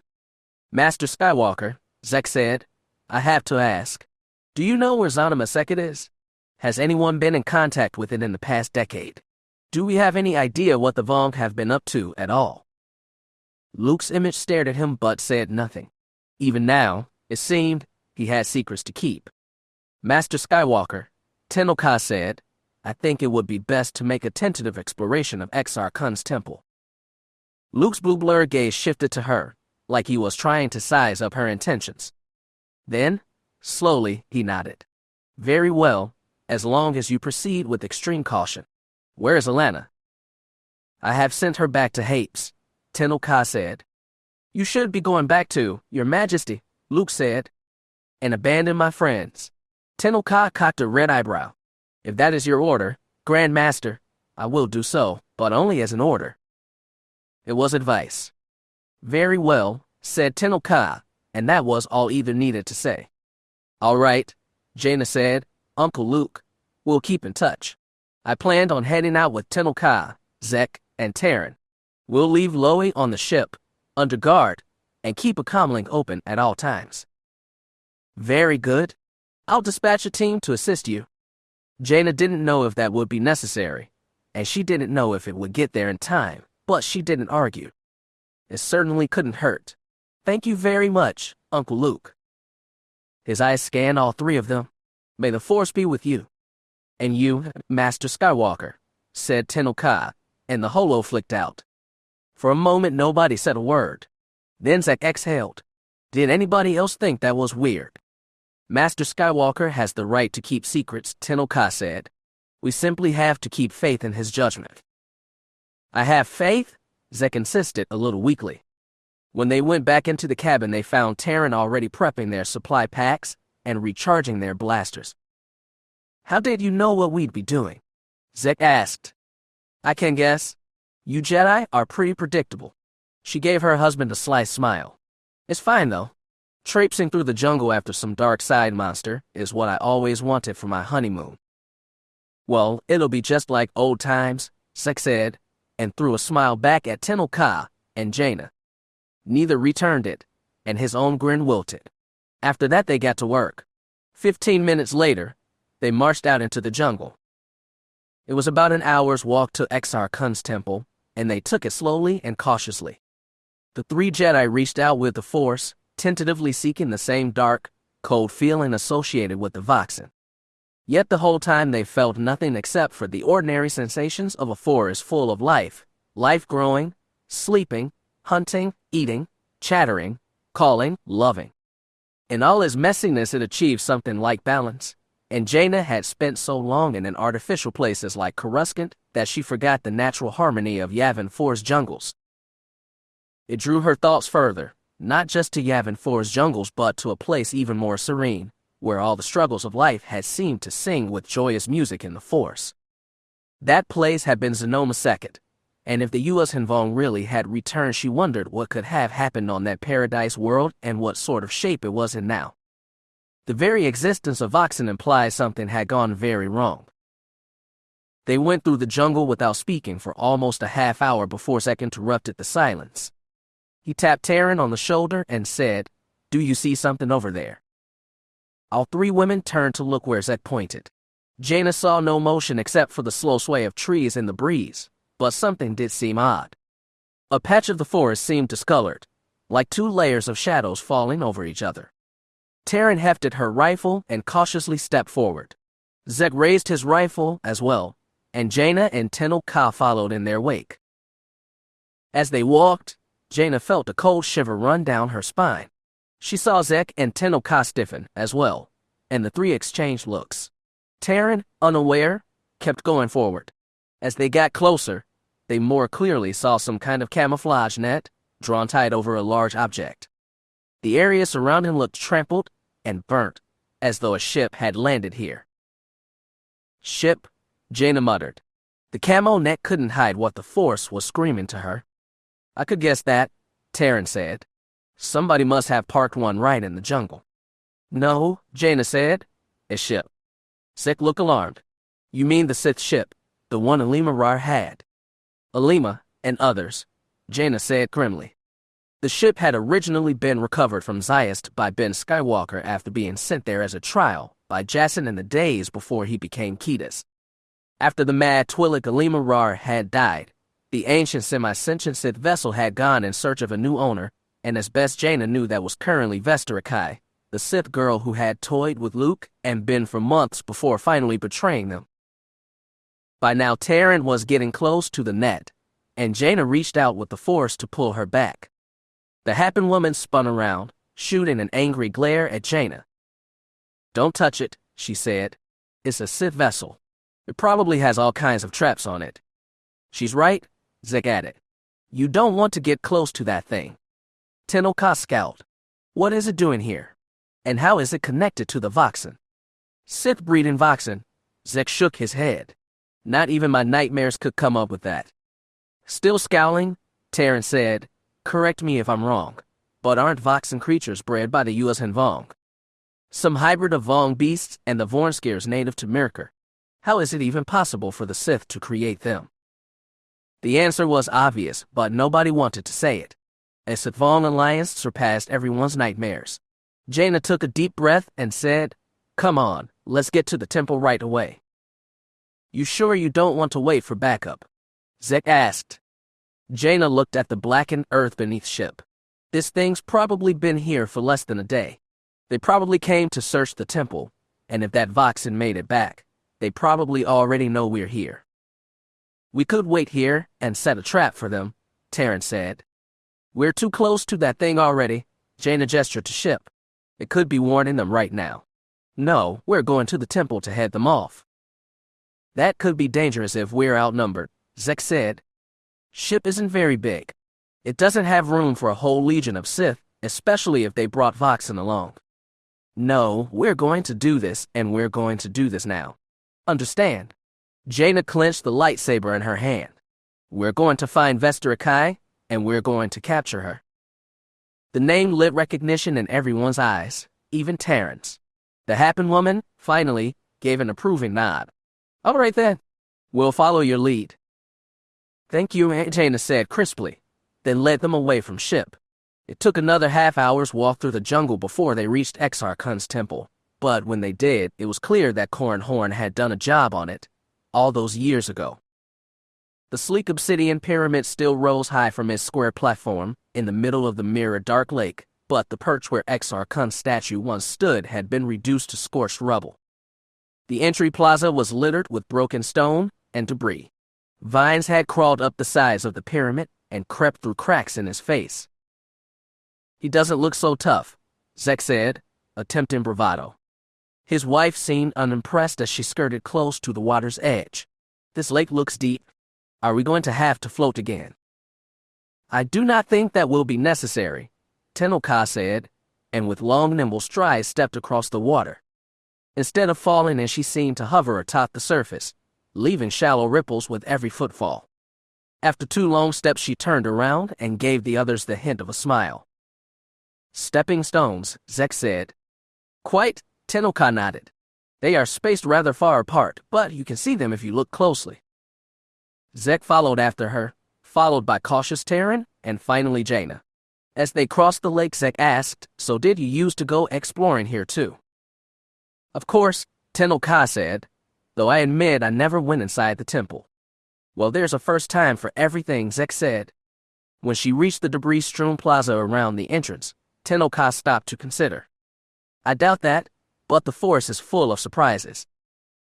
"So," Terran said as she completed her last hop, "do any of you feel anything Sithy yet?" The 3 Jedi attuned themselves to the Force. Jaina did sense something very different from the chaotic harmony of the jungle, but she couldn't tell what. It felt dark and hungry, but without the Voxen's cold determination. It felt frantic almost, confused and desperate and angry. It might have been Vestera. "Something is in there," Zek said. "We all feel it." Jaina stepped into the temple's entryway. She held her lightsaber forward and thumbed the blade. Violet energy lanced out into the darkness. She said, "Only one way to find out what it is. Let's go." In single file, they followed her into the dark. Chapter 12. It felt strange, eerie, being in this Tatooine homestead as the sandstorm raged outside. Everywhere Ben went, he could hear the howl of wind and the battering of a million tiny sand particles against the homestead's outer shell. But in his darkened interior, he was safe. These Tatooine moisture farms had been built for such storms. It had clearly been through his share, too. As he explored the place, Ben wondered again and again how long it had been abandoned. Sand had crept into most places, usually forming a soft carpet across the floor and sometimes clinging to the walls and other crannies and nooks. Even disregarding the sand, everything in the place seemed a mess, like somebody had torn through it before abandoning the place. It couldn't have all come from damage from sandstorms, not in the lower tunnels that mostly escaped natural damage. Again, it was hard to tell how long the place had been abandoned. Ben and Tahiri found glories complete with batteries that helped them explore. The dry desert air was a remarkable preservative, and when Ben stumbled into the kitchen, he found vegetables still in the cupboards, dried out to the point of being brittle white husks but still intact. He tried to get into the upper dome of the homestead. He had to climb up a stairwell coated in sand, at times dropping on all fours like he had when clambering blind up the Mos Eisley landing pad. Most of the upper room had been coated in sand as well, and Ben had to stuff a cloth over his mouth to keep from breathing in the dust he disturbed with every step. He went to the front entrance as quickly as he could and slammed the door shut, sealing the room off from the sandstorm. As he scanned the room with glory held high, Ben found more signs of struggle: a pair of overturned chairs, a table still topped with dishes, and a bowl filled with some calcified liquid. His heart skipped a beat when his light shone on the walls. Blaster marks, almost a dozen of them, scored the white plaster. Cracks run across the walls. They'd probably first been made by the blaster shots, after which they crept their way through the plaster as the years went by. Ben went down the stairs slowly and carefully. This place was growing more haunting by the minute, and he wondered what could have happened to this homestead. Tuscans presented one obvious possibility, though they didn't seem the kind to spray a dining room with blaster fire. He would have also expected them to have scavenged the hangar more thoroughly, but apparently that hadn't been the case. So who else, then? Ben supposed any kind of bandits could roam the desert, attacking helpless moisture farmers. It was yet another reminder of what a wild world this was, savage and far beyond civilization. His father often talked about Tatooine with a touch of nostalgia, like it was a quiet place where no big problems ever reached, a place a young man wanted to run from and an old man wanted to return to. So far, Ben's trip to Tatooine had been anything but peaceful. He'd been shot at, crashed his ship, almost died in the desert more than once, and was now imprisoned in this homestead full of ghosts and the memory of anonymous violence. He wandered through the tunnels again until he found his way back to the hangar. When he'd left, Tahiri had been here, investigating the equipment for anything useful, though after all these years Ben doubted there was much aside from half-drained batteries and clunky old glorets. Now she was gone. Ben opened himself to the force, just a little, and felt her elsewhere in the complex. He sighed and sat down. A lot of equipment was strewn about on the floor: hyperspanners, batteries, manual ratchets, cans of dried-up oil. Everything you'd expect to find in a moisture farmer's garage. He sighed and inspected the XP-40, bending low to brush out some of the sand that had already nearly clogged his innards. He went over to the cockpit to see just how much dust had reached it, too, when he saw a datapad sitting in the pilot seat. He reached in and picked it up. Tahiri must have left it there, though why, he had no idea. He flicked the switch, wondering if the thing still worked after all this time. His screen flickered once, twice, then shuttered off. Ben gave the thing a hard smack with his palm, and it flickered the life again. The screen showed blue haze, like old two-dimensional screens usually did. He smacked it a second time, and suddenly he had audio. Crackly, fuzzy audio, but audio nonetheless. Wouldn't believe really Miss and Foray. The datapad buzzed. The screen was still a mess of static. Anyway, really think, good luck, Luke. Luke. That was impossible. It had to be. Ben smacked the datapad again and again. The audio conked out, but the video came on. It was still fuzzy, but he could clearly make out faces.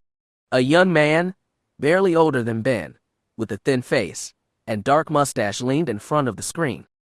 He was talking enthusiastically and soundlessly. His eyes were bright. A few more heads hovered behind him, smiling, sometimes talking, either to the screen or each other. Suddenly the video winked out. The screen went blank except for the simple words, replay, return. Ben thumbed the control switch on the datapad and selected the first option. The video returned, this time with audio. "Hey, Luke, how have you been?" the young man with the mustache said. There was nobody behind him. He seemed to be sitting in a dorm or barracks. Bunk beds lined the wall behind him. "Well, we're doing fine here on Rand Ecliptic. Still protecting and serving the galaxy, if you can believe that. It's a lot different from the Academy, though. I mean, you expect service to be different than the Academy, but you're never really prepared for it." The man tried to keep smiling, but Ben could see it waver. Someone tall and thin, hair cut short, came up behind the mustached man and said, "Hey Biggs, who are you talking to?" Biggs Darklighter, it had to be. Ben had heard about Biggs surely enough. Luke's old friend who had joined the Empire before defecting to the Rebellion. He and Luke had been reunited very briefly on Yavin 4, shortly before Biggs had died protecting Luke during the attack on the first Death Star. Ben's hands were shaking. He was suddenly short of breath. He was not just holding history in his hands, he was holding something personal and impossibly more important. "Just leaving a message for a friend back home," Biggs said. "Oh, is it a pretty girl?" a third man said. "What was her name? Cammy." "No, it's not her," Biggs sighed. "Sorry to disappoint, Clivian." "Never hurts to ask," the third man said. "Anyway," Biggs said to the screen, "we're all doing okay here. I know you feel like you missed out, not going to the Academy and everything, but, well, maybe it wasn't a bad choice. I never thought I'd miss that old dustball you're on, but once you get into the thick of things, well, the galaxy can be a pretty complicated place. You wouldn't believe it, but I really miss Anchorhead sometimes." His face got serious as he said, "Listen, Luke, we're in for a busy couple of weeks, so I don't know when I'll get a chance to send another message." "Hey, keep it simple, Biggs," another man said. Okay, Biggs said. His tone was joking, but his eyes were serious. "Anyway, I really think you should take some time, think about whether you really want to go to the Academy. Either way, I wish you good luck, Luke. I'm sure you'll make the right call." There was a bit of static. Then the video resumed. "Anyway, Luke, tell Fixer and Cammy I miss them, but all's well." "Oh, Kaimi," one of the men, Clivian, teased. "Hey, cut it out." Biggs laughed. The other man did too. "What about your friend Luke?" another man asked. "Does he have a girl back home?" "I don't know, do you, Luke?" Biggs asked the screen. "Well, I hope you do. I hope you settle down and, well, no, I won't say that. I hope you do what you think's best. That's what we're gonna do, Luke. We're gonna do what we think's best." "Hey, Darklighter," a voice said, lightly warning. Right, Biggs waved a hand. "Just remember that. I did what I thought was best, and so should you. I'm not sure when I'll see you again, Luke, but I'm sure I will someday. Until then, keep flying straight. Biggs out." The video winked out. The screen came up again. Replay. Return. Ben put the datapad down. His hands were shaking. His breathing was fast. He stumbled over to the closest bench and sat down on its dusty surface. He held his head in his hands and breathed in, breathed out, steadying himself against the assault of so many old ghosts. He was a Jedi, and he knew how to calm himself like a Jedi should. Eventually, when his breath and head were stable, he picked up his head and looked at the datapad's blue screen, still shining dimly atop the landspeeder's hood. He walked across the room, picked it up, and switched it off. Only then did he realize that the hail of sand no longer pounded on his door. Finally, it was silent. Tahiri sat at the base of an old moisture vaporator, watching the sun set. One brilliant disk was slightly larger than the other as they both slid down toward the clear line of the horizon. The sandstorm was now just a haze in the southern distance, barely visible as the cloak of darkness fell gradually from the east. In the west, a corona of scarlet and gold hovered around the setting suns, turning the pale, blank desert landscape into a sea of deep red. Soon the suns would be gone, and sky and sand alike would plunge into utter blackness. And when the last light of day had faded, you would be able to look up and see a billion stars spangled on the night sky. Tahiri had almost forgotten the beauty of Tatooine. Almost. She remained seated as she heard the sound of footsteps. She waited until Ben sat down next to her to ask, "Pretty, isn't it?" Ben said nothing. He sat with his butt in the sand, resting his elbows on his knees. He watched the desert shift colors and transform before his very eyes. Tahiri didn't press him. When the first sun started to slip beneath the horizon line, he finally said, "This was my father's home." "I know. This sunset," he said, and trailed off. "I know. There's signs of violence. All over. Dad said the stormtroopers came and killed Uncle Owen and Aunt Beru. That was when he decided to join Obi-Wan Kenobi and go to Mos Eisley, and that was where he met Uncle Han, and then they flew to Alderaan and got captured by the Death Star and met Aunt Leia and Aunt." He trailed off. The suns were setting fast. The first one was already half eclipsed by darkening land. "Everything started here," he said. They watched the first sun slide into the horizon. The second one began to disappear as well. Soon it would be fully dark, and then it would get cold. The hour after sundown was precious to the Tuskens for its fleeting comfortable temperature. It was the time when anything could be done. Ben and Tahiri couldn't afford to waste it, but they could linger here for a few minutes, she thought. This was a twilight that deserved to be savored. Still watching the horizon, she said, "I found some old maps. They give us the route to Anchorhead. Normally this isn't the place to go driving in the dark, but I think it'd be okay. We won't be going too fast, and we want to try and head her off before she can go to Mos Eisley." Ben didn't respond. He kept staring ahead at the last glimmers of day. "We shouldn't wait long," she said. The rim of the second sun seemed to linger for a long time on the horizon before, finally, it slipped beneath the division line and disappeared. The sun's red glow lingered in the western sky, slowly turning to violet and then to black, while the sky grew deeper and deeper with stars. "That was beautiful," Ben said. "Harsh, but beautiful." "I know," Tahiri said, "but there's a whole big galaxy out there, and a lot of things we need to do." "Yeah," said Ben, and sniffed back a tear. "You're right." "Of course I am," said Tahiri. "I'm old and wise. Sometimes, anyway." She got to her feet and dusted off her bottom. She offered Ben a hand and helped the teenager to his feet. They lingered for a minute, wordlessly watching twilight fade, before they walked back to the homestead. Chapter 13. Two X-Wings hung, barely visible, in the blackness of space. The starfighters had been fitting with the most sophisticated sensor equipment before the battle, with range and detail capacity far beyond what was normal for a T-65. If there was anyone in the system, they wouldn't know they were being observed. It was either their 12th or 13th recon since the mission began. Scott couldn't remember. He and his Claudite partner, Termindura, had been jumping in and out of systems for days, running intensive sensor sweeps of every planet, moon, asteroid, or space rock, hoping for some signs of activity. Most of these systems didn't have names, only alphanumeric designations assigned by Old Republic researchers decades ago.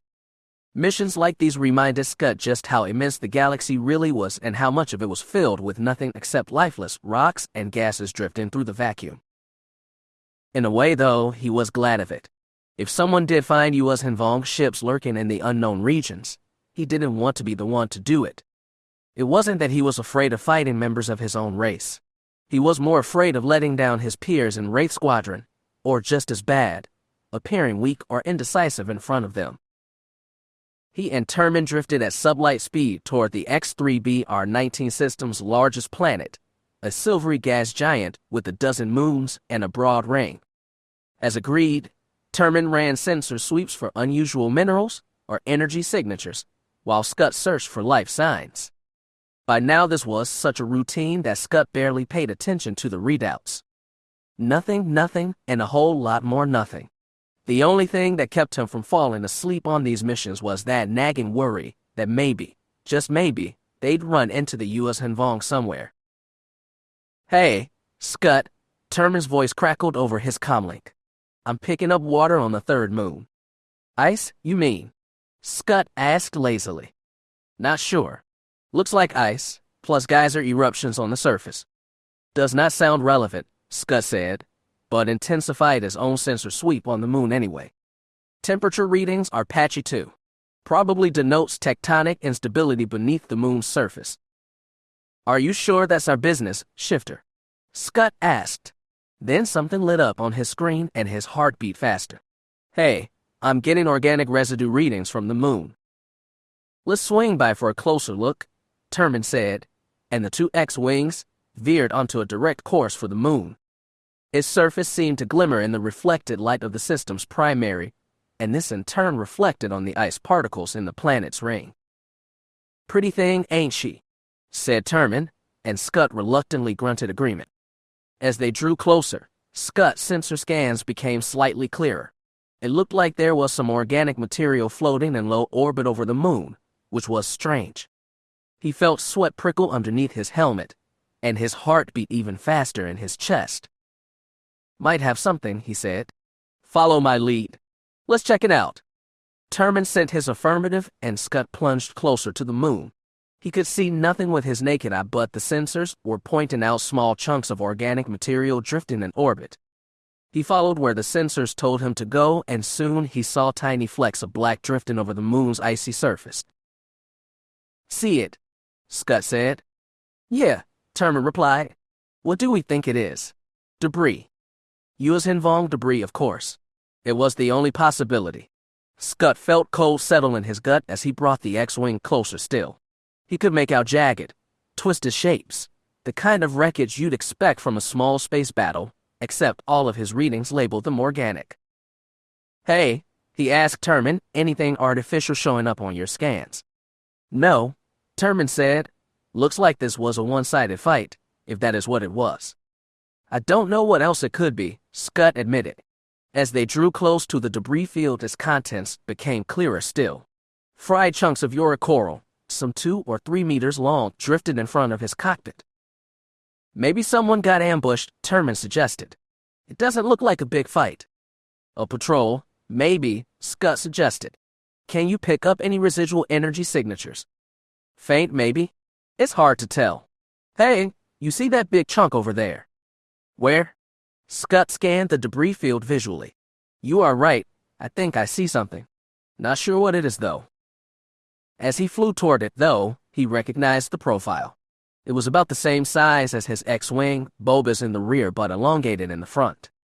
The coral skipper's translucent cockpit casing gleamed in his nose like a polished gem. Morbid curiosity drew Scott closer. The cockpit's casing was lined with cracks, and part of his aft section looked torn away. It drifted dead in space, and Scott cut the engines on his fighter so he could drift with it. He flipped his fighter so he hovered above the dead coral skipper, aligning his cockpit over the dead ships. Part of his broken casing reflected the moon's silvery glow, but he tried to peer beyond that and see into the cockpit. He thought he saw the head and shoulders of the pilot, still strapped to his vessel, staring dead ahead. Then the U.S. Hinvong pilot shifted, lifted his head, and stared up at Scott. Fearfeck, Terman shouted. Watch out. Scott barely had time to jerk his fighter away before the coral skipper fired his diving basils to life. The vessel jerked away, pitched upward, and began shooting fiery bursts toward Scott's X-wing. The pilot swore and wrestled with his fighter, pulling away from the debris field. A little help here, he shouted. I'm on it, Terman reported, and on his sensor Scott could see his wingmate trying to vector in on the coral skipper.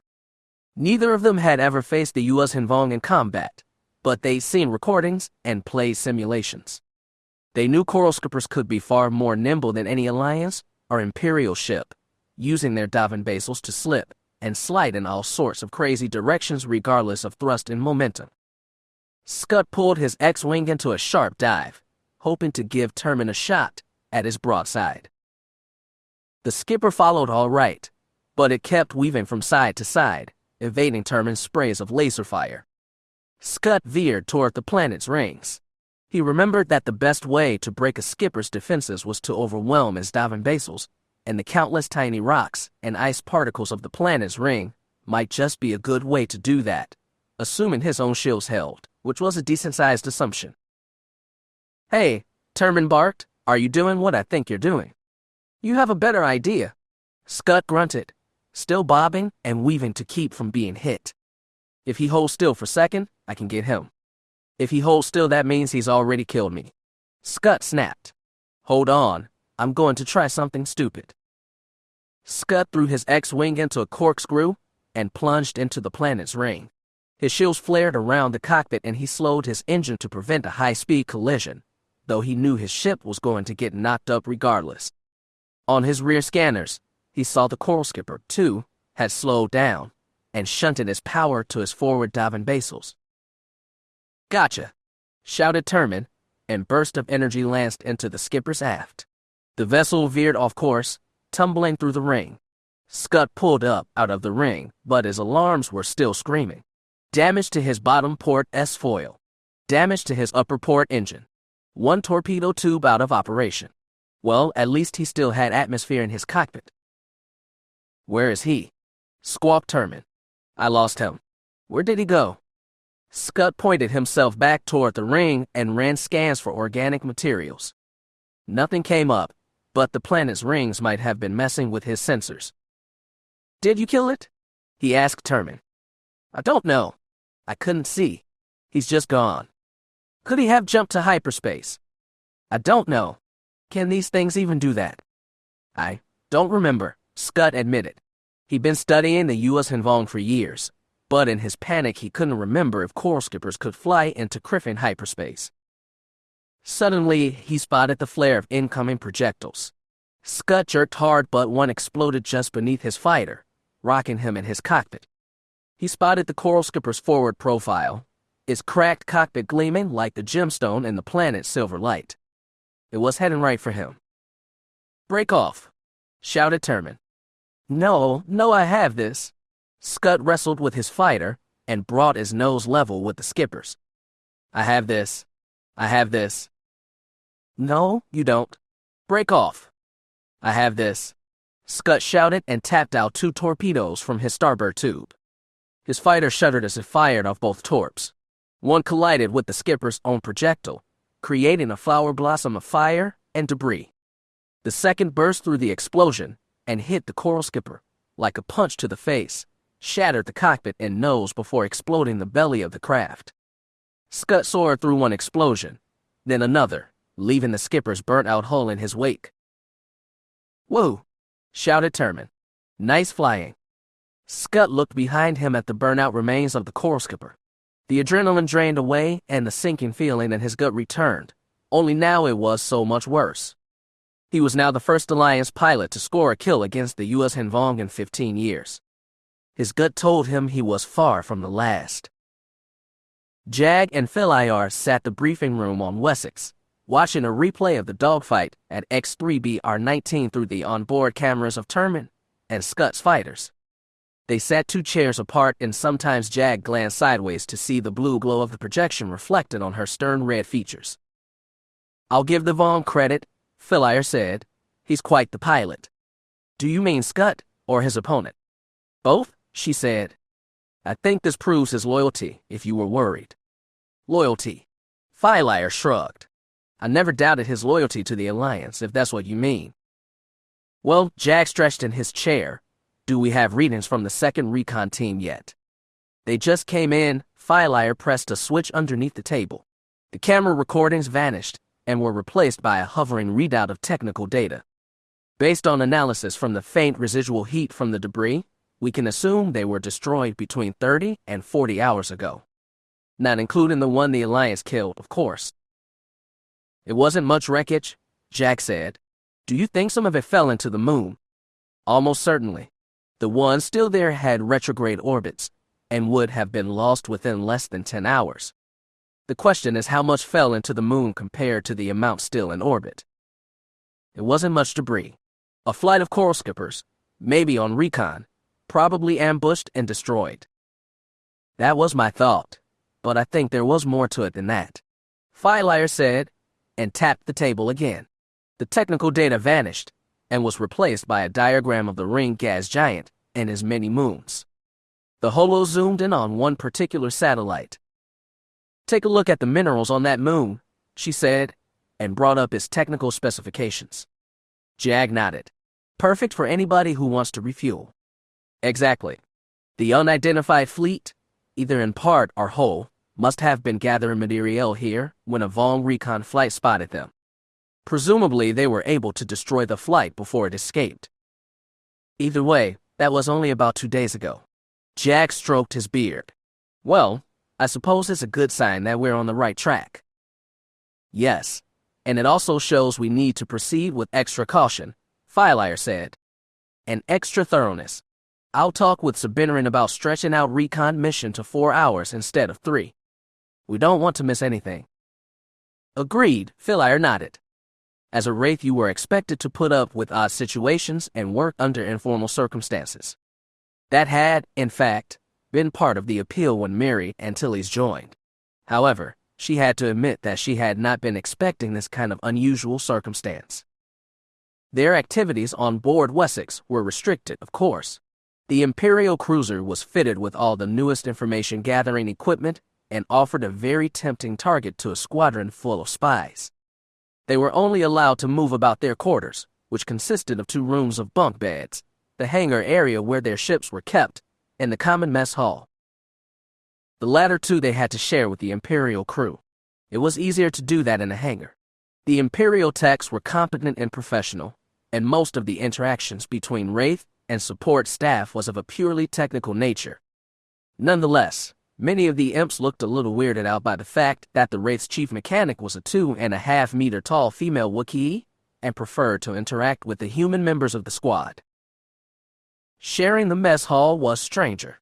During meals, the Wraiths got in line with the imps to get their food, then gathered at a table in the corner like a clique of school kids and talked very quietly among themselves, sparing occasional over-the-shoulder glances at the tables full of imps, who in turn sneaked their own furtive looks at the Wraiths. All in all, it was not a comfortable partnership. Therefore, Myri was surprised when she came into the mess hall to see a group of Imperial pilots, half in uniform and half in black flight suits, standing around the table. She felt a spike of alarm and wondered if somebody might be picking a fight, but they didn't look or sound tense. When she got closer, she saw that they were listening to Scut and Termin. The 2 pilots were describing their tangle with the Coral Skipper, demonstrating maneuvers with their hands, and answering questions from the Imperial pilots. Mary sat down at the other end of the table, where Charlotte and Jessamine Tainer were watching. This looks civil, she said in a low voice. Yeah, who'd have thought? Jessamine agreed. Mary had known the tall blonde woman since they were children, and like Mary, Wraith Squadron was in her family. So was the Force. Jessamine's mother Tyria had become a Jedi Knight after her stint as a pilot, and her older brother was one as well. Jessamine had some Jedi training, but hadn't been as strong in the Force as her mother or Doran. She often carried around a lightsaber, which was useful for all sorts of things, but on Wessex she left it in her quarters, lest it rouse up anti-Jedi sentiment common among the imps. It's a good thing they don't know, muttered Shar. The Wraith's executive officer was the second oldest in the group after Piggy, and had fought in the U.S. and Vong War. His hair had been white since Mary could remember, and his tanned, dry skin gave his face a curiously ageless quality. For a second, Mary wondered what Shar meant. Then it clicked. None of the imps knew there was a U.S. and Vong under Scott's masker, and it was a good thing, too. How's he holding up? Mary asked softly. Jessamine shrugged. Shar said, Seems fine to me. That's good. But, you know. Jessamine shrugged again. Shar said nothing. The 3 of them watched as Termin and Scut finished their demonstration. The Imperial pilots thanked them politely and went back to their table. Now that the event was over, the 3 of them scooted to the other end of the table to join the stars of the show. Well, you kids got popular, Shar said. I'm envious. They're in awe of our superior flying skills, Termin grinned. Now we'll get the rest we deserve. Technically, we don't exist, so we'll never get the respect we deserve, Shar reminded him. Damn. Guess we'll have to make up for it by being extra cheerful. So do we have any idea what it was you ran into? Jessamine asked. I already went over it with Vort, Shar said. Fell and the captain think it was the remnants of a Vong patrol that met up with the larger fleet by accident. So the renegades, in other words. Presumably, though there wasn't enough non-Vong debris to make sure. Either way, it was a minor skirmish, not like the battle the imps detected before. I guess that made us a clean-up crew, Termin said, which is fine. If I'm going to get my first taste of fighting the Vong, I'd like to have them outnumbered 2-1. I know that feeling, Jesmond said. Miri did too. She was not looking forward to going against them herself. She was a decent pilot, but nowhere near as good as her father or Syal, back when Syal had been a pilot instead of a deck pounder or a desk jockey. She asked Scott, "How are you hanging in there?" "I'm fine," he said, though his tone didn't invite further conversation. In truth, Miri had no idea what he must have been thinking. She didn't doubt Scott's loyalty to the Alliance, but she also knew he was fascinated as well as repulsed by the U.S. and Vong. He'd always insisted that his admiration for their biotechnology was matched by his disdain for the rest of their culture, but she'd always wondered if you could really separate the two so easily. Since Scott didn't want to talk anymore, Shar said, "Well, we're all going to be on longer patrols now, if you haven't heard. 4 hours instead of 3. Jesmond moaned. "I get antsy enough sitting in that cockpit for 1 hour." "Well, you need to stop being antsy, Ranger," Shar admonished. "It's time you learn commitment." Jesmond scowled. He was hitting on a sore spot. He added, "Specifically, commit your butt to a chair and let it stay there. It's actually pretty comfortable. Those pilot seats were designed for long-term sitting, after all.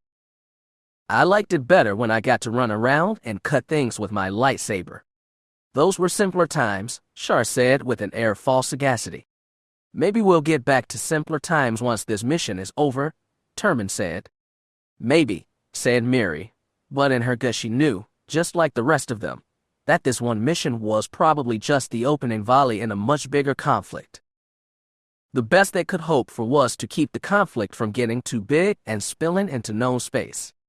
Miri had already been through one war in her adult life, and it had cost a lot of people dearly, especially her sister. In a way, the Wraith's mission now was nothing more ambitious than damage control. Chapter 14. It was hard to believe there was anything left inside Exar Kun's temple, but Jaina could feel something. When Corran Horn had blasted the place 30 years ago, he'd done a good job of raising the temple's upper levels, but the Sith build things to last. Beyond the entry portal, they found a mess of burnt, tumbled obsidian, illuminated by pools of sunlight spilling through the cracks in the ceiling that was still mostly intact. Jaina saw a few statues, broken in pieces, staring up at her with half-ruined faces. In the time since its destruction, the temple ruins had been gradually infested by the jungle, and now tangles of creeper vine wound everywhere. There shouldn't have been anything in this dead place, but there was. "I can sense it," Zik said grimly. "I can't tell what it is exactly, or where, but I can definitely sense it." "Beneath us," muttered Tennoka. Jaina could feel them both stretching out with the force. There must be lower layers to this place. Taranzel, looking slightly discomfited by her Jedi companions, had a portable scanner out. "I'm searching for life signs, but I'm not getting much. Something in the temple structure is interfering with sensors." "Let's see if there's a staircase or a shaft leading deeper underground," Jaina said, holding her lightsaber tight. "Either way, though, I doubt we'll have to search for long. If Ship hasn't warned them, they'll probably sense our presence right now, just like we're sensing theirs." "What about the Voxen?" Taryn asked. She pocketed her sensor array, unshouldered her rifle, and clutched it with both hands. "I don't feel any," Jaina said, "but I didn't feel any in the Great Temple either, not until it was too late. I feel obliged to point out that this rifle doesn't have a stun setting," Taryn said, looking at the 3 Jedi and settling her gaze on Jaina. Jaina nodded and said nothing. She didn't want to kill Vestera not because she hoped to redeem the girl, or redeem much of anything anymore, but because something important was going on and only a live prisoner could give information. If it came to a fight for their lives, however, she wouldn't hesitate to use lethal force. And she thought bitterly, if her own brother hadn't deserved her mercy, Vestera certainly didn't. The 4 spread out to search the rubble.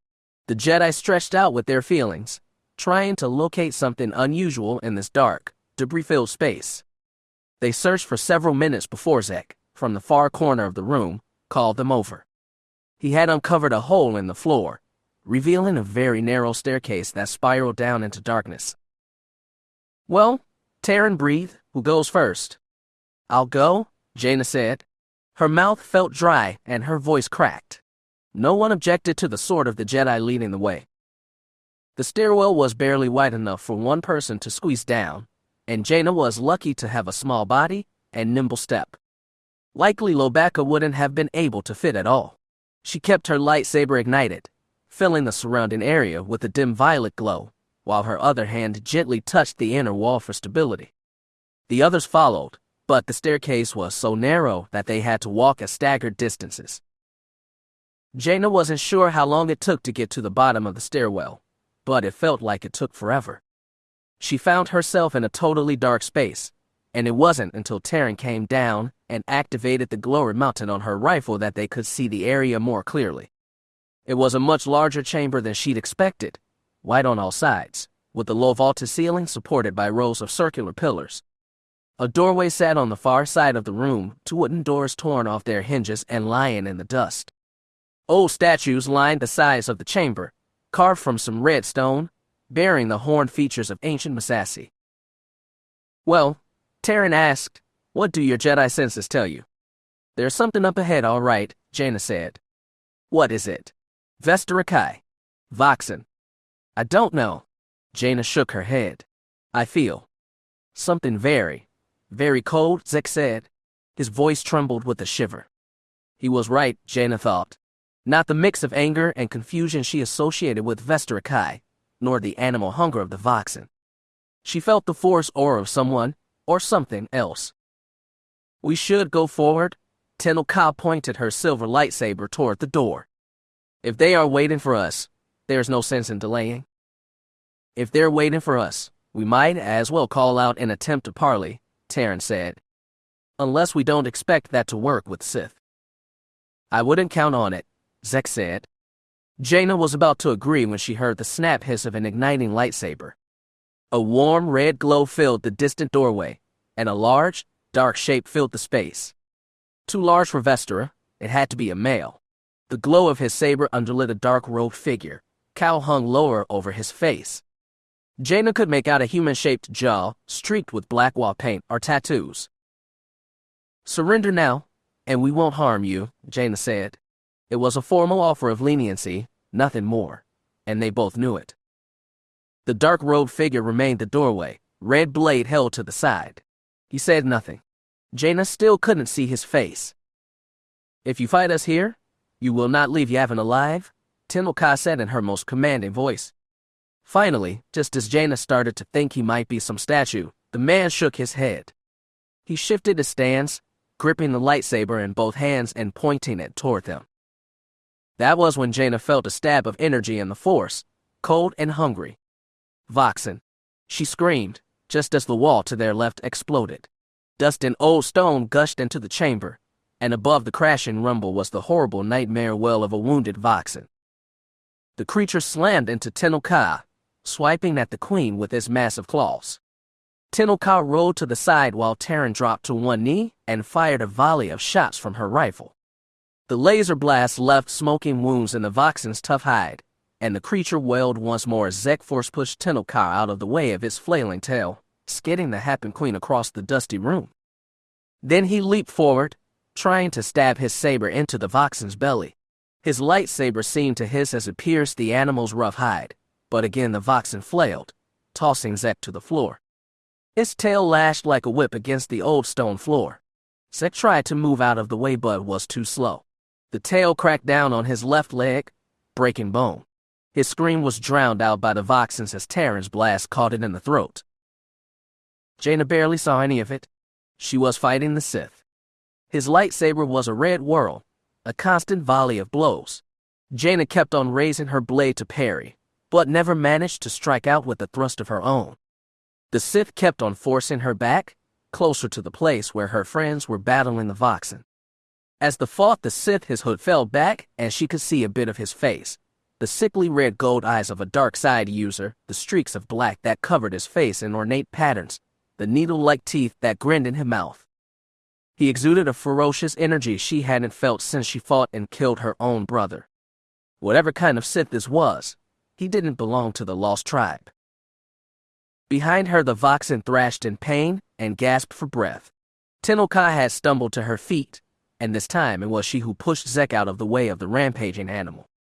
The Voxen charged for Terran, and Tenno Ka frantically reached out through the Force, trying to find her lightsaber in the dark and rubble-strewn room.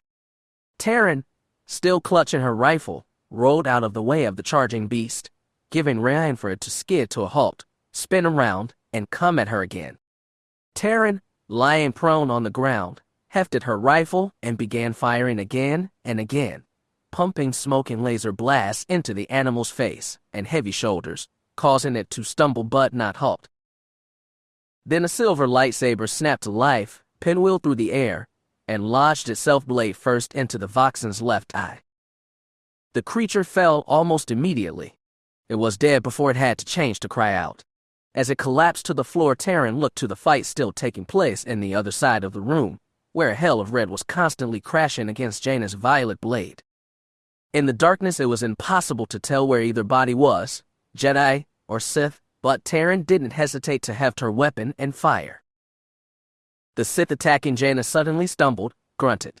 His saber dropped, and Jaina finally got her opening. She raised her lightsaber and brought it down for the killing blow. Another red blade shot out to catch it. Jaina looked down, stunned at the form that had suddenly interposed itself between her and the wounded Sith. On this face there was no glowing eyes, no needle-sharp teeth, no paint or elaborate tattoos. She looked down into the pretty white face and violet eyes of a teenage girl. "Sorry I'm late, Master." Vestra Kai gritted her teeth and pushed Jaina a step back. "Better late than never," grunted the Sith behind her. He jumped to his feet and said, "Come." A second later, they were gone, racing up the narrow stairwell. Jaina looked around, stunned, to see the three others in the room. Terran was crouched over Zek, who groaned as he clasped a wounded leg. Tenno Ka was still on her feet, silver lightsaber in hand. The two women looked at each other through the dust and gloom and nodded. Then they turned and raced up the stairwell, after their prey. Darth Vidius gave her no thanks for saving her life, but Vestra hadn't expected any either. Instead, they raced up the stairwell, through the rubble-strewn foyer of the temple, and out onto the mirror-dark pool.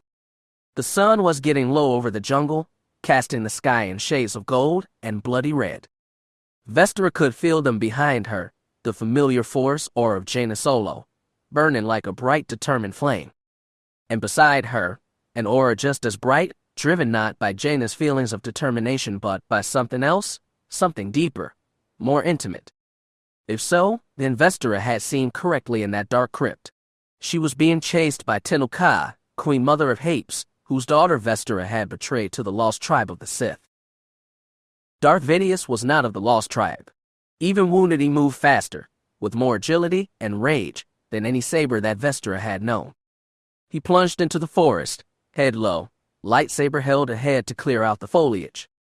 Vestra followed in his wake, clutching the satchel to her chest, looking over her shoulders into the shadow-streaked forest. She saw the bob of lightsabers, silver and violet, approaching from behind. Vestra didn't know if they could make it to ship in time. She didn't know a lot of things. She didn't know anything about Darth Vidius, aside from the power he clearly held in the Force and the attraction he had to ship. His power had attracted her to him when he had found her and ship both hiding and orbit over the moon of Raxus Prime. She wondered if he might be connected to the hidden Sith presence she'd felt when she, Jaina Solo, Luke Skywalker, and Ben had investigated Corbin 3 years ago. But he didn't answer. He just promised to tell her more if she helped him retrieve the lost Sith holocrons of Exar Kun and Naga Sato from Yavin 4. Maybe he was lying, maybe not. Vestra didn't care. She had no one else in the galaxy now. Not that she blamed anyone but herself for that. The time spent traveling with Luke Skywalker and Ben had made her weak and drawn her away from everything she'd known as part of the Sith. Watching father and son trade quips and loving conversation both had thrown her world into confusion, and in that confusion she'd fallen into something even worse, love. Love for Ben Skywalker, that smiling boy with the red hair and blazing blue eyes who had promised, really promised, that he could make her into a Jedi and give her the life he said she deserved all along. But that was a long time ago. Now she ran. Vestera felt Ship in her mind as they grew close. It was a warm presence welcoming her to the only home she had left. She didn't know if Ship talked to Vidius, it never said, and neither did Vidius.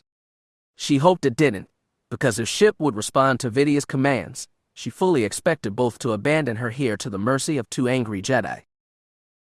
When they got the clearing, Vidius threw a shockwave out with the Force, knocking back the camouflage tarpaulin they'd thrown over Ship. In the late afternoon light, the Sith vessel looked especially grotesque, with its panels spread out from either end like bat wings, each flanking a central pod that looked like some ever-staring blood-red eye. As they approached the entry hatch at the back of Ship, Vidius turned and shouted, "Vestera, the holocrons. Now." She obeyed without thinking. She slung the sack off her shoulder and tossed it to the Sith warrior, who held it up with one hand and cried to Ship, "We have it now. I have your masters in my hand." And lo, the hatchway opened. Was that it? Vestera sent her thoughts to Ship. You obey him, just like that. But Ship was silent. She hated it when Ship went silent. It was the only friend she had left. Vidius plunged inside, holding the sack tight to his chest. Before Vestera could follow, she heard the hum of lightsabers and spun to see both of them standing there, sweating and panting but with determination in their eyes, the sword of the Jedi and the Queen Mother of Hapes. Vestera ignited her lightsaber and held it in a high defensive position. Jaina Solo snapped, "Stand down, Vestera." Vestera heard Ship's engines hum to life. Its ancient repulsor just shot hot air into the clearing. Ship was leaving her, just like everything else. "Stand down," Solo shouted and moved forward. Vestera lunged to intercept. She pushed Solo back on the first blow, but Tenel Ka came at her from the side. The Queen Mother only had one arm to fight with, and instead of a heavy swing she came forward with the fencer's one-handed thrust. The tip of her silver blade stabbed Vestera in the side, burning through her clothes and sending stark pain through her gut. Vestera doubled over but kept on her feet, kept clinging to her saber. The two Jedi stood there, 2 paces away from her waiting. "Stand down," Solo said again. "I'll never let you kill me." Vestera gritted her teeth, picked up her head, and glared at Solo. "Don't make us, Vestera." There was no mercy in her eyes. "That's what Jedi do, isn't it? Kill Sith." Vestera felt like her guts might spill out of her at any moment, but she still found the strength to shout over the roar of Ship's engines. "You kill all of us, even your own brother." Words thrust deeper than any saber could. With Jaina momentarily stunned, Vestera lunged at Tenel Ka, swinging with both hands to drive the one-armed queen back. She did her best to block each blow, but Vestera got close enough to rear up on one leg and deliver a thrust kick into the Queen Mother's gut.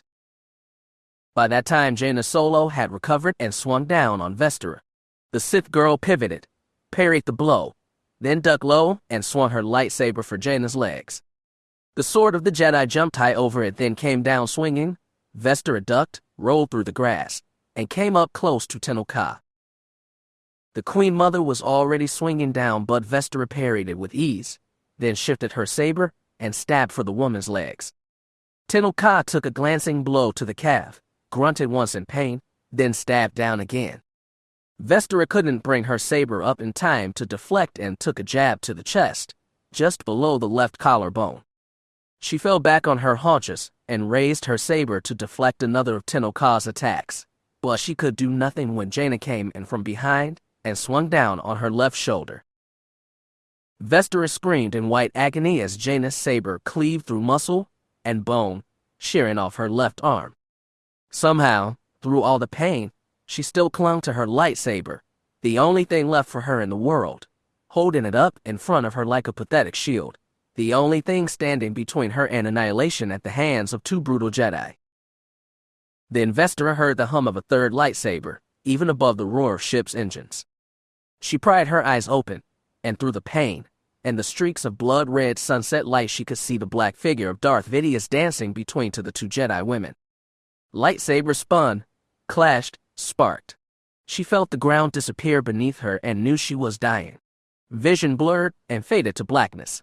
She felt wind, hot wind on her face, like ship taking off, though she was beyond hearing the roar of his engines, or anything at all.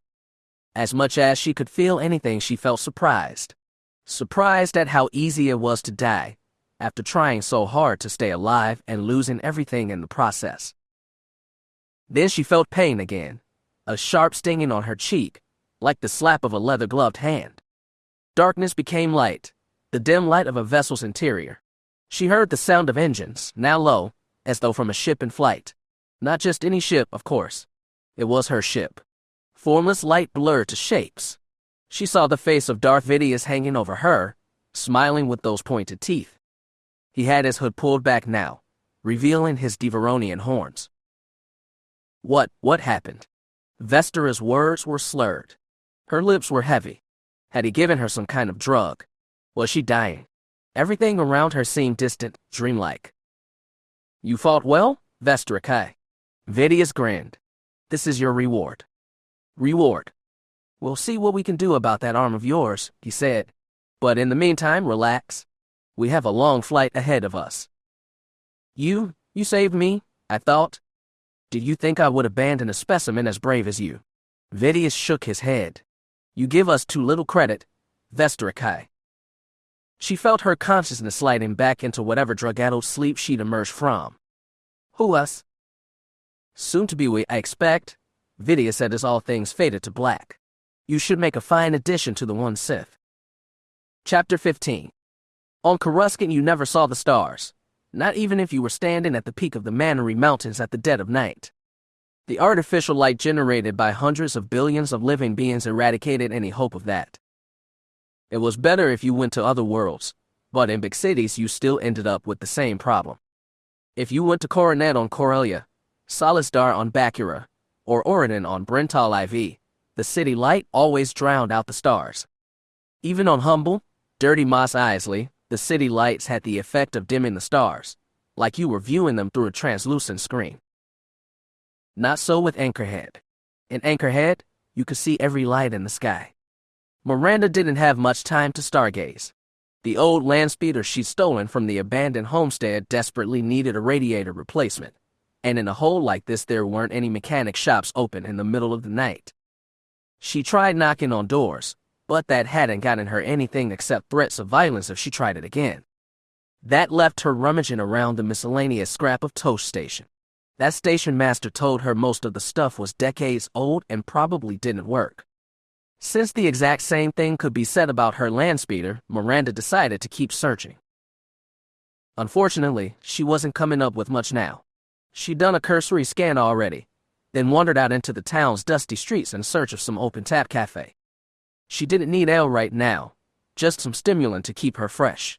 She'd slept a little during the day, after reaching the abandoned homestead, but she'd only permitted herself a few hours' sleep. After that, she'd barely made it to Anchorhead before the sandstorm came and shut the whole town down, but all the time she'd been more worried about the Jedi on her tail. She didn't know they were still after her. She'd definitely managed to crash there Y-wing, but these were Jedi, after all. They didn't give up, not ever. She'd only trust they were dead if she put a blaster bolt in them herself. Miranda was coming back to Toast Station now after finding a place that sold cheap stimulant drinks. After shaking off the drunken affections of a moisture farmer old enough to be her grandfather, she was full of energy. She walked fast and didn't look up at the myriad stars. Last night, trekking across the open desert, she felt like they were ready to swallow her up. It was strange, coming home for the first time. Not home, of course. Tatooine had never been home, never would. Her father's home? Yes, but her father was long dead, her mother dead longer, and Miranda was alone. She'd come to Tatooine expecting it to be full of other people's ghosts, and she'd been right. Toast Station was empty this time of night except for the station master, an old Clatuan whom Miranda now found in his chair, sleeping, through the windows to his office. She walked past his office, down the hall to the garage. She flicked on the lights and went straight to the pile of scraps she'd been sorting through earlier. Like her father before her, She was a good mechanic. She had a natural feel for machinery and the vehicles that used them. She didn't have to look at each piece of equipment long to determine if it was useful or not. They were all useless. Now she was just double-checking. As she went through the second time, making absolutely sure, she glanced around the garage. There was her land speeder with its broken radiator. There was a newer Soro Suub model, XF something, which wouldn't have interchangeable parts. She'd seen an old T-16 airspeeder outside and wondered if that might have what she needed. She doubted the sleepy garage manager would notice if she plundered some of his intact craft. At least, he wouldn't notice until she was well on her way to Mos Eisley, if not off-world entirely. What would a T-16 have what she needed? The airspeeder was Inkum, hers was Soro Suub, but it was old enough. She might be able to figure something out. Miranda got to her feet, tossing an old flux capacitor to the floor. She turned for the door, patting the datapad that bulged in her vest pocket to make sure it was there. She would have noticed it falling out, of course, but she needed to reassure herself it was there. She'd come too far for the damn thing and almost lost her life. She was terrified of losing it now. Then something smacked into her, like an invisible wall. Miranda took 2 steps back, wincing in pain. She tried to bring her hand up to her face, but she couldn't move it. She tried the other hand too, but nothing. It was like binders had clamped down on her limbs, holding them in the air. Jedi. She realized, just before she heard the snap-hiss hum of a lightsaber. She could turn her head, just barely. She saw the glow of the blaze spread softly across the dim garage. Footsteps approached from behind, and she felt something clamp down on her wrists, something metal, flexible but firm. The force grip on her body did not relax, even as the metal cord pinned her wrists behind her back. If Miranda could have reached her blaster, she would have shot herself through the heart. Better death than capture by the Jedi. Better death than failure. Finally, the invisible grip on her body released. She almost collapsed to the ground, but another grip, this one firm flesh, took her by the shoulders and sat her on a bench in the middle of the garage. Finally, she could see her attackers.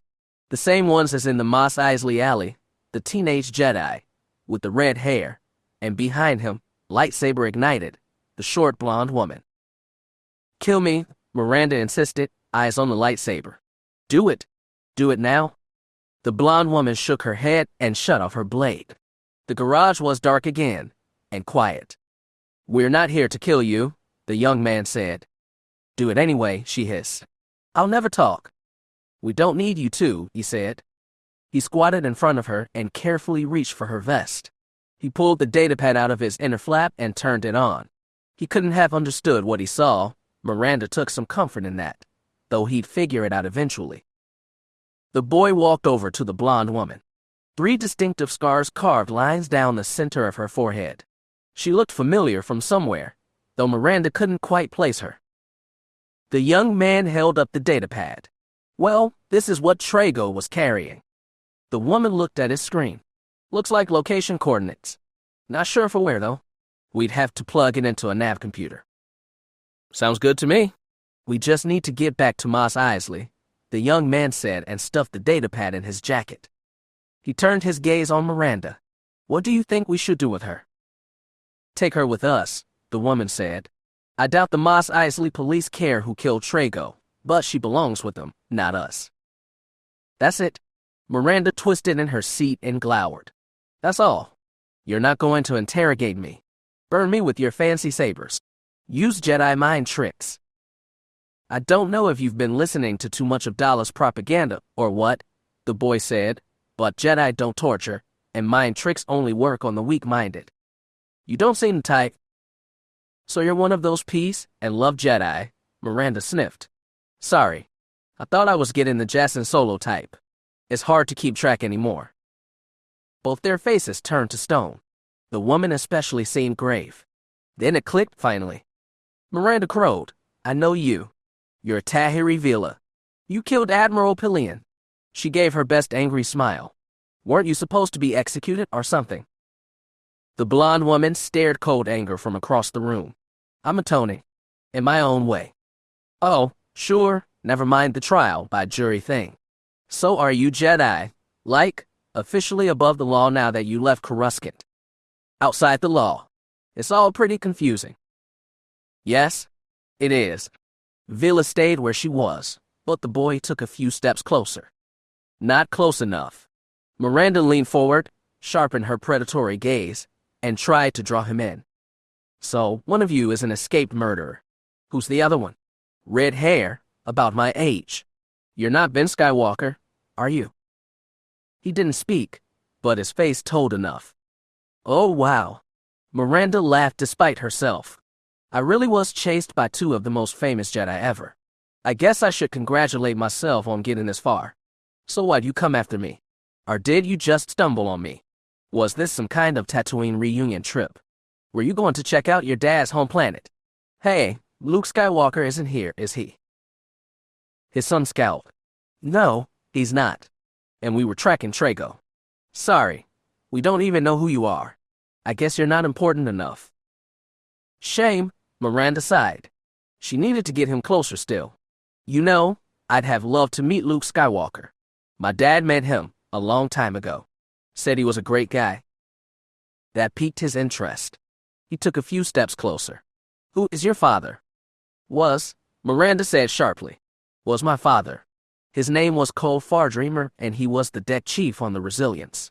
He died when she went down at Fondor, fighting Jaina Solo. That shook them, both of them. Fondor, where Veila had killed Admiral Pelion. Fondor, where another costly battle had been fought 15 years back. Fondor, where Miranda had lived almost all her life, and where Tatooine was only a word and foreign memory. Fondor, which wasn't home anymore because no place was. That name sounds familiar, Skywalker said. He took a step closer. Cole Fardreamer. He helped your father once, Miranda said softly. He stepped closer. During the crisis on Alamania. You remember Cooler? Another of your dad's students tried to play tyrant. He was putting bombs into droids and blew up the Senate Hall, plus other places. My dad was just a deck scrubber then, but he went all the way to the droid factories on Telti to help your dad stop the plot. I remember that story, Skywalker said. Another step closer. He was just a kid from Tatooine then. Right, Miranda said, but meeting Luke Skywalker, helping him to save the galaxy, that was the high point of my father's life. He told that story again and again. He always insisted Skywalker's Jedi could do no wrong. Even when Jaina Solo went crazy. Even when they killed his wife. Your mother.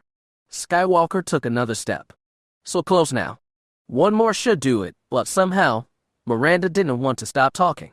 She wanted him to know. She wanted to share her pain. He married another deckhand, she said. She died at Fondor too, way back, during the Vong War. She died because one of your peace and love Jedi refused to fire Centerpoint and wipe out the Vong fleet. So some clown did it instead and wiped out half the Republic shipyards. That was months after she gave birth to me. I never knew her. His name was Anakin, Veila said. Her voice trembled. It was one of the hardest choices he ever had to make. He regretted it, you know. He was angry at his brother. Jason was the one who convinced him not to fire. Miranda snorted. So Jason was peace and love then. Staying, what happened to him? Neither of them spoke. They looked very, very sad. You want to know something else? Miranda said. Tears gathered at the corners of her eyes. She didn't have to fake them. Tell me, Skywalker said. He scooted close, so very close. Do you really want to? Miranda lowered her voice. Tell me, Skywalker repeated. He leaned in close enough to hear a whisper. Beyond the red corona of his hair, Miranda saw Veila tense. You Griffin Jedi need to mind your own business, Miranda choked. Then she sprung. She rocked back and brought both legs up, wrapped around Skywalker's torso in a tight lock. He was bigger than her, but she was able to take him by surprise and knock him off balance. She flipped backward, right off the stool, tucking her head forward so she could roll. Skywalker planted headfirst onto the cold floor, and Miranda twisted her slim body enough to pluck the lightsaber hanging off his belt. Still wrestling with him, she clasped the weapon, felt one end, then the other, and found the switch in between. She turned it on. She could barely hear the snap of her binds against the pain shooting up her arm. She screamed out loud, and so did Skywalker. Miranda kept rolling, though, forcing back the burning pain in her left side. With her right, she clutched the lightsaber, now turned off. She forced herself to her feet, hauling Skywalker up with her. She could see it now, the black scorch mark in his flank. She had no idea how deep. She could see the long graze across her lower arm, too, the black streak of scorched cloth, synth fibers, and human flesh that still smoked. Miranda held Skywalker between her and Veila. She pressed the business tip of his lightsaber against the boy's own temple and said, "Don't try it. Don't try anything." "You don't want to do this," Veila insisted, holding one hand out while the other still clutched her saber. "You want to put that saber down." She certainly did. She wanted to get away from his whole mess as quickly as possible. She didn't want to hurt Skywalker either. Or Veila. Not really, despite their hounding her for the better part of 2 days. Despite their pompous obsession with thwarting the very justice she'd been seeking for so long. Miranda shook her head as if to knock the foreign thoughts out. "Nice try, Jedi, but I'm not weak-minded, remember." "I can't see that," Veila said. She kept her feet planted where they were. Miranda started backing toward the door, even though it was getting increasingly hard to drag Skywalker with her. "Where do you think you'll go?" Veila asked. "As far as I can get on your speeder." With her free hand, she fished around in Skywalker's jacket until she found her datapad. She gave it a quick check, saw her precious data rot inside, then adjusted her grip. She held Skywalker up with the other arm, keeping the saber blade angled upward as if to stab him in the chin. With her other hand, she tucked the datapad into her vest, pressing tight against her chest. Her hands reached out, found what she wanted right next to it. "You can't win," Veila said. Miranda found herself smiling. She wished she could pull her goggles on, but oh well. "I already have." She threw down her last flash grenade at the same time as she threw down Skywalker. She squeezed her eyes shut and ran. The light blinded her, the sound deafened her, and the pain of both stabbed into her skull. But her hands found the door, and she pushed. She scrambled down the hall, holding one end of the wall for purchase while the other held tight onto Skywalker's lightsaber. By the time she burst out the front door and pitched into the sand, her vision was coming back. She searched frantically in the dark until she spotted a truly miserable-looking XP-40 land speeder, halfway stripped down to scrap. Well, Miranda thought, it would do, assuming the radiator didn't burst. She raced out across the black desert and didn't look back. Sith spawn, Sith spawn, Sith spawn. Tahiri swore again and again. She was on her knees, hands sweeping across the cold garage floor. She touched the fabric of Ben's clothes and felt around his body. Arms, legs, head, chest, all intact at least. She gentle brushed his chest until she found the burnt scar where he'd been slashed by his own lightsaber. It ran down his side, across his ribcage, likely severing bones and maybe organs too, depending on how deep the wound went. Her vision was clearing. She could see the scar now, so long, so black. She could see Ben's face, pale and lax. She heard the sound of boots and looked up. Her eyes focused on the big form of the Tatooine station manager, staring at the scene in shock. "Get a med kit," Tahiri shouted. "Bacta, bandages, anything." "What?" the station manager jawed. "Med kit," Tahiri shouted, throwing a forced command with it. "Now." "Right? Med kit." The station manager scurried off. Tahiri put her hand on Ben's chest, trying to feel how deep the wound went. Not too deep, she didn't think, but she was never a healer. She wished to the Force Techly or Silga were here, that she didn't have to rely on the cheap medical supplies of a backwater town on a backwater planet. Tahiri, she heard a whisper, and saw Ben's lips twitching. She reached up, cupped his head with both hands, and crouched low over his face. "It's okay, Ben," she said. "You're gonna be okay." Did she get it?" he asked. His eyes flickered, tried to open, then shut tight. "She got the data pad," Tahiri said. "Took your saber too. I'm so sorry, Ben." "My fault," he muttered. So stupid, but did she get it? I told you, Ben, she took the datapad, Tahiri told him again. Maybe she should be chasing Miranda Fardreamer across the desert right now, but she couldn't abandon Ben. She couldn't go back to Master Skywalker and tell him she left her son to die while she chased a mystery datarod. Jagged, Ben muttered. Check. Switched it. Tahiri felt the torn side of his jacket, then the other. On the intact side she found one slim datarod, tucked away in his pocket. Switched it. Ben's lips almost smiled. Just in case. Ben, is this it? Is this Trago's datarod?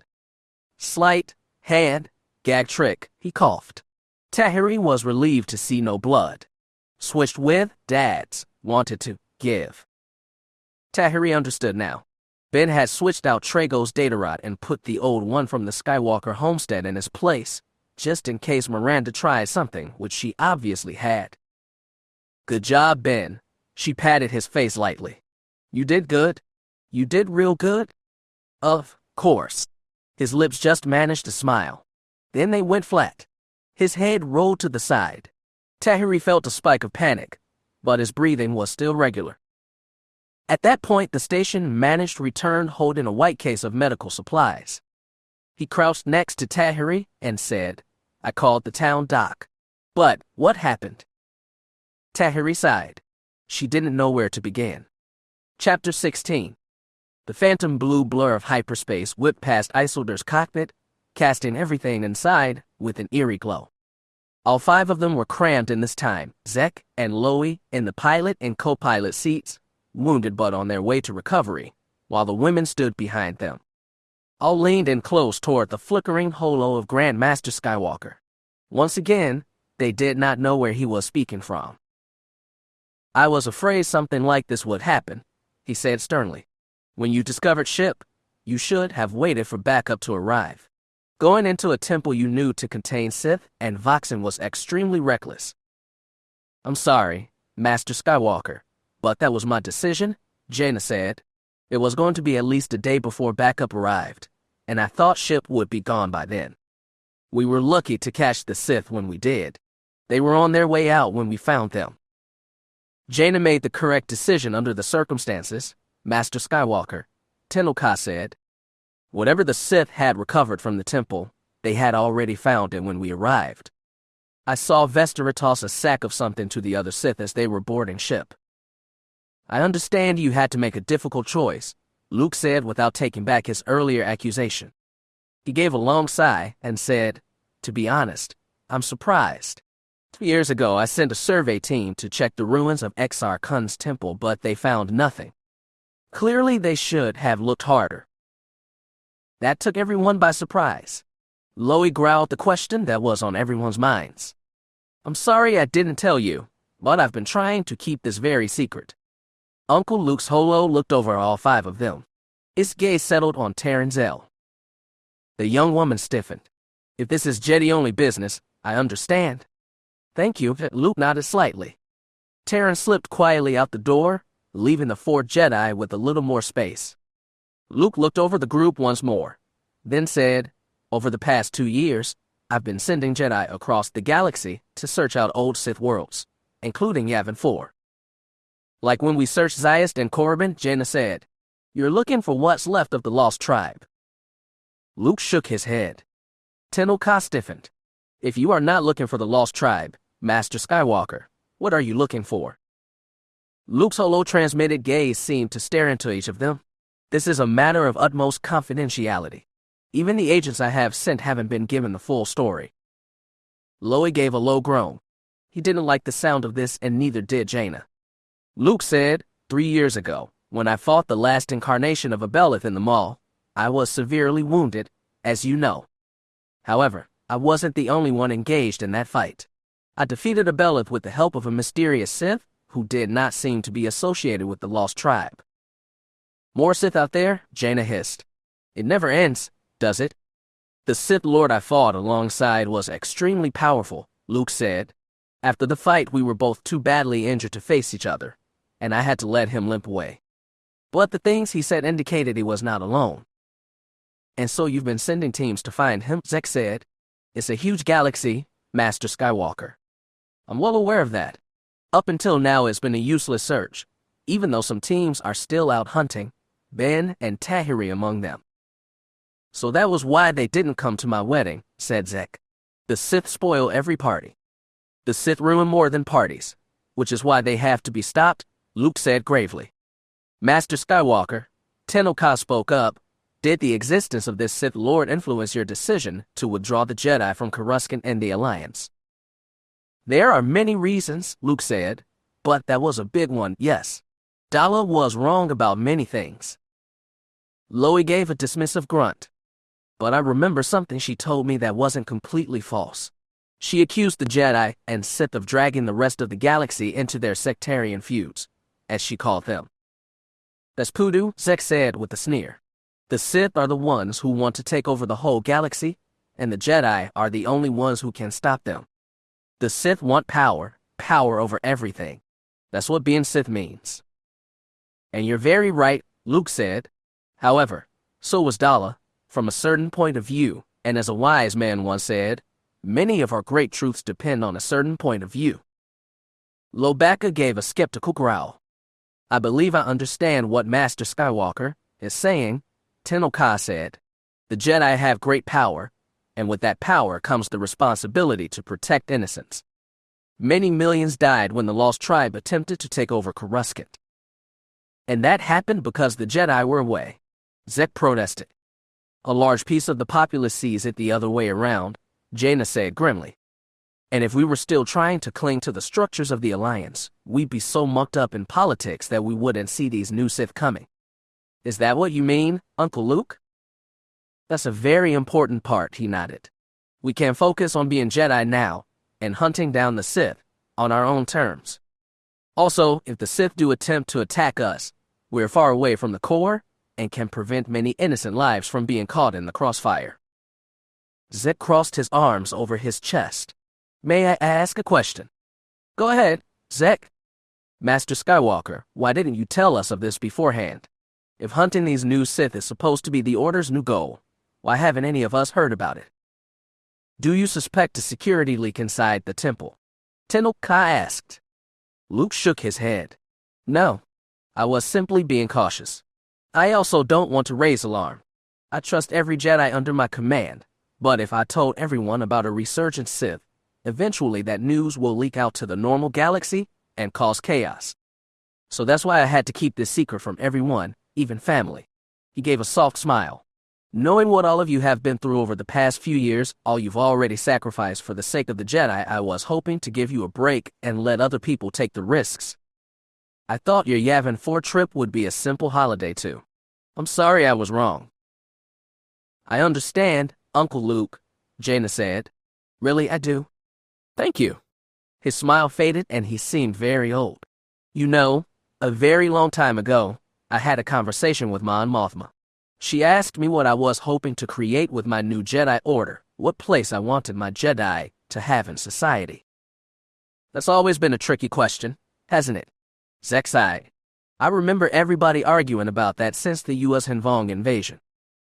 Before that, believe me, Luke said, in the Old Republic, the Jedi served the Senate and the Chancellor, which was good as long as the Chancellor was a just ruler. But eventually the Chancellor became a Sith, and he turned the Jedi into instruments of their own destruction. Mon Mothma grew up during those dark times, and she knew things had to be different. Told me that she wanted a Jedi on every street corner. She wanted Jedi policemen and doctors and pilots, Jedi fully integrated in every facet of society. He sighed. I think she would be ashamed at what the Jedi Order has turned to now, a planet full of warrior monks who have separated themselves from the galaxy even more than the galaxy has rejected them. It was a damning self-assessment, and neither Jaina nor the others had anything to say. Luke said, I think we might have come the closest to Mon Mothma's dream after the U.S. Hanvong War, when I let Jedi go free to live the lives they wanted. That changed with the coming of the Swarm War, said Tenoka softly. Luke nodded. I made everyone choose between their normal lives and the Order. It was a hard choice, necessary to meet a time of crisis. I don't regret it. I think it had to be done then, but I can see now that I made a Jedi Order too dependent on myself. After I was made outcast, we saw what disasters happened. Master fought master. Good Jedi died, and millions of innocents perished. The Grand Master paused. The cockpit was silent except for the faint crackle of static from the holo emitter. Finally, he said, this will be our last crisis. After we extinguish the Sith, there will be major changes to the way the Jedi Order is run. Loie growled a question. A faint smile came to Master Skywalker's lips. You'll just have to wait and find out. The grim silence still hung in the air. Jaina asked, Uncle Luke, what about the Voxen? We still have no idea how the Sith got their hands on a U.S. Hinvong bioengineered monster. If there are more Sith out there, and they have more Voxen themselves. I am looking into leads on that as well, Luke said, without further elaboration. Jaina, I'm going to request that you drop your friends off at Hapes, then head to Ossus as soon as possible. Jaina stiffened. Of course, Master Skywalker. Good. Luke looked at the others. The rest of you don't need to hurry. Tenno Ka, you should return to your daughter and your kingdom. I'm sure you have a lot of work to do keeping both of them in line. Tenno Ka smiled faintly as always. Grandmaster Skywalker is wise. Loie, you should take your time to heal on Hapes as well. Zek, do the same, and enjoy your honeymoon while you're at it. The lanky man forced a smile. Will do, Master Skywalker. Very good, Luke said. Jaina, I will see you soon. Good luck, and may the Force be with all of you. And then his image winked out. Loie gave a long, wheezing sigh and crossed hairy arms over his chest. Zek settled back in his chair, craned his neck up, and looked at the two women. Well, after that conversation, I'm ready to relax, aren't you? Neither woman said anything. The light of hyperspace, ghostly and surreal, continued to pass them by. Jaina had little turnaround time before leaving Hapes. She stayed long enough to see Zek and Loie come out of the bacta tanks, which healed a lot of their minor scrapes and scratches. But the doctors, mildly befuddled by their big furry patient, insisted on keeping Loie overnight for observation. Meanwhile, they gave Zek a sleek metal crutch to hobble around on while his bones mended. I feel like an old man, he groused as Taryn helped him limp out of the hospital to the hovercar where Jaina, Tenno Ka, Alana, and Trista were waiting. Don't worry, dear, you're still as handsome as ever. Taryn chided her husband as they slid into the back seat next to the Queen Mother and Princess. Trista brought the engines back online, and soon the vehicle was soaring upward through Hape's pearly skies, hopping over his islands and making his way for the Queen's personal landing pad, where a middle fighter was waiting. The sky looks really pretty, Alana observed, crawling onto her mother's lap to watch the late afternoon light turn the clouds pastel shades of violet and rose white. Indeed, Tenno Ka smiled calmly and put a hand on her daughter's shoulder. Jaina, craning her neck to watch them, had to smile herself. After years of solitude and tragedy, Tenno Ka finally had something permanent in her life. Even with the threat of renewed tragedy, her friend was smiling more than ever. It made Jaina feel glad, but she also felt a strange pang of envy. She turned away and settled in her seat, unsure of the cause. Did she envy Tenno Ka for her daughter?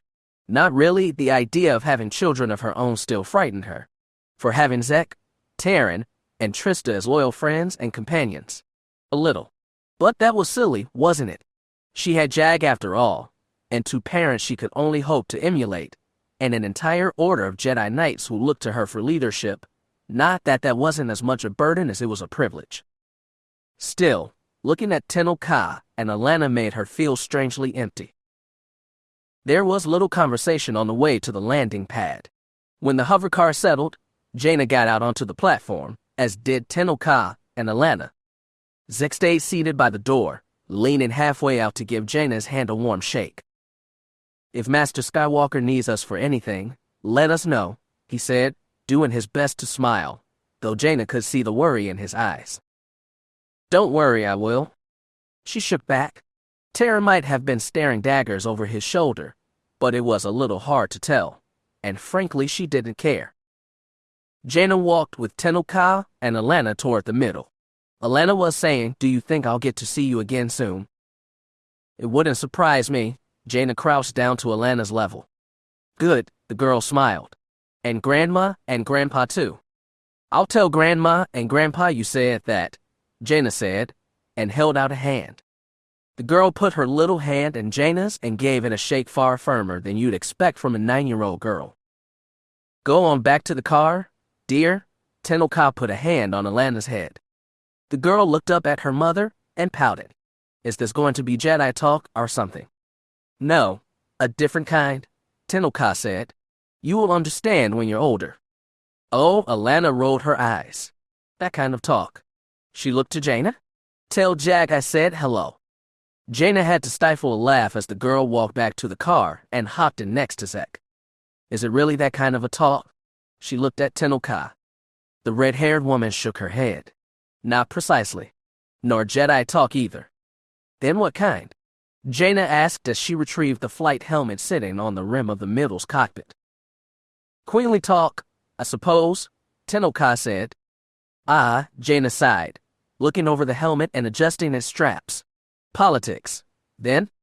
It is my life now, Tenno Ka said, not regretfully, just matter of fact. Jaina looked at her feet. Is this about what Uncle Luke was saying? He seems much older lately, Tenno Ka said. He's been through a lot. Losing Mara, being an outcast, that fight with the Belith, and in the monolith, there was Jacen too, Jacen more than anything, but neither of them was going to say it. Tenno Ka said, he looks ready to retire. Well, knowing Uncle Luke, he'll outlast us all. Perhaps. Tenno Ka's gray eyes avoided Jaina's. Tell me something. On Yavin, when we fought Vestera, you took off her arm. Yes, Jaina stiffened. She wasn't going to surrender. I had to incapacitate her. For capture? Tenno Ka asked. Or were you ready to kill her? She's a very dangerous enemy who's already gotten Jedi Knights killed. I was going to do what I had to. Jaina's jaw clenched. We were fighting to stay alive, Tenno Ka. I couldn't afford to be merciful.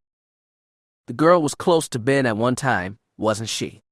And he's not going to face her again, period. He's still young. He's not in the emotional state to handle it. It has been my observation that Ben Skywalker can handle just about anything.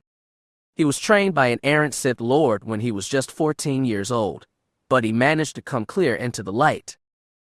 A Sith Lord. Never his name. Never the man they both loved, the man they betrayed, the man Jaina had been forced to murder.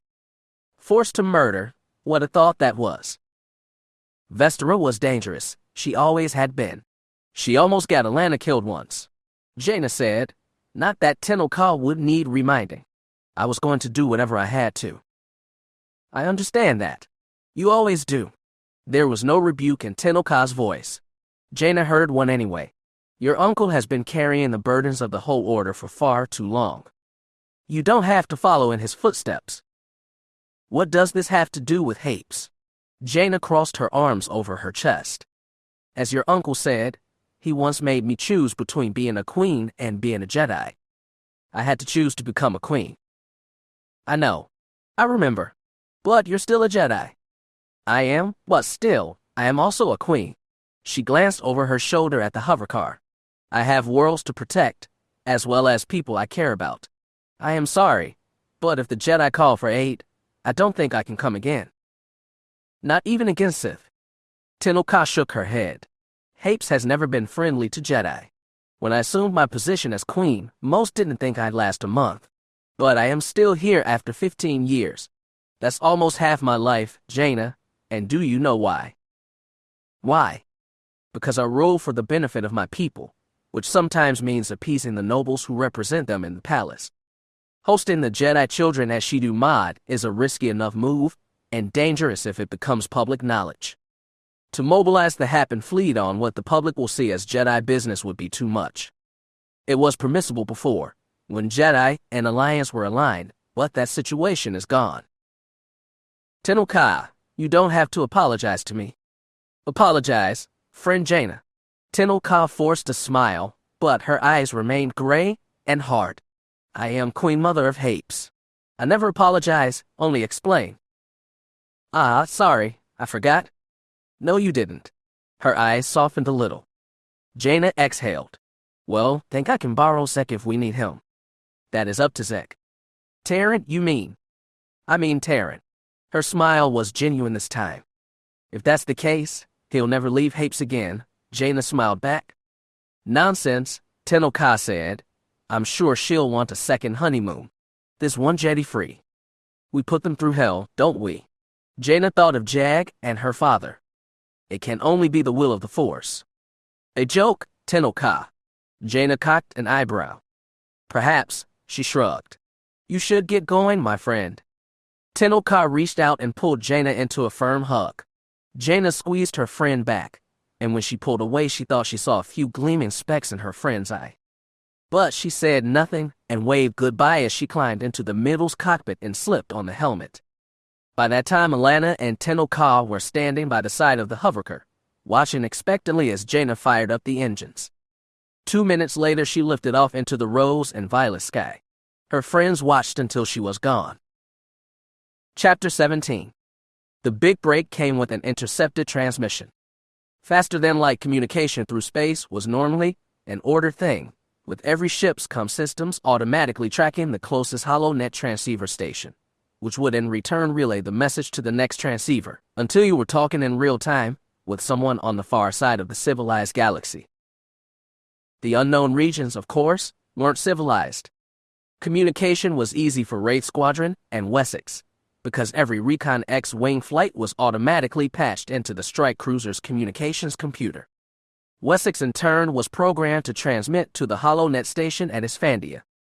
However, if, say, one had an entire fleet floating around the unknown regions, and one part of that fleet got separated from another, they'd have no choice but send out broadband messages that flashed out through a sector in every direction at once, because if you don't know which way to shoot your message, you had to send it every place at once and hope it stuck. That type of messaging was notoriously insecure, and worse, it was like a big beacon declaring your location for anybody within 15 parsecs. You only used that kind of message in an emergency. So when Wessex picked up an encrypted broadcast message, they knew someone was close, and someone was probably in trouble. Mary Antilles was scheduled to get in her X-Wing and fly a recon mission with Jasmine Tainer at 0600 hours, Wessex on board time. It was to be the first flight of that standardized day. She was woken quite abruptly at 0440 hours, when the comm system right above her bunk started screaming at her. Attention Mary Antilles.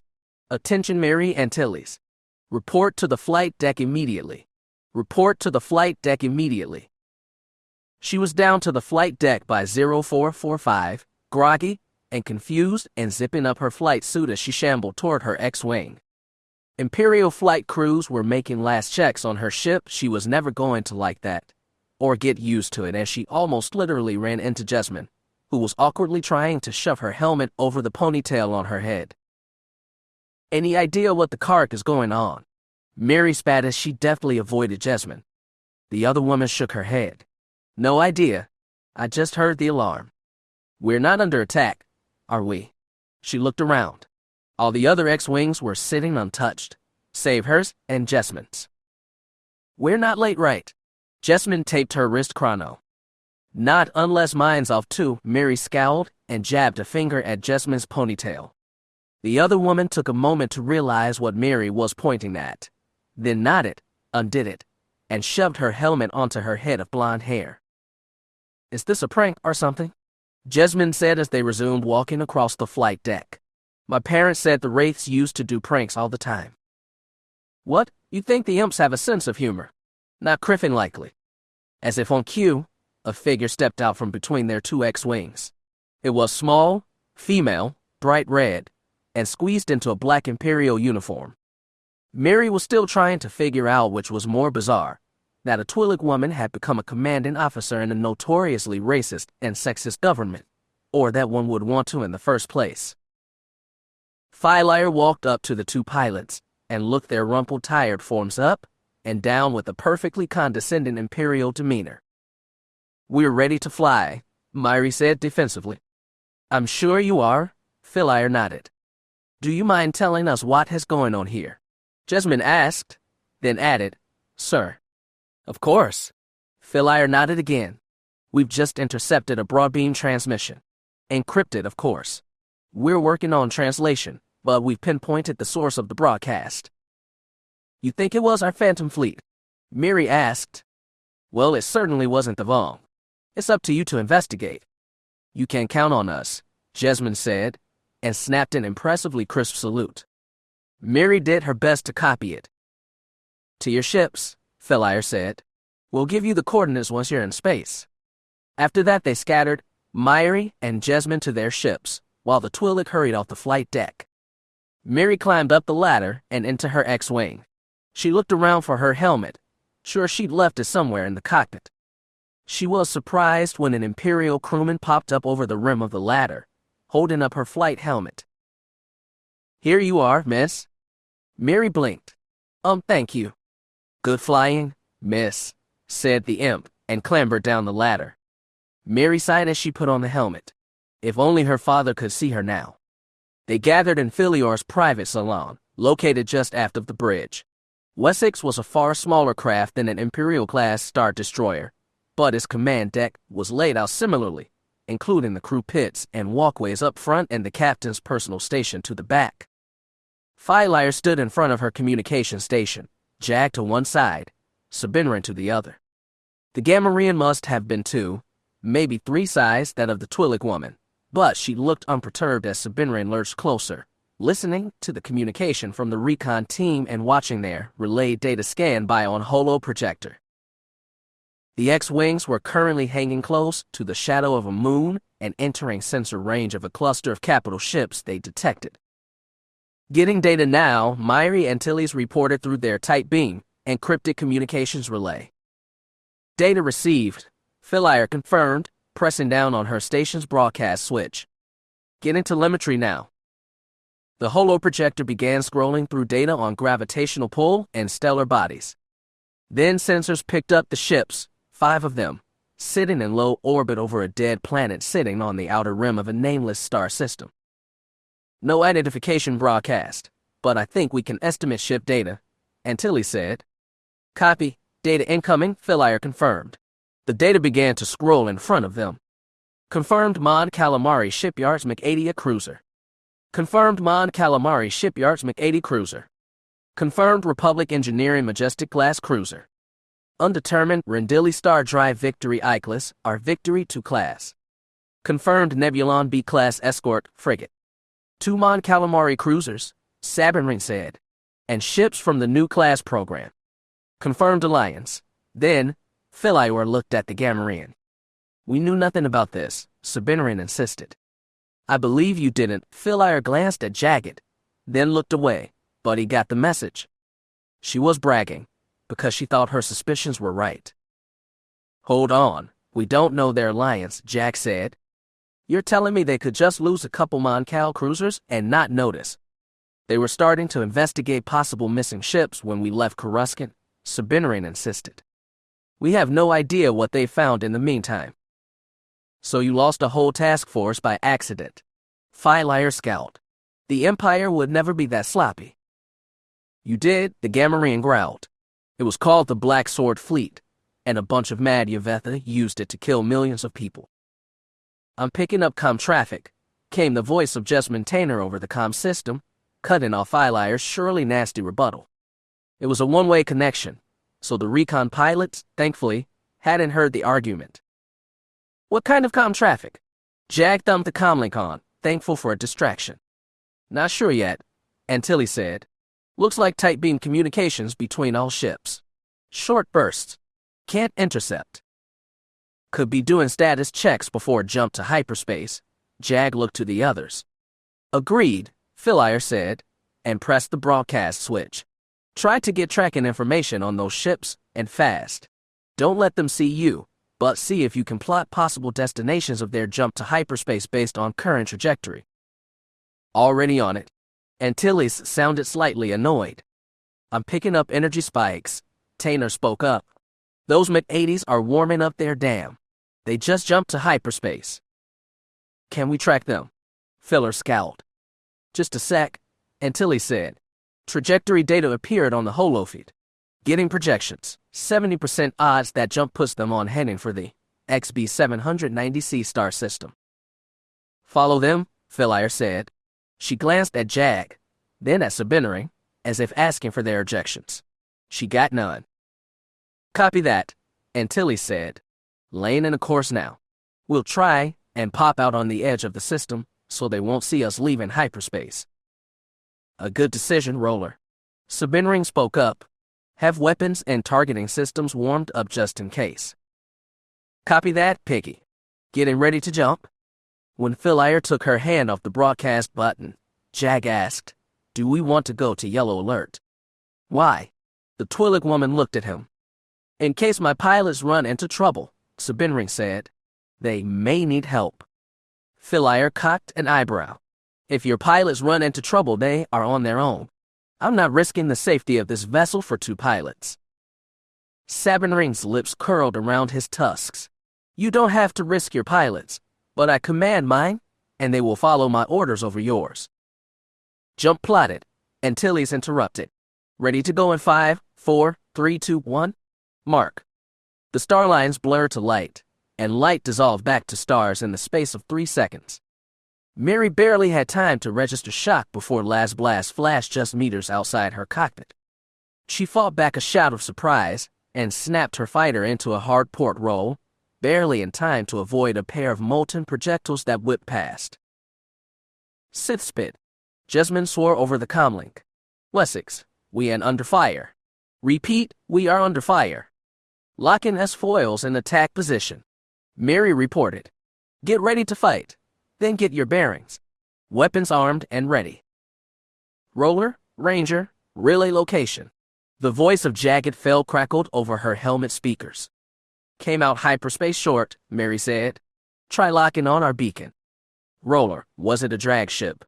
Vort asked. Mary looked back and forth between her scanners and her viewport, trying to make sense of the chaos around her.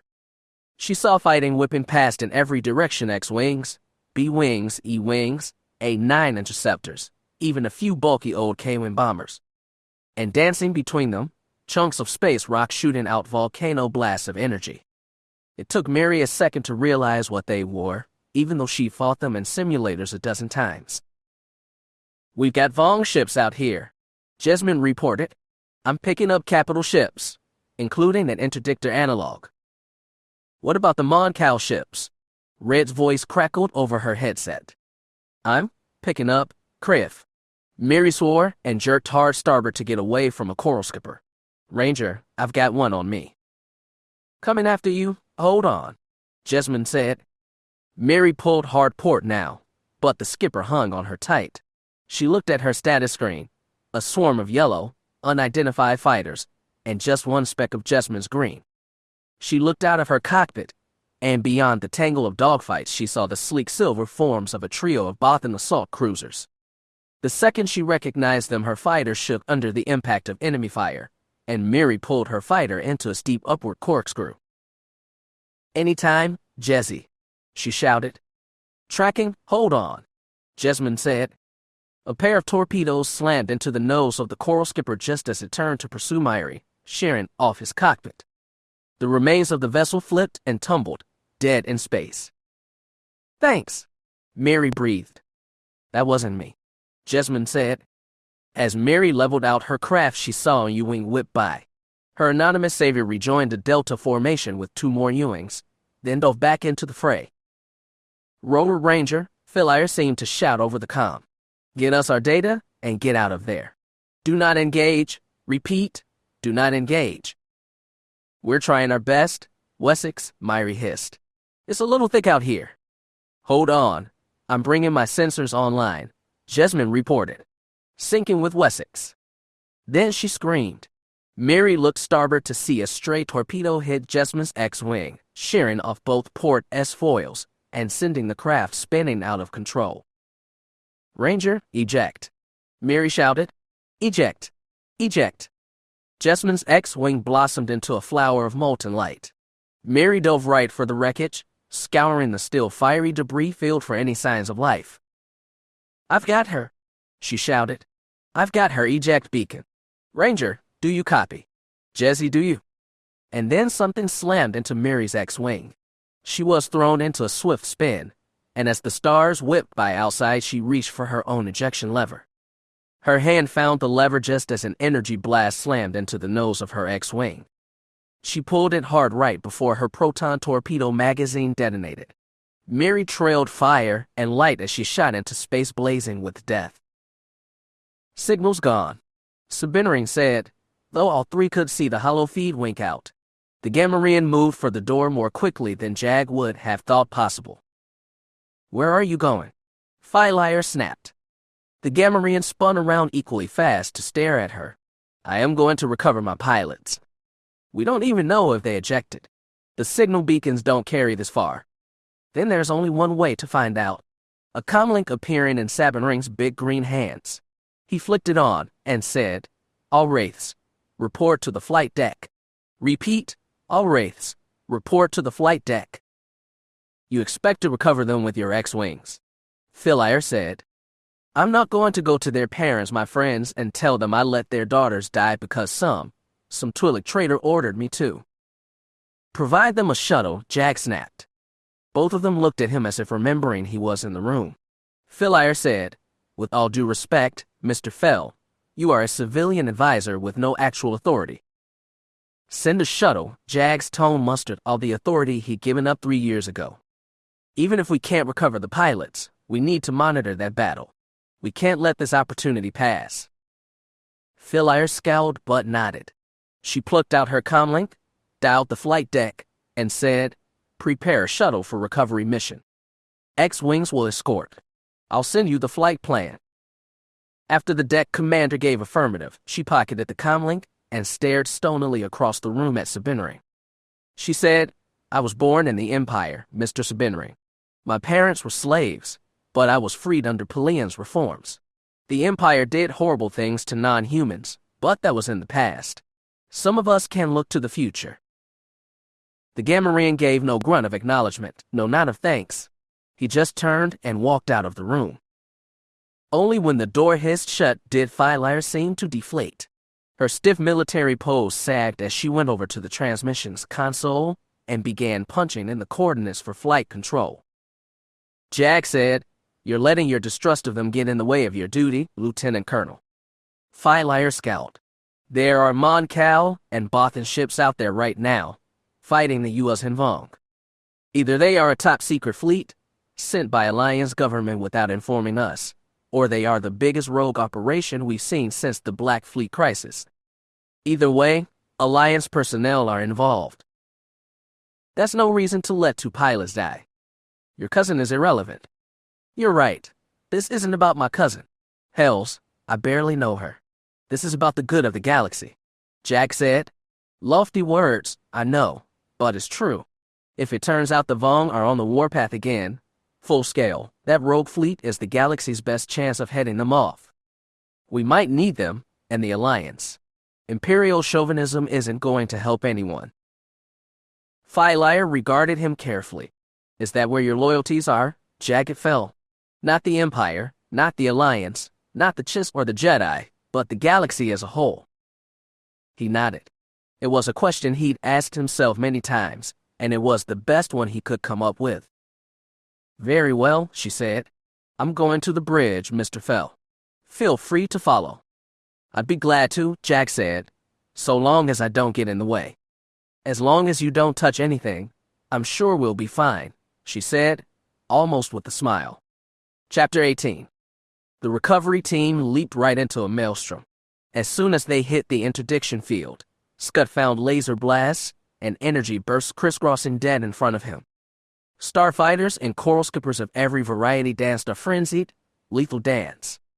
Beyond, 2 sleek Bothan assault cruisers exchanged broadsides with the U.S. Hinvong ship, while a Nebulan B frigate, looking terribly fragile with its thin spine connecting the forward body with the aft engines, was fighting a wide-bodied vessel the likes of which Scud had never seen, not in all the years he'd studied his people's military capabilities. Look alive, silly squadron. Vort barked over his headset. Lead and Hugh Hunter were aboard the Boxy Gamma-class assault shuttle the Imperials had so kindly loaned them for the rescue operation, while 8 X-Wings flew escort.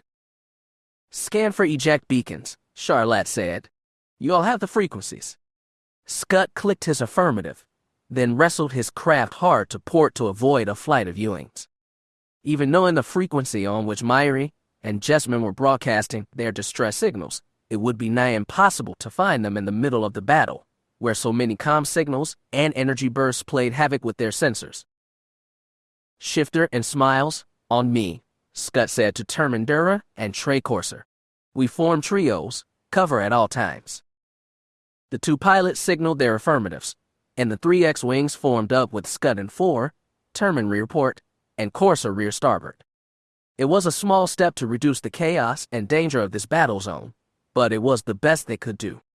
Scud counted them lucky, at least, that the Republic fighters, or whatever they were, seemed to automatically assume them friendly. That left only the Yuuzhan and Vong to deal with. Sith spawn, look at that, Trey said. Cut the chatter, Smiles, Scud snapped. Look port 40 degrees. Scud followed the other pilot's directions. Sitting there to the side of the battle zone, protected by 2 feisty little Corellian gunships and another Bothan cruiser, was a sleek Nebula-class Star Destroyer. 1/3 smaller than the original Imperial model but just as potent, the Nebula-class featured a curved bow that swelled downward, while the superstructure on the top half of the ship, including its command tower, was kept low to avoid enemy fire. It was one of the best capital ships produced by the Alliance, and somehow it was here in the unknown regions, battling the Yuuzhan and Vong. Check above, said Termin. We've got incoming. Scud looked up to see a flight of coral skippers heading for them, guns blazing. Behind it, barely visibly against the black stars, was some kind of Yuuzhan and Vong vessel, maybe the size of one of those Corellian gunships guarding the Nebula class. Whatever it was, Scud and his wingmen dived before he could get a good look at it. He glanced at his scanners, but they were showing such a mess of Yuuzhan and Vong and Alliance ships he couldn't tell the class of any of them. Give them space, he told his wingman. We're getting our girls and getting out. This isn't our fight. Copy that, Scud, Termin said. We've got a signal, Vort's voice announced. We're moving in on Ranger's eject beacon. Scud, bring your flight around to cover us. On our way, boss, Scud said. It took him a moment to locate the assault shuttle in all the chaos, but when he did, he aimed straight for it, Trey, and Termin on his tail. He couldn't see Jessamine floating in space, but apparently Vort could, as his shuttle began to slow. Scud slowed too, then veered to the right and began to fly circles around the assault shuttle, shooting at the occasional coral skipper to keep it away from the recovery team. As he wheeled about, a flight of 6 big K-Wing bombers whipped past, heading for the Yuuzhan and Vong gunship Analog. K-Wings were good attack vessels and probably packed enough punch to break through that gunship's defenses, but they were easy targets for coral skippers, and Scud didn't see any X-Wings or Wings running interference for them. Team, this is lead, Vort said. Ranger is secure. Repeat, Ranger is secure. Scud, break off. As Trey whooped over the comlink, Scud said, copy lead. He almost asked permission to fly defense for the K-Wings, but held his tongue. He was the one who just told his wingman not to get involved.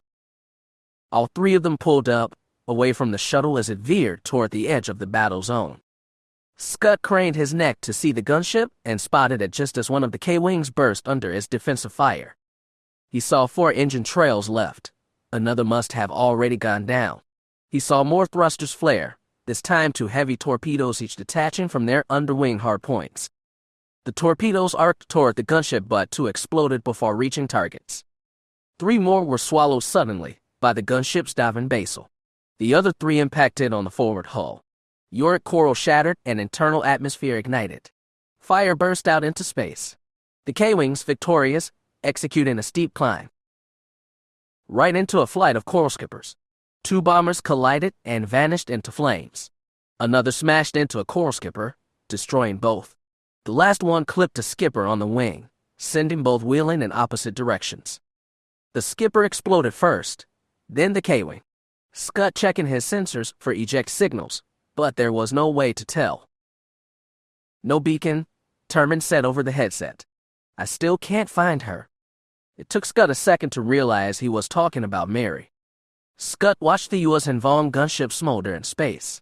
He had no reply to give. To Mary it looked like a dream. The U.S. Vong gunship seemed to smolder in the black, while oxygen and flame, corpses and chunks of debris shot out into space. K-wing bombers and coral skippers collided, flared, turned into chunks of debris invisible against the vacuum. When the fire died out, everything went black. She felt sleepy and light. She was losing oxygen fast and knew it. The manual thrusters on her ejection seat were already out. Stars drifted past slowly as she spun in space. Then light came back. Mary kept spinning back to face the battle. From the edge of it, when the coral skippers and X-wings weren't whipping past, it was beautiful. Two Bothan assault cruisers poured fire onto a U.S. Vong vessel, squeezing it from either side until it popped. The escort frigate snapped in two, venting flame from either end of its broken spine. Another U.S. Vong cruiser was pulling close to a Mon Cal counterpart and exchanging broadsides. Or maybe it was the Mon Cal engaging the Vong ship. Her vision was blurry, and they were far away. She never realized how similar they looked. She spun back around, facing darkness. She was sleepy, so sleepy. She could sleep forever here, floating in black space. It would be so easy, so easy. She closed her eyes. They felt too heavy to open. Light flared. Mary opened her eyes to see a B-wing explode. She kept spinning back to face the battle. The Mon Cal and Vong cruiser were still going at it. She still couldn't tell which was which. She couldn't see the escort frigate anymore. Maybe they'd torn up to pieces. As she watched an old Victory-class Star Destroyer engage another gunship analog, Mary wondered what her parents would think. They'd been lucky not to lose her or Sayal so far, but then, her parents had gone through more danger than any sane person would think possible, and they'd come out all right. Oh, they'd lost people they'd loved. Mom's first husband. All those dead wraiths and rogues she'd heard about and never known. The original Jessamine. Ibtisam, Tun Fannin, Lou Jane Forge. Taldera. Asir Sealer. Bindi Drayson. Piggy's friend Runt. Sayal's fiancé, Tiem. Oh, Sayal had lost so much already. Anyone could see it in her eyes. She looked so old. She shouldn't have to lose a sister too. Mary wished she could apologize to Sayal, but there was nothing she could do. She spun away from the battle again. Just empty space now, and the pinpoint lights of a million nameless stars. Darkness and cold. She closed her eyes. She slept. The remains of the escort frigate, smoldering, was constantly gnawed by U.S. Vong warheads. The Majestic-class cruiser had pulled up close to grab its escape pods. The two Bothan assault cruisers had raked the pined-down enemy cruiser analog between them with a constant barrage of turbolaser blasts, until that vessel was left a dead hulk drifting in space. The area between was a flurry of darting fighters and energy blasts. The two Mon Cal cruisers seemed to be vectoring in on the same U.S. Vong vessel, one of unusual design, perhaps the source of the interdiction field. The Victory-class Star Destroyer was in trouble, with a hostile cruiser on either side. And between the fighting giants, starfighters and coral skippers buzzed like angry gnats, lacing the vacuum with energy bursts. There's no beacon. Charlotte's voice crackled over Scott's headset. Like the rest of his squadron, he kept his fighter flitting about on the edge of the battle zone, not daring to engage the battle, no matter how much he wanted to. Copy that. Smarty, Vort sounded exasperated, even on the comlink. Scott felt his own despair at being unable to rescue Myri, but knew it would be even worse for Vort, who'd known her parents for almost 30 years. Should we pull out? Char asked. His tone pleaded yes. Negative, said Vort. We give it one more go. Use visual if you have to. There's so much debris floating around, Terman said. Even if she ejected, there's almost no way. Shut it, Shifter, Vort growled. We do one more pass. Then we head back home. Clear. Copy lead, said Scott. Do we leave anybody behind to watch the fight? I'll take 2 volunteers, Vort said. A part of Scott wanting to leap to the opportunity, but at the same time he knew how excruciating it would be to sit here and watch the fight without being able to participate. He patched in a private link to Vort's shuttle and said, Lead, Do you copy? I copy, Scut. Vort sounded terse. What is it? Scut opened his mouth to speak, but the words caught in his throat. He shut his jaw, opened it again to speak. Then Shar shouted, Incoming! Incoming! I read 4 ships, just out of hyperspace. Scut snapped his jaw shut again and stared at his scanners. Shar was right. 4 medium cruiser-sized vessels had just dropped out of lightspeed on the far edge of the battlefield, closest to the dead frigate. His sensors couldn't pick up their class, and he could barely make them out with his naked eye. Sleek, steel gray vessels looking roughly like small star destroyers, but with wider, flatter bodies and elegantly curved hulls. What are they? Trey said. I can't get a reading. I don't recall. Can it? Vort said. Check sensors. The Vong just dropped their interdiction field. I see it, Scut said. Looks like some of those ships are making a break for it. Indeed they were. The U.S. Vong ships formerly engaged with the Victory class were pulling away hard. Even as Scut watched, they winked out of real space. They are bugging out, he said. Wraiths, this is Wessex, the cold voice of Lieutenant Colonel Philier scratched on his headset. Can you trace their destinations? Negative, Vort said. We could never figure out how to track Vong into hyperspace. Look, Terman said, that Nebula class is bugging out too. And the gunships. Even the Majestic class, said Shar. Everybody's leaving the party. Tried to track the Alliance ships, Philier said. Give us 1 sensor lock on the newcomers, then come home. Copy, Vort said. Everybody head back now except for Scut, Smiles, and Shifter. We stay for 1 more minute, then go. Copy, Lead, Shar said. Let's go home, boys and girls. A half-dozen X-Wings disappeared into hyperspace. The other starfighters, U.S. Vong and Alliance, both were either escaping into hyperspace or making emergency landings on their capital ships. Scut watched with astonishment at how quickly the battlefield cleared. Whatever those 4 cruisers were, they had clearly scared the daylights out of both sides. 60 seconds later, the last capital ships were clearing the area, leaving behind a sea of wreckage drifting around 2 dead capital ships. It seemed an equal mix of Alliance and U.S. Vong. We could learn a lot from this, Scut said, especially if there are survivors. We're not hanging around, Vort said sternly. It's time to go home. Lead, Trey spoke up. I still got no signal from Roller. There was a pause. The open comm line buzzed faintly in Scutt's ear. Then Vort said, set coordinates for Wessex. Let's get out of here. Scut clicked his affirmative. He closed his S-foils and warmed his hyperdrive. They all jumped at once, 1 shuttle and 3 X-Wings, leaving the battle behind. The bridge of Wessex was abuzz with activity. Jagged Fell had spent more than his share of time on ship's bridges during battle, but this time, as Philier had reminded him once or twice, he was merely an observer, a civilian. And from experience he knew there was nothing a ship's crew hated more than a civilian wandering around during a battle. Wessex wasn't directly engaged in the battle, but the ship was on yellow alert and the bridge staff at full capacity. He was impressed by the way Philier's crew, so many of them older human males, responded to the young Twi'lek woman's commands. Hers was a personality that brooked no dissent, clearly a style she had learned from the Empire's more strict past. Jag noticed a few other aliens in the crew pit as well, 1 Deveronian female, another a Muin, plus 2 Jagged. As he watched them work, relaying battle reports back and forth across the bridge with well-oiled efficiency, he was struck with a strange sense of accomplishment. During Jag's short, rocky term as leader of the Empire, this was exactly the sort of scene he'd wanted to create.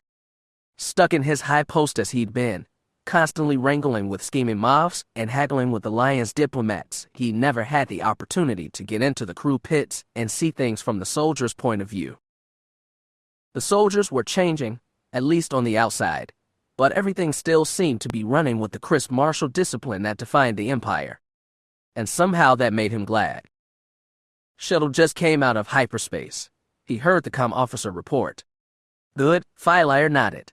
She stood on the center walkway over the crew pit, back straight, hands clasped tight behind her back, looking exactly like a captain should. She raised her voice. Once all craft land, prepare to jump to hyperspace. Where to, Captain? Asked the comm officer, a young human barely of his teens.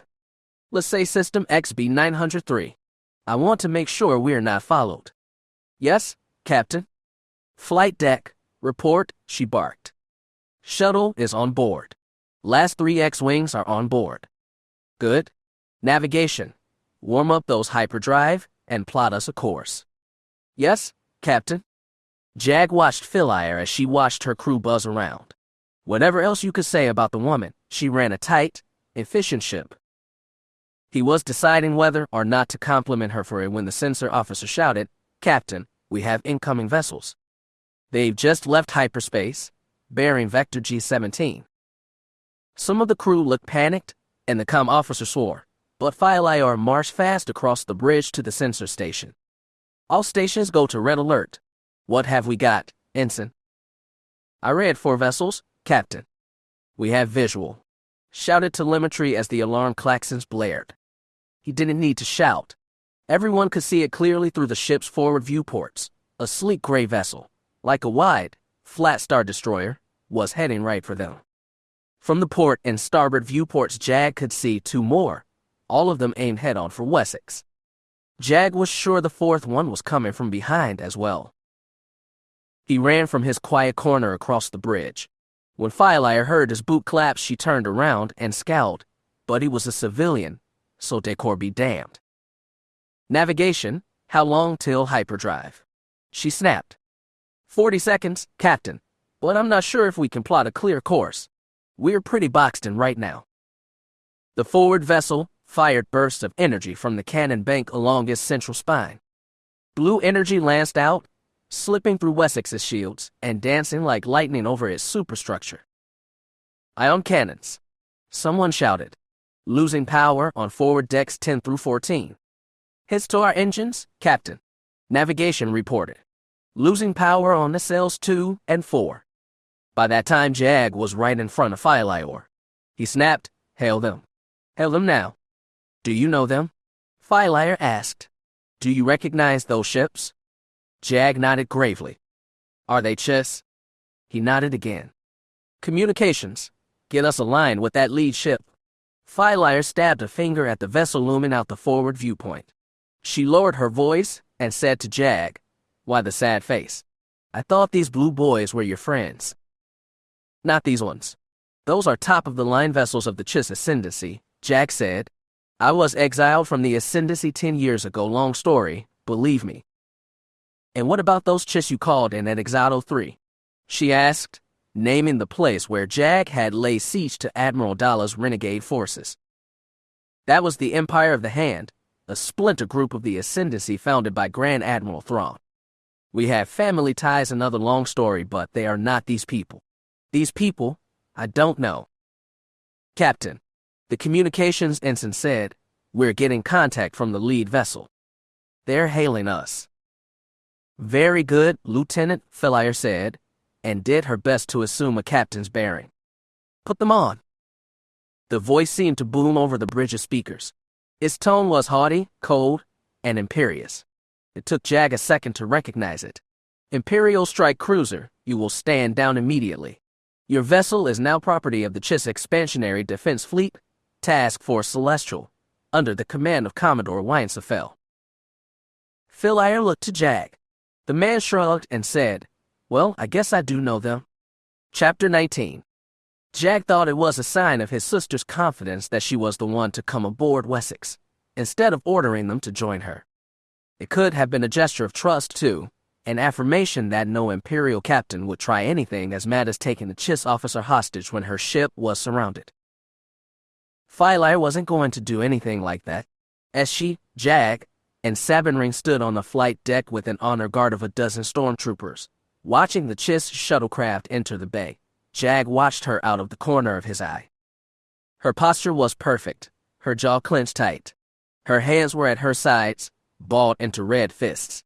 Her pride, as a person and as an Imperial officer, had been sharply wounded, but she wasn't going to do anything mad. Jag also glanced at the Gamorrean who towered over her. His porcine face was harder to read, but he didn't think Sabinring would cause problems either.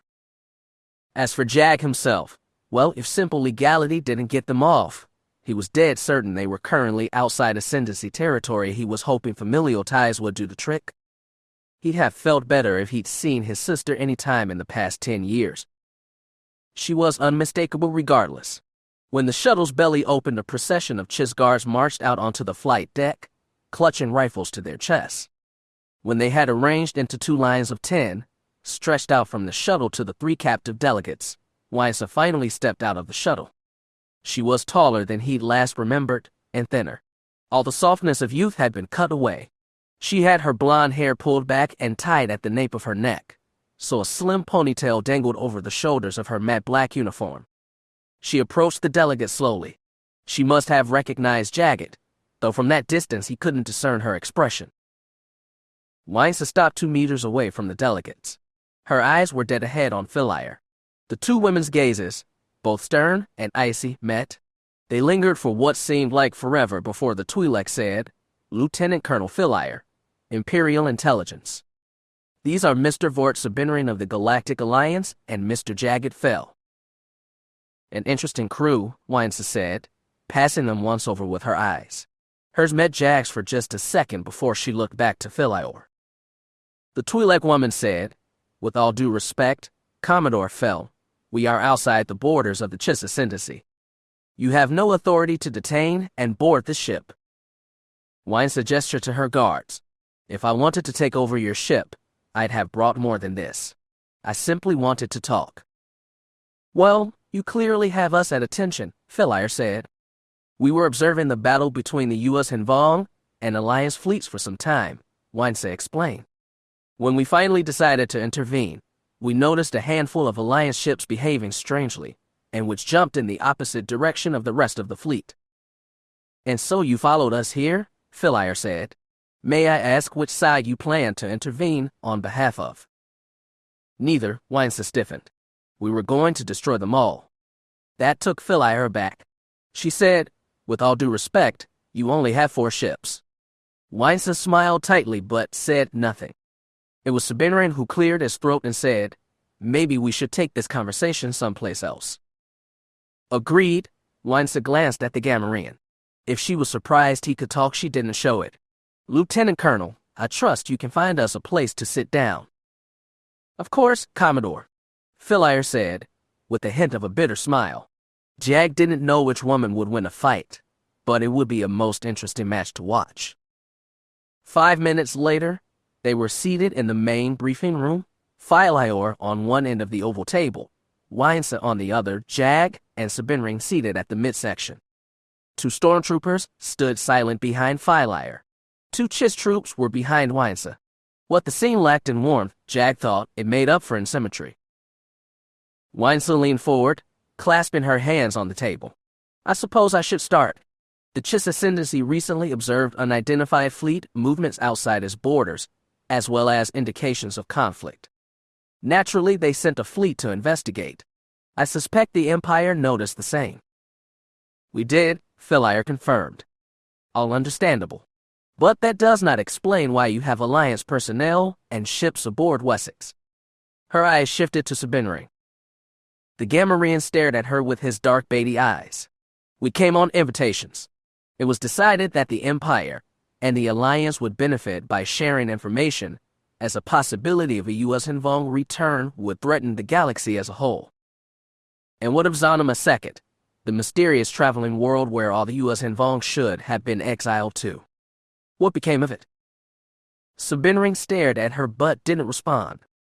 "If you knew where it was, you would have set course for it immediately," Jaina reasoned.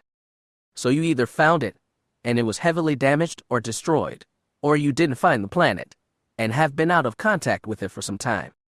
Given all the instability the Alliance has been having lately, I wouldn't be surprised at all if you misplaced a planet." Sabinring didn't rise to the bait. He just stared with those little black eyes. Jaina continued, "Let's operate on the assumption that Zanima II is missing in action, and this U.S. Hinvong fleet is a rogue operation. That begs the question of what the other rogue fleet is. The vessels are almost entirely of Alliance manufacture, some of them top-of-the-line models, others not. Any rational being would assume that the Alliance has sent this fleet into the unknown regions to hunt down and exterminate the U.S. Henvong in secret.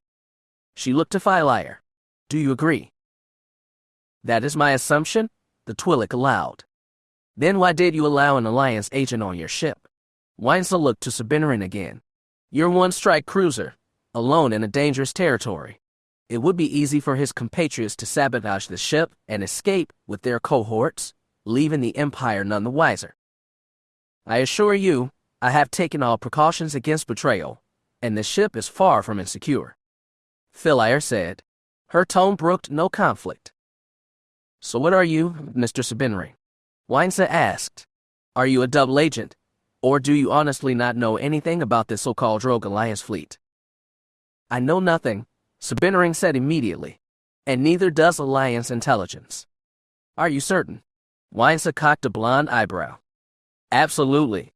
They would not send my people on a dangerous mission as part of some elaborate ploy. You trust your superiors that much? I do, Sabinerin said. His big lips curled upward, revealing a few extra inches of tusk. Do you? Weinzel leaned back in her chair and looked at Philire. Lieutenant Colonel, we currently have people sifting through the wreckage of the battle, looking for survivors or debris that might prove of interest. I'd be willing to share that information with you on a few conditions. Name them, Philire said. Weinzel held up a finger. Any survivors, U.S. Henvong or otherwise, will be kept as prisoners of war by the Chiss Ascendancy and interrogated. We will permit Imperial personnel to observe these interrogations but not conduct them. Any prisoners will remain in Ascendancy custody. Jagged expected Philire to object, but she nodded. Weinzel held up a second finger. We also reserve right to investigate the wreckage of any U.S. Henvong vessels. We have experience with U.S. Henvong biotechnology and would be very interested in learning how that technology has or hasn't changed since the last war. Philire shook her head. No, not unless Imperial scientists have access to the same information. I assure you that, in all modesty, Chiss scientists would do a much better job analyzing U.S. Henvong biotech. I'd also like to remind you that we can take whatever we want and leave Wessex crippled in unknown territory. We're speaking at all because it would be to our mutual benefit to cooperate. You don't sound modest at all, Philire gave a tight smile. But I suspect you may be correct. However, I reserve the right to take readings and tissue samples from all biotechnology before giving them over to the Chiss Ascendancy. Agreed, Weinzel said. And that leaves the debris of Alliance vessels. I'm thinking of that destroyed escort frigate for a start. In this case, we admit that the Empire's knowledge of Alliance technology and ships is superior to ours. You can't have them after we perform preliminary scans. Agreed, Philire nodded. And that leaves the last issue. Weinzel looked back to Sabinerin.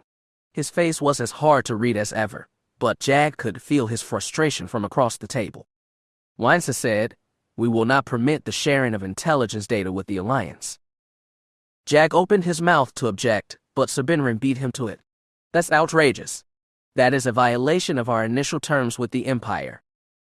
The Lieutenant Colonel and I both agree that your government is too closely involved with the Mystery Fleet to be trustworthy, Weinzel said. Either your superiors are lying to you or your intelligence and asset tracking are a mess. Either way, it doesn't bode well for a partnership. The only way we'll be able to improve intelligence is to analyze that debris, Sabinerin insisted, slamming a heavy hand on the table. Both of them looked to Philire. The woman sat back in her chair, hands folded in front of her. She said calmly, we have already made an agreement with the Alliance. That's right, Jack spoke up for the first time. And breaking that agreement would be a disaster in Imperial Alliance ties. However, Philire said, still looking at Weinzel, given the clandestine nature of this mission, the Alliance could never announce the reason for the rift publicly. That will not stop them, Sabinerin growled. If we go back empty-handed, or if we don't come back at all, the Alliance will come down hard on you. Even if they have to find a pretext, you can expect sanctions and a cut to military and intelligence cooperation. All that for your handful of operatives. Weinsa sounded skeptical. The Alliance values is people, Sabinarin insisted. That's what separates us from you. We've been just as much a part of this investigation as the Chiss or the Empire. I agree, Jack said, little too loudly, but it got attention from all three of them. The Alliance operatives on this mission have done the bulk of the scout work, and unlike the Empire or Chiss, they have suffered actual losses. Exactly, Sabinarin nodded. I lost the daughter of one of my oldest friends back there. If you won't let us search for her body at least, then you're all as savage as the Vong. Weinsa regarded him but said nothing. Jag looked to Philaire and said, we need the Alliance in this more than ever. If that fleet out there is renegade, the Alliance will be the ones most able to identify its ships. And if there is some split going on in the Alliance hierarchy, well, I for one would like to know about it. Sabinarin spun in his chair to face her too. I promise I will share all data we can glean from those ships with the Empire. If that fleet is renegade, you'll know. If it's on some secret mission, you'll know that too. That's a matter of your word, isn't it? Philaire said. It's always been about that. Jag looked across the table. This has always been about trust. The fact that all of us are sitting here, right now, is a sign of trust. We just have to trust a little further. Sabinarin nodded. Philaire looked down and thought. Weinsa regarded her brother carefully and did not flinch from his eyes, though he could read nothing in hers. Eventually she nodded and said, agreed. We will share all data on recovered U.S. and Vong and Alliance war material. Thank you, Jack said. She only nodded.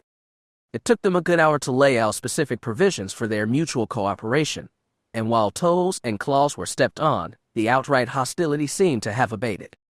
Once the hour was up, all four of them rose to leave. Hold up, Commodore, Jack said. Weinsa, already at the door with the Chiss bodyguard on either side, spun to look at him. Would you like a word in private? She asked. I would, yes. Very well. She gestured to her bodyguards, and they stepped out into the hall. Sabinarin followed, then Philaire and her stormtroopers. And then, finally, brother and sister were left standing in the empty conference room. He tried to run through his memories and picture the last time he and Weinsa had been together. It had been before his exile, before his crash on Tenuk, before the swarm war that had severed him from his old life with the Chiss for good and left him drifting and rootless for years until he was pulled back into Jaina Solo's orbit. She looked at him, saying nothing, like she was expecting him to talk first. He fumbled with his words, saying, so, are mother and father well? They are, Weinsa nodded. Father's retired from active service, but he still serves the CEDF in an advisory capacity. I heard about Sem, Jack said. His Chiss aide, Asakaji, had brought him the news 3 years ago. Their younger brother had been killed by a Vagary ambush while guarding a convoy on the outer edge of Chiss space. He died heroically, joining Chak, Davin, and Cheris on the roll of martyred fell children. It was just the two of them now. You seem to have done well, he told her. You're a Commodore now. Not half as well as you, she said. You were Emperor. Not Emperor, head of state, he corrected. I didn't want that job, and in the end I gave it up. Father was unhappy about that, she said. He thought the Empire needs strong leadership to keep the Moffs in line. He may be right, Jack said, but Vitor Riej is no slouch. Perhaps. I got married, Jack said, but I suspect you heard. To your Jedi wife, Weinsa said coolly. I remember when you came back after the war, and how much you missed her. And I think I knew, even then, that you wouldn't stay with us forever. You'd seen too much of the galaxy to stay on Chilla. Maybe you're right, Jack said. But exile was my mistake, not my choice. It was your choice to side with your Jedi friends against the Chiss, she said. I guess it still is. I'm not siding with anyone, Jack said. I don't have a side. Weinsa shook her head. If you don't have a side, Jagged, it's because you refuse to stick with one. Do you remember, when we were young, how determined you were? You swore to yourself you'd be the best pilot in the CEDF, even if you were handicapped by being human. You knew exactly what you wanted and you went for it. Her voice wavered for the first time. I admired you so much for that. Wines's eyes dropped from his, and he understood now.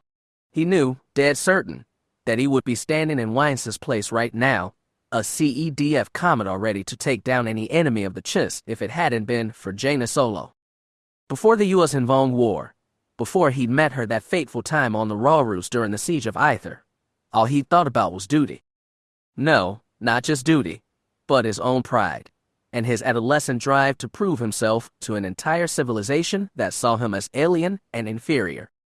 Jaina Solo had changed all that and led his life down twisted paths, in periods of wandering in the dark, only to come to the light at the end.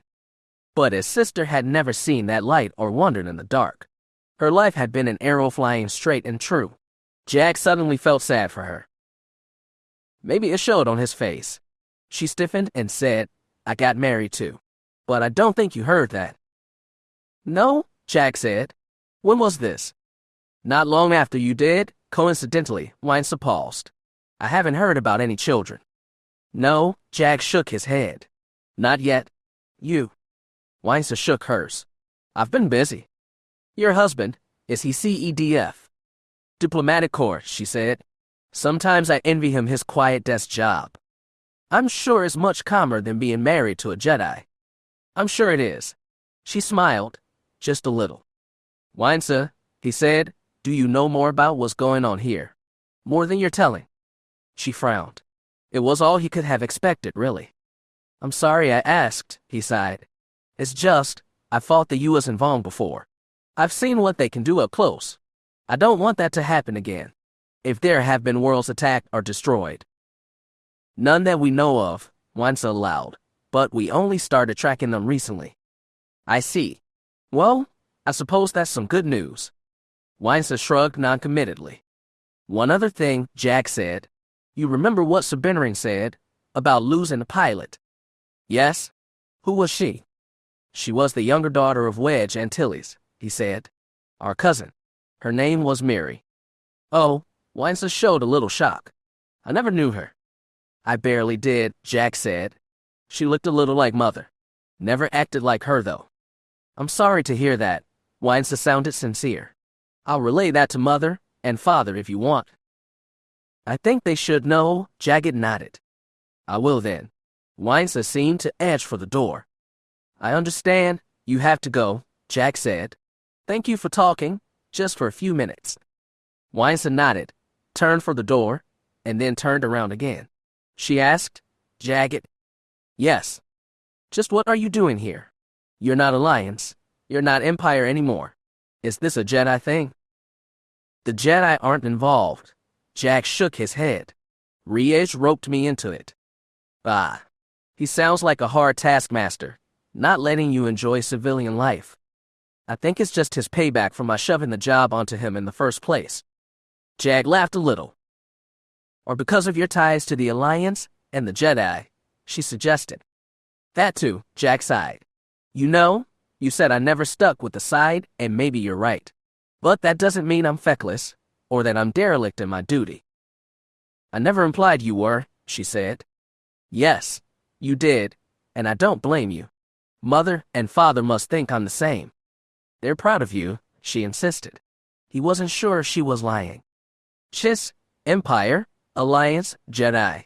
I only did what I thought was right. His eyes met hers, imploring. He couldn't read anything in them. They might as well have been the blank, glowing red eyes of a Chiss. Tell Mother and Father I love them. His voice wavered. Of course, his sister said, and stepped out the door. Jag watched it hiss shut behind her and didn't move to follow. Chapter 20. Ben walked into his father's chambers on Ossus under his own power. It had been days since he was wounded at Tatooine. The emergency medical team in Anchorhead, followed by some extra Jedi healing courtesy of Silgal, had managed to fix most of his physical wounds, though he still did everything slowly, lest the tear on his side start hurting again. As for the effects in his head, Ben wasn't quite sure how long those would last. A lot of it was simple shame. Shame at being drawn in by the girl who was young and angry but also kind of pretty, who reminded him too much of Vestera. Shame at being bested by her and losing his own lightsaber to boot. Shame, finally, at losing the data rod containing Biggs Darklighter's last message to his father from 45 years ago. Better than losing the other data rod, of course, but it was still something he ached to give his father. During their debriefing, he and Tahiri had explained everything else: Trago's murder, the chase and crash, the meeting with Tuskens, the shelter and the homestead whose owners they did not name, and finally the confrontation at Toast Station. Afterward, Tahiri had stayed with Master Skywalker to explain something private. Ben didn't know what, but he had a feeling it didn't pertain to the old homestead. Nothing in his father's expression since then had indicated as much. Although that was not always a reliable measure, not anymore. During Luke Skywalker's period as outcast, Ben had felt himself bonding with his father as he never had before. However, ever since Luke's confrontation with the Belith and his encounter with the mysterious monolith, he seemed to be getting distant again. He sent Ben and Tahiri off on all sorts of missions to all the corners of the galaxy and held many secret meetings in the Jedi headquarters on Ossus. Ben knew his father suspected there were more Sith out there, and not just the scattered remains of the one tribe. Somehow that made him seem older, more grim, and burdened than any other time save those awful days after his wife, Ben's mother, had been killed. Now Ben walked into his father's quarters in the temple. It was on the highest level of the ancient Jedi pyramid that the New Order had rebuilt since moving their headquarters to this world. Bright light shone through the window, revealing mottled clouds over arid, rocky mountains. Ben often heard older Jedi complain that Ossus seemed barren and sterile compared to Yavin 4, but right now he was just glad not to be on Tatooine. Whether his father felt that way was anyone's guess. Luke Skywalker, dressed in his dark Grandmaster's robes, stood facing the window. He must have felt Ben enter, but he hadn't reacted. Ben waited in the doorway for a long moment and, when he got no response, rapped his knuckles against the doorframe. "Hello, Ben," his father said without turning. "Are you doing better?" "Yep." Ben stepped into the room with a slight limp and tried to hide it. Good as new, more or less. "More or less." Luke turned around. "Give me a day or two," Ben said, and sat down on the room's longest sofa. "We have that long, right? You just called the Jedi Council together today, for tea and cookies, didn't you?" "I wish I had." Luke smiled gently. He stepped away from the window, robes swishing behind him, and sat down next to Ben. He leaned forward, folding his hands and resting his elbows on his knees. "We've been running several missions lately, yours included, that all seem to point in a single direction, though we're still not entirely sure what that direction is." "You mean those coordinates?" Ben asked. "We checked them in the Shadow's nav computer. It looked like they were someplace in the unknown regions. No idea if it's a star system, or just empty space." "We'll get to that in the meeting," Luke said. "Don't I get a preview?" Ben faked his best pout. "Sorry, no spoilers," Luke patted his son on the knee. "I just wanted to make sure you're okay. You won't leave right away, but there's a mission in the offing." "Of course I'll be ready," Ben said, "especially if it gives me the chance to get my lightsaber back." Yes, that." His father gave a sly smile. "Smarts, doesn't it, losing something that important?" "You bet it does," Ben scowled. "Humiliating is what it is. I'll let her play me?" "Maybe," Luke said, "though you might be interested to know that I did some checking. Cole Fardreamer was the deck chief on the Resilient. He was killed at Fonder. His wife, Trina Varsong, died at the other Battle of Fonder, before you were born. Shortly before she died, she gave birth to one daughter, named Miranda." "Miranda?" Ben repeated. "Miranda Fardreamer, so she wasn't making it up. What did you feel in the Force? If she got you to drop your guard, you must have felt something." "I felt sadness," Ben said, "and anger. There was cunning underneath that, too, but I guess I didn't pick that part up until it was too late. Just like Vestera, he thought. Maybe his dad thought so, too, but neither of them said it. She was very bitter about the Jedi. She blamed Jedi for both her parents dying. One time for making war, the other time for trying to stop it. If only we'd been consistent, she'd have only lost one parent," Luke observed. Ben looked at his father. Was that a joke? His expression remained serious. The Jedi have always been a lightning rod for controversy, Ben. We have powers most beings don't understand, and have always stood at the forefront of historical events. The Order has made mistakes, as has each and every individual Jedi, but I firmly believe the Jedi Order is a force for good in this galaxy, the best force there is. I remember Cole Fardreamer. I'm very sorry about what happened to him and family. He reminded me of myself in a lot of ways. Young, ambitious, eager to please, even though he was just a lowly deckhand. He was a good man, and he didn't deserve what happened to him. His father looked down at his hands. Ben said, "You know, it's funny. I'm used to all that anti-Jedi talk coming from Sleemus like Dalla. Hearing it from Miranda, that was something different. In a way, I can't say I blame her. I mean, she's still wrong. I just don't blame her for being bitter. Everything we do has consequences. Ben, sometimes ones you can't predict. When I started training your cousin, all those years ago, how could I possibly know he'd indirectly caused the death of a boy from Tatooine who helped me on a mission once? The galaxy is a big place, and as Jedi we're naturally swept along in big events. If there's any lesson to draw from this, it's that you should always be mindful of those big events and the effects they can have on the lives of everyday people." Oh, Ben said although the lesson was to stay away from girls with daddy issues. As a joke, it hit too close to home to be funny. Nonetheless, Ben's father favored him with a smile. There are many truths out there, Ben, and they all depend on the point of view we take. I'd say both our truths are pretty true. Fair enough, Ben shrugged. Luke reached into the folds of his robe. In the meantime, while you're waiting to get your saber back, you should probably have a loner. When his hand reappeared, it was clutching a battered silver cylinder. Just looking at it made Ben's heart drop into his gut. "That's Mom's," he said hoarsely. "I think she'd want you to have it. Whatever happens next, you'll need to be protected." Ben took the lightsaber in both hands reverentially. He felt scared to thumb the weapon on. Instead, he hooked it carefully to the loop of his belt. It felt far heavier than it really was. "I'll bring this back safe," he told his father. Luke smiled gently.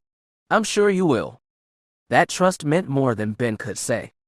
He blew out a tense breath and said, "So, do you think it's about time? I saw Jaina and Master Horn in the council chamber on the way here. The rest should be there by now." "I think you're right, Ben." Luke Skywalker got to his feet and smoothed out his Jedi robes. "Come on, let's see how everyone else is doing."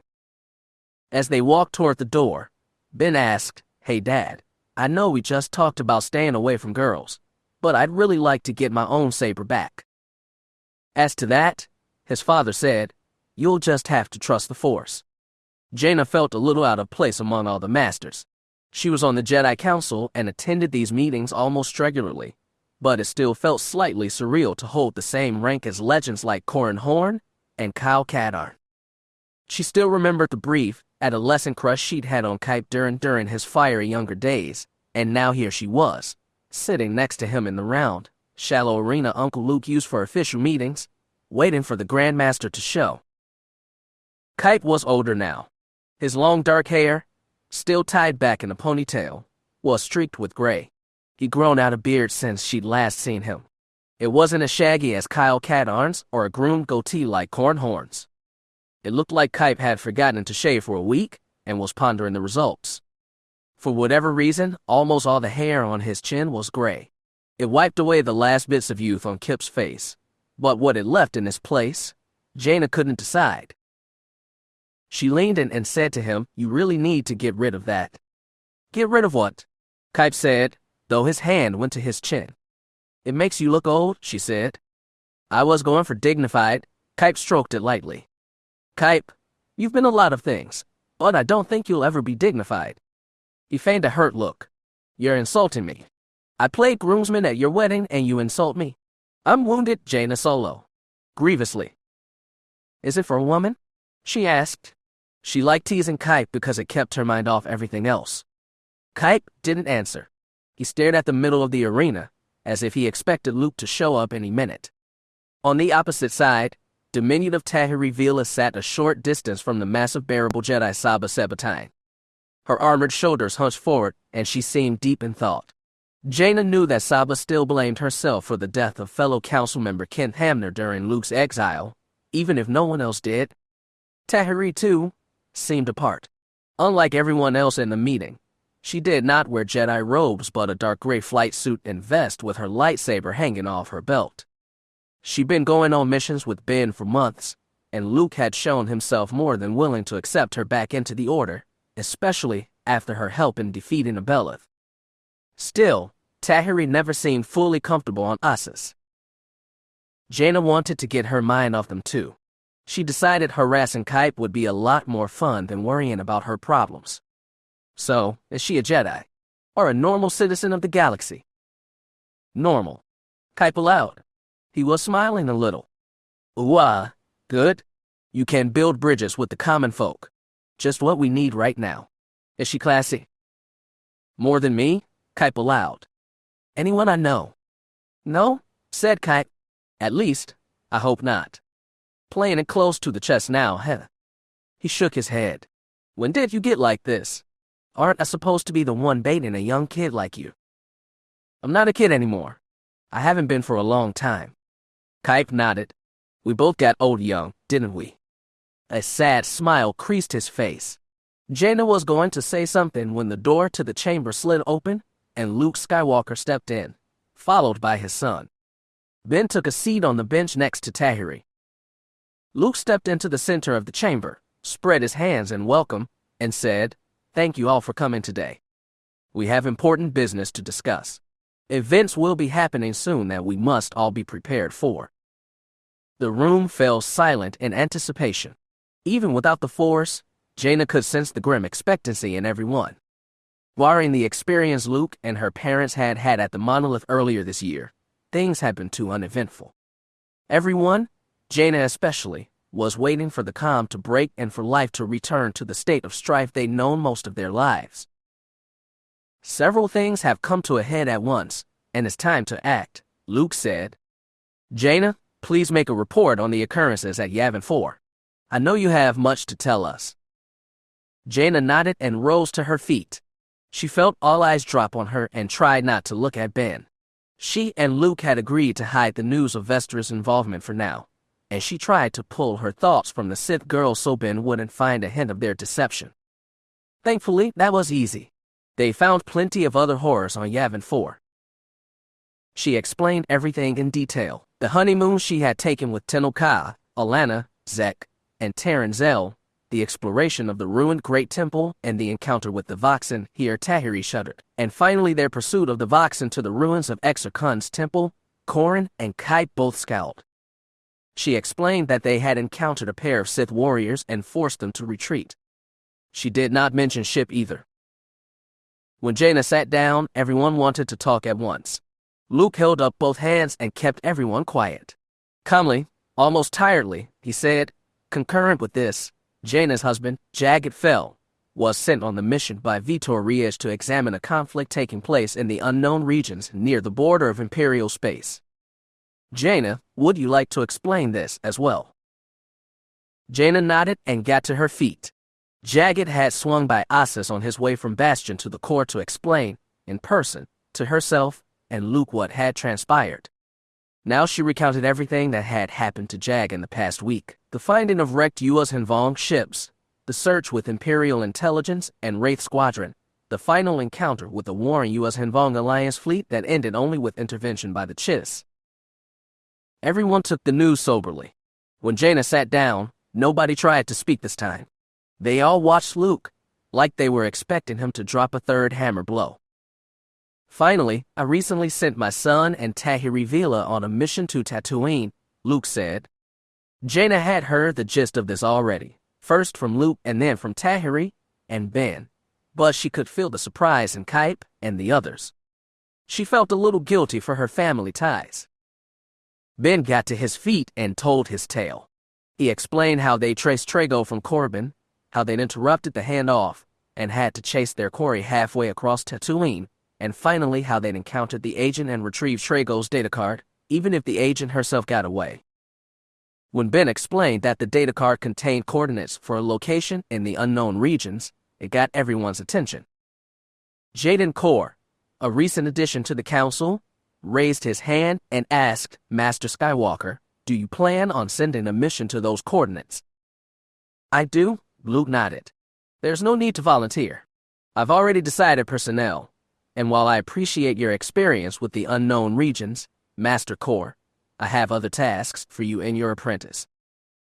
Jaden looked disappointed but nodded his acceptance. Jaina leaned forward eagerly. This was the part she hadn't discussed with Luke yet, and she wanted to know his decision. Luke said, "Jagged fell is on Coruscant as we speak, finalizing plans for another, larger joint expedition between Alliance and Imperial forces into the unknown regions in search of the renegade fleets. He is also bearing a message from me. We will give them our coordinates only if they agree to take a small contingent of Jedi with them. Given that they need all the information they can get for this mission, I don't expect a refusal. It would also be a peace offering between the Jedi and the Alliance," Corrin pointed out. "Exactly," Luke nodded. Kype raised a hand and didn't wait to be called on.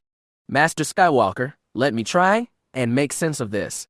You're saying we're going to have us in Vong and a Renegade Alliance fleet on the loose, plus indications that some bunch of Sith not our buddies from the Lost Tribe, but another group are all bouncing around the unknown regions." "The Sith had Voxen with them," Jaina said. "If that's not a sign the Sith and Vong are connected, I don't know what is." "Sith and Vong," Corrin shook his head. "I can't think of a worse nightmare." "What about Zanima Second?" Saba Sebatine spoke up. "Have we any success in hunting his location?" Luke shook his head. "No, but I have a feeling it might be key to all this." Luke shifted his attention to Tahiri. "Miss Veila, you also have close attachments to Zanima Second and the U.S. in Vong.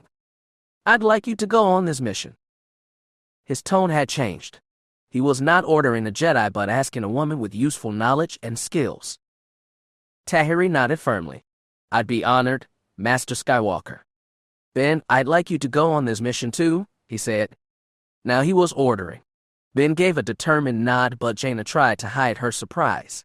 Ben had only been on Zanima Second briefly, as a small child, and he had no knowledge of the unknown regions. More than that, if Vestarakai and her Sith pals were connected with the Vong, there was a good chance Ben would re-encounter the girl somewhere in dangerous space. While she was still processing possibilities, Luke looked to Jaina and said, "Finally, Master Solo, I'd like you to join them." Jaina stiffened. She shouldn't have been surprised, but she was. She met Luke's eyes and tried to discern the intent, but she got nothing, even in the Force. Did he want her to be the sword of the Jedi, cutting down Vong and Sith like she spent most of your youth and adulthood doing? Did he want her to guide Tahiri, protect Ben? She got nothing from him, nothing at all, except a nudge of encouragement. He was getting more cryptically Yoda-like by the day. As usual, Kype said what was on everyone's minds. "Master Skywalker, what will you be doing while the three of them go chasing phantoms?" "What will the rest of us be doing?" "Chasing other phantoms." Luke set his lips in a grim line. "We're going to send teams to Corbin, Zyast, Ambria, Onderon, VJUN, Zakul, and every other planet known to harbor Sith in the past. We're going to find them and get rid of them." A chill settled over the group. Jaden Core asked, "Master Skywalker, does that mean?" "We're going to end it," Luke said firmly. "We're going to end everything." He glanced at Jaina, Tahiri, and Ben all in a line. "I'll be needed to command and coordinate the hunting parties. But the Force is telling me that the most important tasks will fall with you three." "We won't fail you," Ben said firmly. He seemed to believe it. "I believe in all of you," Luke said, and though he didn't speak it aloud, all three of them felt his message clear in the Force. "I need you to believe in yourselves." Jaina felt shaken somewhere, deep inside. She suddenly felt like crying, but she held in tears and stifled the regret. She'd gotten good at that. Chapter 21. After a perilous sojourn in the dark, it felt strange being in the bright center of it all. The meeting took place in the Galactic Alliance Chief of State's office. It was a location Jagged Fell had been in many times before, when he'd been head of the Empire, and had constantly had to face off with Dala. When Dorvan, her chief of staff, had been a friendly face then, and Jagged had come to appreciate the honest help the man tried to give and trust his judgment when it came to untangling the messy situations he and Dala often caught each other in. Now the office was Dorvan's own. He hadn't changed the arrangement of the place much. The desk still had his back to the window. The shelves were still half full with datapads, but just by seeing Dorvan in that seat, Jagged felt assured that everything was better. He tried to take comfort from Dorvan and the other beings gathered in the office. All of them were on their feet, belying the tension of the meeting. Chief of State Dorvan, half-seated on the edge of his desk, Director of Intelligence Lauren, Supreme Allied Commander Nek Buatu, Wraith Leader Sabinring, and Captain Sayal Antilles. He felt full trust in all of them, and he tried to cling to that trust, because it was the only piece of solace he had against the potentially catastrophic threat in the unknown regions. It was strange that Jagged felt the least connection to his own cousin. When he'd arrived at the meeting, he'd been surprised to see her, but quickly understood when she began to brief those gathered on what she had found while overseeing the search for missing Alliance ships. She had laid it all out for them in cool, professional tones, betraying none of the grief she must have felt at the loss of her sister, loss Jagged felt inexplicably to blame for. Sayal had explained that their efforts to track down missing Alliance capital ships had been very difficult. The Alliance had a habit of selling off old, obsolete spacecraft to planetary governments for local defense purposes, and it was hard to keep track of them after that. Nonetheless, when collated with the data retrieved from the Wraith ships after the battle in the unknown regions, certain conclusions could be drawn. A holoprojector played on Dorvan's desk and beamed holocam footage from one of the Wraith's X-Wings. Sayal froze it periodically and pointed out specific ships that she'd been able to positively identify. She was pointing at an old Victory-class Star Destroyer while she explained, "If you look closely, you can see the modifications on the forward turbolaser batteries. This was a retrofit adopted by the Empire shortly after the death of Grand Admiral Thrawn, when they were getting desperate and needed to optimize firepower on all their vessels, even older ones." "So it's an Imperial craft?" Dorvan asked, a tone of faint hope in his voice. Sayal shook her head. "No, sir. If you look on the dorsal side, you can make out the faded New Republic crest. The Republic only captured a handful of these retrofitted Vics, and only one of them is unaccounted for." "Which one?" Lauren said. He had his arms crossed over his chest and wore a look of furious concentration, as though he were trying to remember on his own. "Most likely, this ship is the Revolutionary belonging to Captain Calla Auburn." "I remember him," Lauren said. "Vaguely?" "Imperial defected to the Republic shortly before the treaty, which was odd timing. He defected to be with his wife, a local senator on Nubia." Buatu shook his head. "She died in the Vong War, then." Sayal nodded. Jagged knew she had lost a lover in Jaina Solo's war, and probably everyone else did too. They avoided her loss-haunted eyes even as they listened to her words. "It stands to reason that these are going to be old ships, led by commanders who fought in the Vong War," Sabinring said dryly. "People who lost something important." Sayal made a slight adjustment on the holoprojector. It played for 2 more seconds, then froze. She zoomed in on the image of an old Majestic-class cruiser. "New class warship," Buatu said. "There was a very limited run of those, and most went to the 5th Fleet, though they're all scuttled from service by now." Sayal nodded. "We've identified that one as belonging to Terra Vatrum." Buatu, once the Chief Admiral of the 5th, looked thoughtful. "Human, from Renal, I believe. By now she must be quite old." "She started as a sub-commander in the Black Fleet crisis," Sayal explained, "then got promoted by personal request of General Abad after the Battle of Enzaf.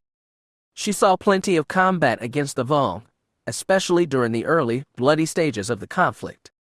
She commanded a battle group that lost most of its ships at the Battle of Fonder, though the Sunbeam survived." "What did she do after the Vong War?" "Retirement," Sayal said. "She stayed out of the recent war also. Sunbeam was sold to the local defense fleet at Essos about 15 months ago." "Clearly, someone convinced her to re-enlist," Dorvan said. If he was expecting Sayal to offer a name, he got nothing.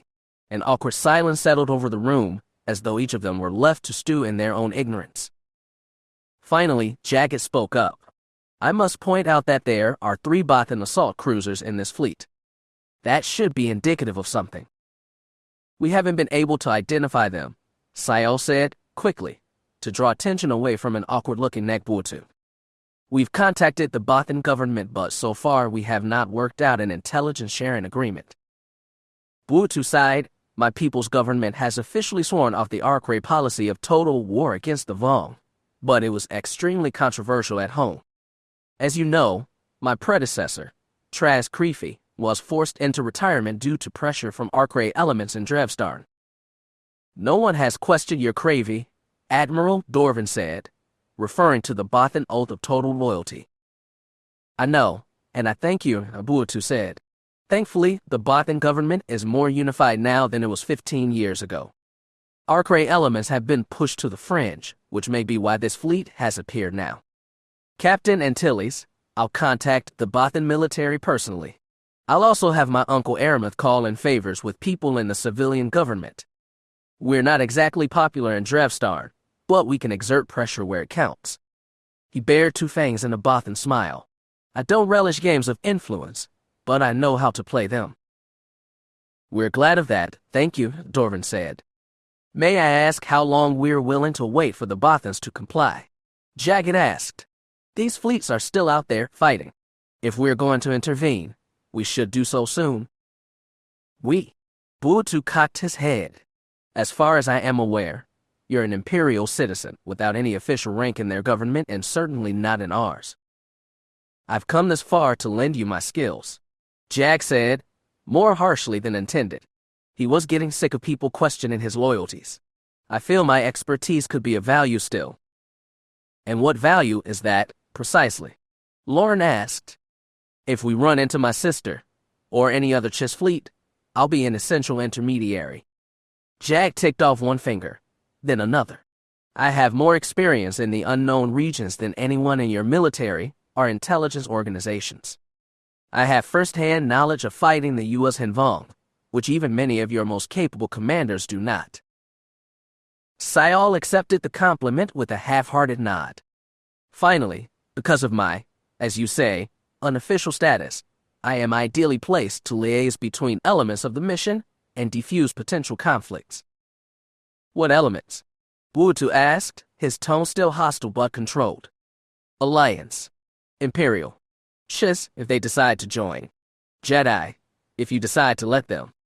He'd already laid out Luke Skywalker's proposal and gotten a chill reception. This time, when he said the J word, everyone visibly stiffened, even big, broad Sabinering.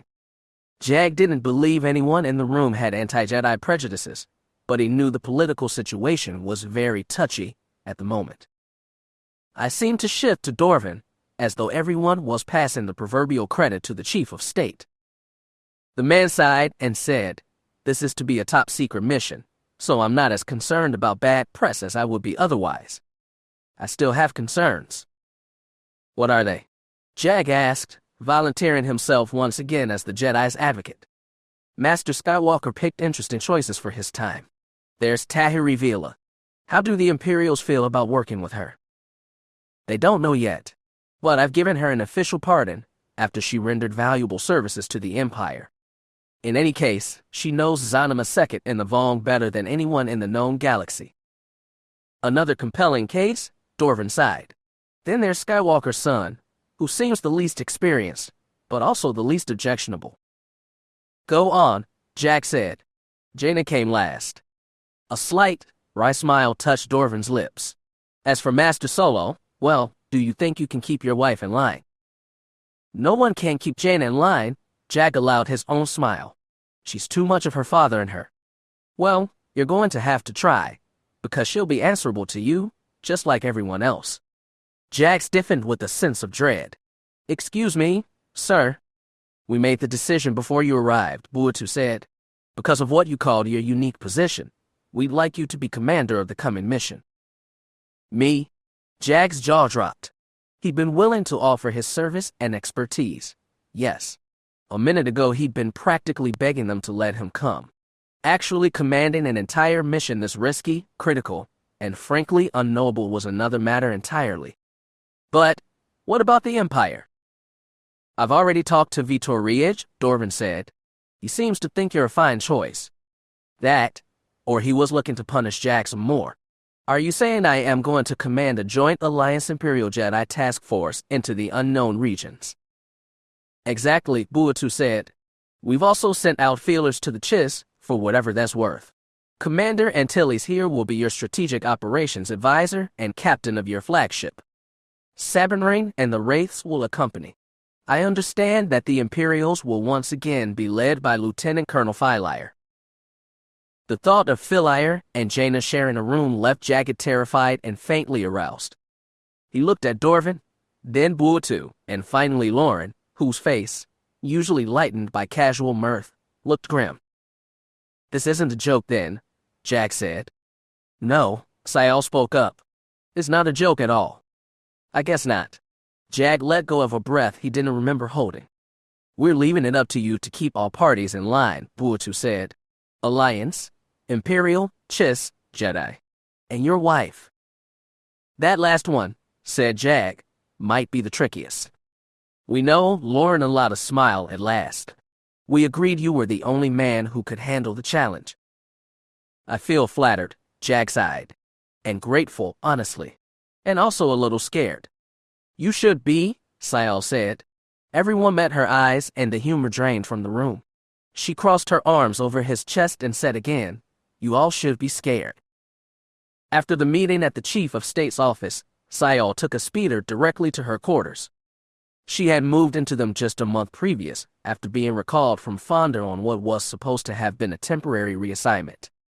It was a spacious flat, bought cheaply because of its proximity to the areas damaged by the recent Sith attacks. After hearing of Mary's death, her parents had taken the first flight to Coruscant and were now staying in her apartment. She didn't want to return, but she knew she had to face them before leaving for the unknown regions, and she might as well get it out of the way now. When Sayal arrived, she was surprised to find not just her parents standing in her kitchen, but 2 more people of the same age. She couldn't resent the intrusion. Tycho Selchu and his wife Winter had been like second parents to her, and naturally they would want to be with their close friends at this sad moment. Hello, Sayal, Winter said softly. She wore a dark, plain dress that contrasted to the white of her hair. She didn't say she was sorry, and Sayal was glad. She'd been getting too much of that lately. Thank you for coming, she said, though she wanted nothing more than to go into her room and close the door. Grief made her feel like a helpless child. Wedge told me you were over at headquarters, Tycho said. He and her father were standing in the corner, each with a slim glass of ale in hand. Her father looked at her with very tired eyes that she couldn't bring herself to meet. That's right, Sayal said. We had a meeting in the Chief of State's office. On a mission of this import, a grieving family would normally be kept in the dark, but Garrick Lauren had personally brought the news to Wedge and Ela before the Wraiths returned from the unknown regions. He had explained everything. What did Dorvin have to say? Her mother asked. Ela's arms were crossed over her chest. Her face was blank and her voice even. She seemed to be taking things better than her husband, at least a little. We leave in 2 days, Sayal said. For the unknown regions. Tycho asked. Unsurprisingly, her parents had filled him in. We're using retrieved coordinates courtesy of the Jedi, Sayal said. There didn't seem a point in hiding anything. We'll be working with them as well as an Imperial delegation. Possibly the Chiss as well. Who commands? Tycho asked. I'll be in charge of Alliance flagship, she said. None of them show surprise or anything else. The overall operation will be coordinated by Jagged Fell. Tycho raised white eyebrows, but her parents betrayed nothing. Sayal barely knew her cousin, but the idea of going out into the unknown regions with Fell, chasing the ships that had killed Myri, didn't intimidate her.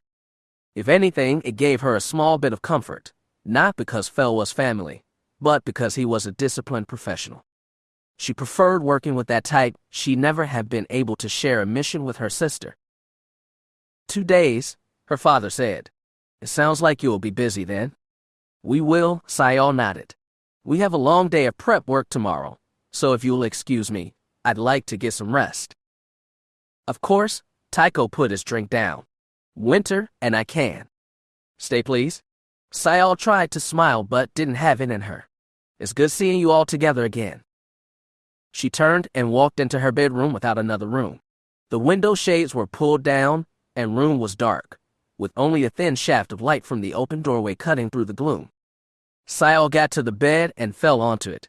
She managed to pull off the polished black boots of her uniform and undo the top 2 buttons around her neck before she collapsed on her bed. Sayal rested face up and stared at the shaft of light that cut across her ceiling. She felt exhausted and empty. She tried to feel something about the mission: anxiety, eagerness, fear, anything, and could not. It had been this way after Tien died too. The entire universe had seemed a black empty thing and her actions inconsequential. There hadn't seemed a point in anything. Sayal felt the same now, maybe worse. She could have stood up, taken off her uniform, and showered, but she didn't move. There didn't seem to be a point. She didn't know how long she lay there before a shadow filled the light shaft. The shadow shifted out of the light, and she felt her bed shift under additional weight. She felt a hand, rough and worn, reach out to touch the side of her face. Sayal jerked her head away, but her father reached out again to stroke her cheek. She didn't say anything, and neither did he. She didn't choke or sob, but tears ran silently from her eyes. Her father wiped them away. Epilogue: Visions of the Future. Sometimes, just sometimes, Nadasidala thought she could get used to retirement. It had happened before, a long time ago. She'd been utterly humiliated at Yavin 4, when her attempt to destroy the new Jedi Order in its infancy had been met with disaster. After the destruction of the Night Hammer, she had set down her rank and authority, left the Empire in the capable hands of Gilad Pellaeon, and tried to find a new life for herself somewhere in the galaxy. To her own amazement, she'd actually found one on a dismal hellhole of a world called Nam Corius. Legius had aged much since she'd last seen him, been through some terrible experiences, but then, so had she. Together with Legius, she'd retired from a life of warfare and surrendered herself to simple pleasures. It had been a strange experience, unsettling at first. She'd wake up in the middle of the night after dreams of standing on a burning vessel's bridge or hearing the phantom sounds of emergency klaxons. It had been Legius, calm-wise Legius, who had soothed her nerves and taught her, slowly but surely, that a peaceful life was a fine one to live. Legius was long dead now.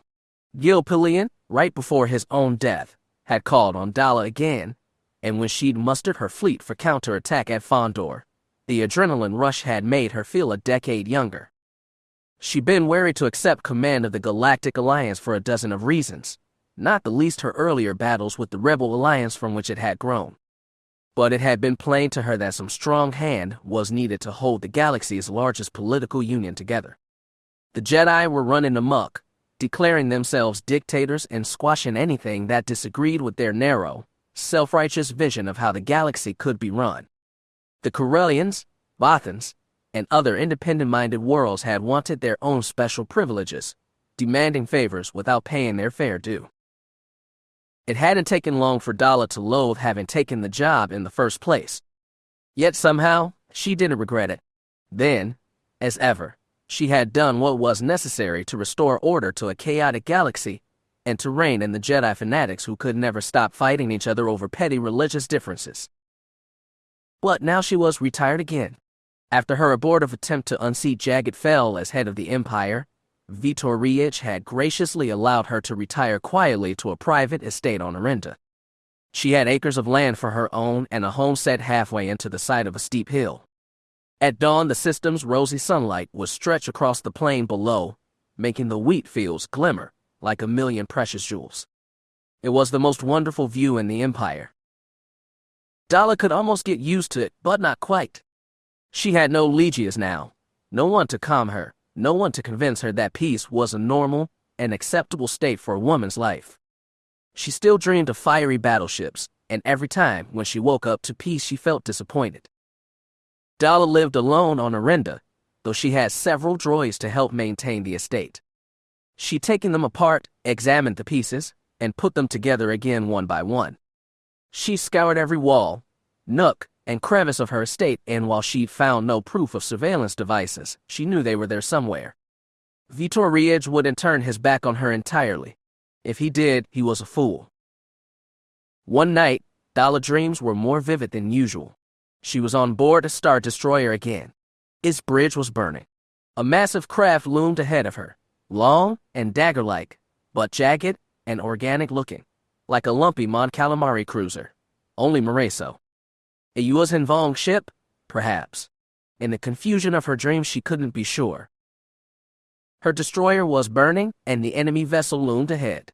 She shouted to her crew to abandon ship. Everyone but a skeleton crew to the escape pods.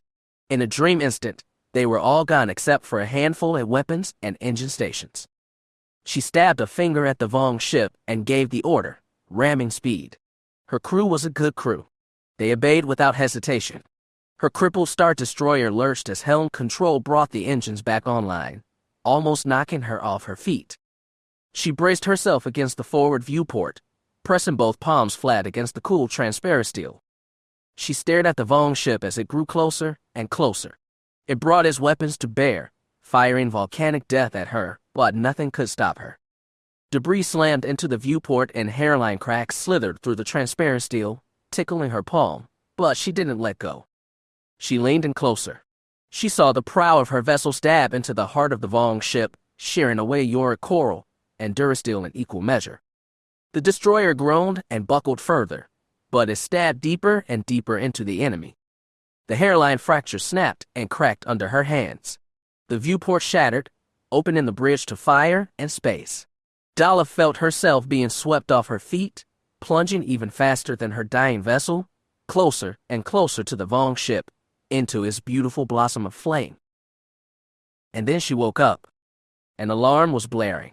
Dala stared around her empty bedroom, wondering if she was still dreaming. But it wailed and wailed. In her sleepy confusion, it took her almost a minute to realize she was being messaged. She scrambled for the secret communications array in her bedroom. This was something she'd installed herself, but she'd only used it once or twice for fear of Ridge finding out. Only a handful of beings knew how to reach her. Before switching on the holo, Dala looked down at her disheveled hair and nightgown. She shrugged and flicked it on anyway. She was far too old to be vain. The blurred, blue face of Drickle Lesserson looked back at her. It wasn't a face she'd been especially eager to see, even by Imperial Moth standards. Lesserson was as slimy as a greased Carnova eel. He plotted first against the Happens, then against Jaina Solo, then against Jagged Fell, then against Dala herself, though she'd later been able to wrangle an alliance out of him. The fact that he hadn't been killed a half-dozen times already was credit to his cleverness, if little else. Like Dala herself, he'd been stripped of all rank after their failed attempt to wrest control from Jagged Fell. If he just wanted to complain about retirement, she wasn't in the mood. "I'm so sorry," Lesserson said. "I forgot what time it was for you." Dala doubted that. "What do you want, Drickle? Make it quick. I'm not sure how secure this line is." "Well, Nadisi, there's no need to snap. I assure you I've taken all precautions to encrypt this message." "Out with it. Now." "All right. I still have contacts on Yaga Minor, and they've been feeding me some very interesting rumors." "Rumors?" Dala frowned. "Is that what you called me in the middle of the night for? Canteen gossip?" "Hardly. First it was gossip, but now I've got something more substantial." "Such as?" His lips spread to reveal white teeth. "The Yuuzhan Vong. They're back." Dala jerked to attention. "What? How do you know?" Lesserson seemed more amused than nervous. "All in good time. The question is, Admiral Dala, do you think you have one more war left in you?" She stared at Lesserson's blurry, blue smile for what seemed like forever, wondering if this was still a dream. When she decided it was not, Dala nodded. Healing was not a Sith skill, but Vestarikai had picked up many useful things during her sojourn with the Skywalkers.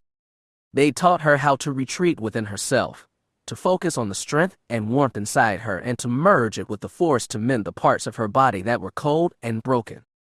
She spent a long time lying on the deck of ship, existing in a strange midpoint between sleep and waking as she tried to mend the damaged Jaina and Tennokai had dealt her during the fight on Yavin 4. But like most Jedi tricks, it only did so much. No amount of Force-enhanced meditation was going to replace her lost arm. It certainly couldn't heal the damage to Vestera's soul. There had been too many betrayals by her and against her for that. When she felt she had enough strength, she pushed herself off the floor. She lost her balance the first time she tried it. Having only one arm would take getting used to. All that was left of the other was a cauterized stump, the parting gift of Jaina Solo's lightsaber, buried beneath several layers of Bacta bandages she had not administered herself. She had enough strength to push herself upright with her remaining arm. She straightened her back and flexed her aching shoulders. They felt strangely light, with only one arm to support. Then she saw the figure sitting a meter across the floor. He sat with his legs crossed, back straight. He was covered in black robes except for his hands and face, both of which were an ominous, artful sprawl of red and black patterns. The Daveronian's two long horns and needle-like teeth, visible through lightly pursed lips, completed the image of ancient malice. She expected to see predatory hunger in his eyes, red-orange with black pupils, but instead she saw patience. "I'll live," Vestera grunted, though he hadn't expressed any concern, and she hadn't sensed any in the Force. His presence was dark, determined, angry, much like that of her father and the other members of the lost tribe of the Sith she had spent most of her life with.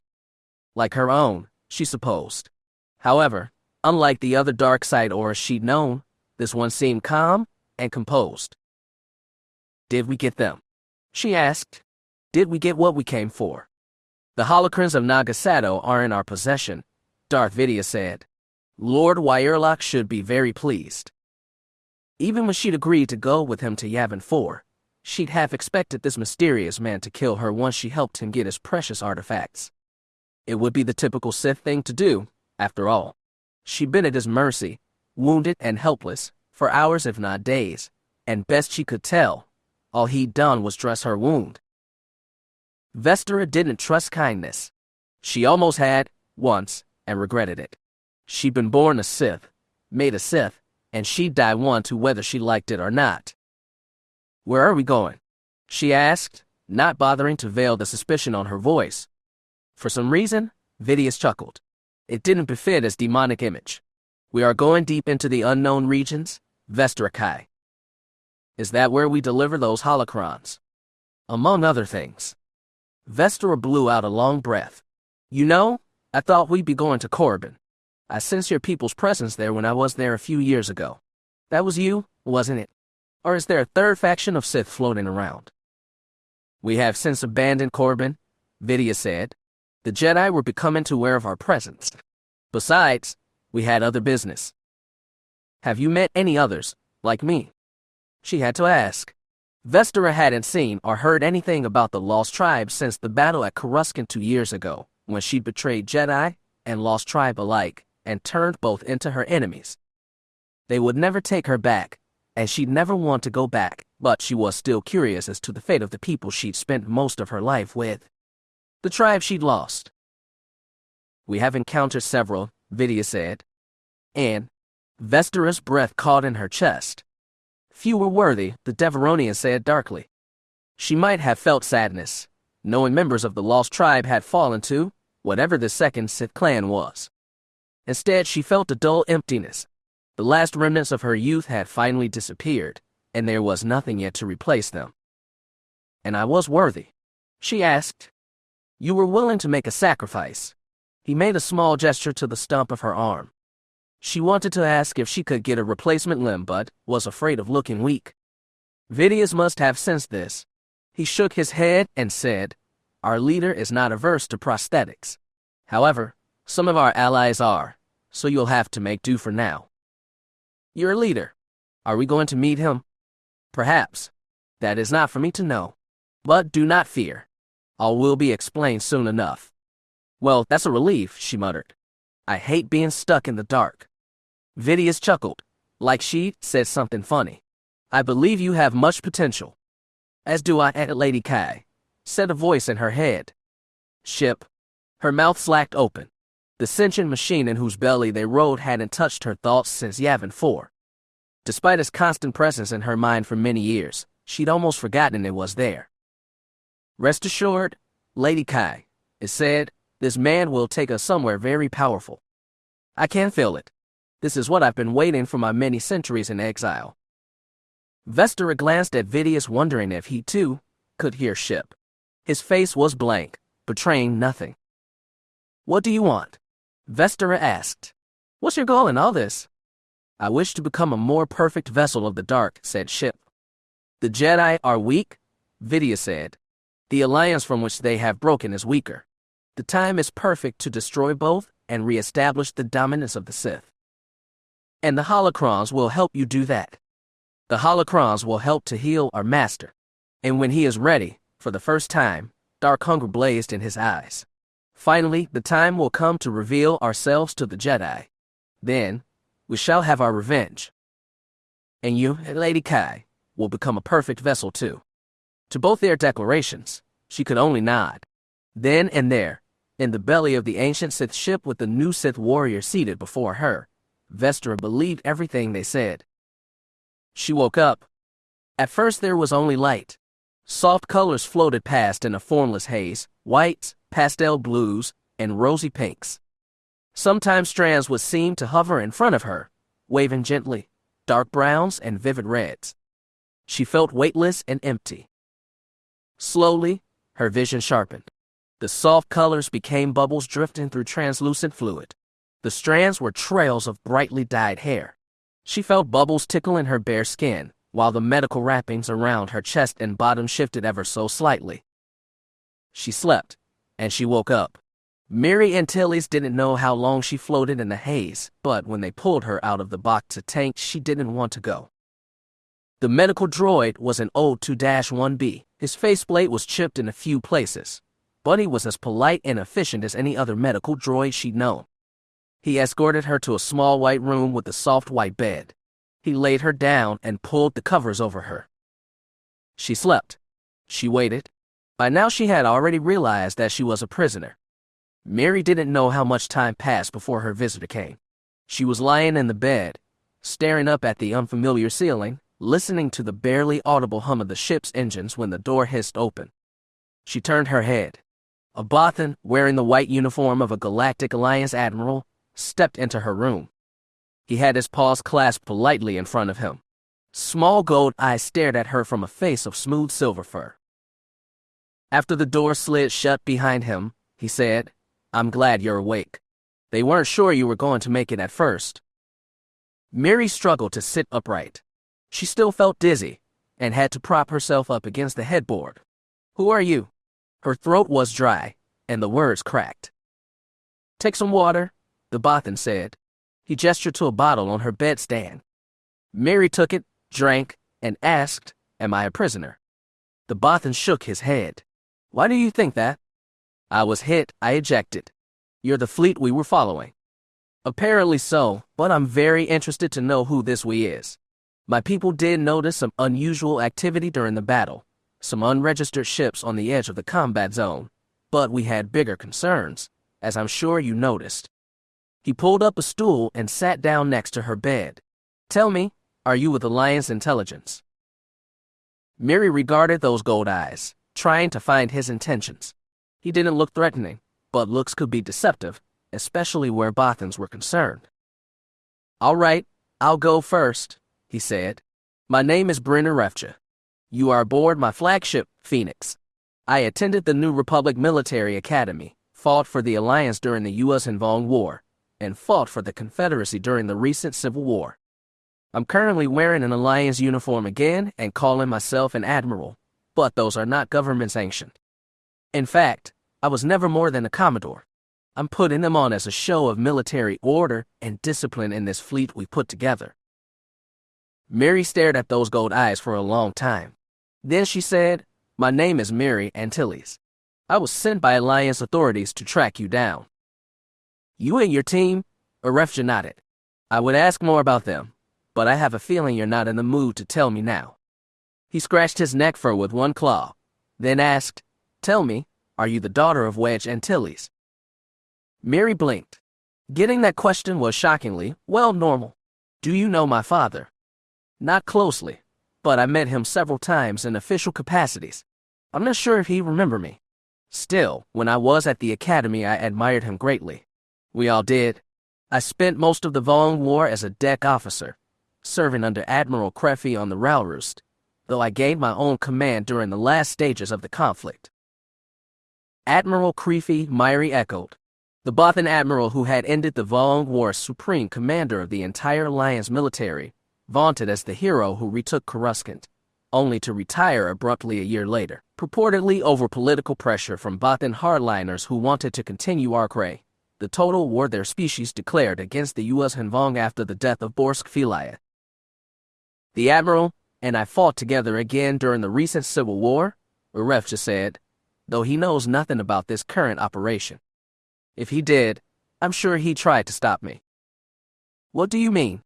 Myri asked. Was he your mentor? Urefja's fur rippled. I suppose you could say that. But that isn't what I mean. What do you mean? Myri sensed danger behind his soft voice. Urefja reached into his uniform and drew out a long, thick metal cylinder. It was only when he shifted his grip on it that Myri recognized it as a lightsaber. Where did you get that? She gaped. You're not a. Of course not. Urefja shook his head. No, one of our agents recently acquired this. Didn't get what she came for, but at least she got this. This is a warning, Miss Antilles. It's not just your Alliance band that's after us. The Jedi are too. Urefja's long ears flattened against his skull. The good Admiral Creffy was a strong believer in the Jedi. From the start of the war, he supported their involvement even when the government, including his cousin, distrusted Luke Skywalker's knights. He admired their bravery, their selflessness. And he was right, too. If we'd worked with the Jedi, billions of lives could have been saved, maybe even Coruscant itself. When the war ended, though, he was put to the test. The Jedi said they could end the war peacefully, and somehow convince an entire species of fanatic, death-loving warriors to lay down arms and go into voluntary exile on a magic planet called Zenoma Second. Any military man knows that if something sounds too good to be true, it probably is. But Trask agreed anyway, because he trusted the Jedi, and because he wanted to avoid a mop-up action that could be as long and bloody as the whole war that came up to it. If I were in his place, I might have even made the same choice. Urefja's lips pulled back to reveal sharp canines. But he was wrong. One act of kindness can't civilize an entire race of monsters. Myri felt chilled. That Vong fleet. Where did they come from? What happened to Zenoma Second? She couldn't even finish her sentence. Urefja shook his head. We have no idea where Zenoma Second is. Believe me, we've been looking. Right now, our concern is that fleet. How did you find it? Were they attacking people? Urefja snorted. Yes, and even if the Alliance weren't a mess right now, they'd never muster a fleet to stop them. But I have. I have spent the better part of a decade finding allies from all parts of the galaxy, people who will help me finish what we should have done 15 years ago. Myri felt herself shiver. And what happens to me in all this? I'm your prisoner, right? Prisoner. Urefja shook his head. You'll be kept under observation, but no, you're not a prisoner. You will be staying here with us, to fight if you so choose. And if I don't, then you will still remain, because live or die, we will need witnesses to tell the rest of the galaxy what we did here in the uncharted depths of space. He leaned in close and laid a silver paw on Myri's hand. His gold eyes blazed as he said, Miss Antilles, you are going to witness history. We are going to eradicate the U.S. Hanvong once and for all.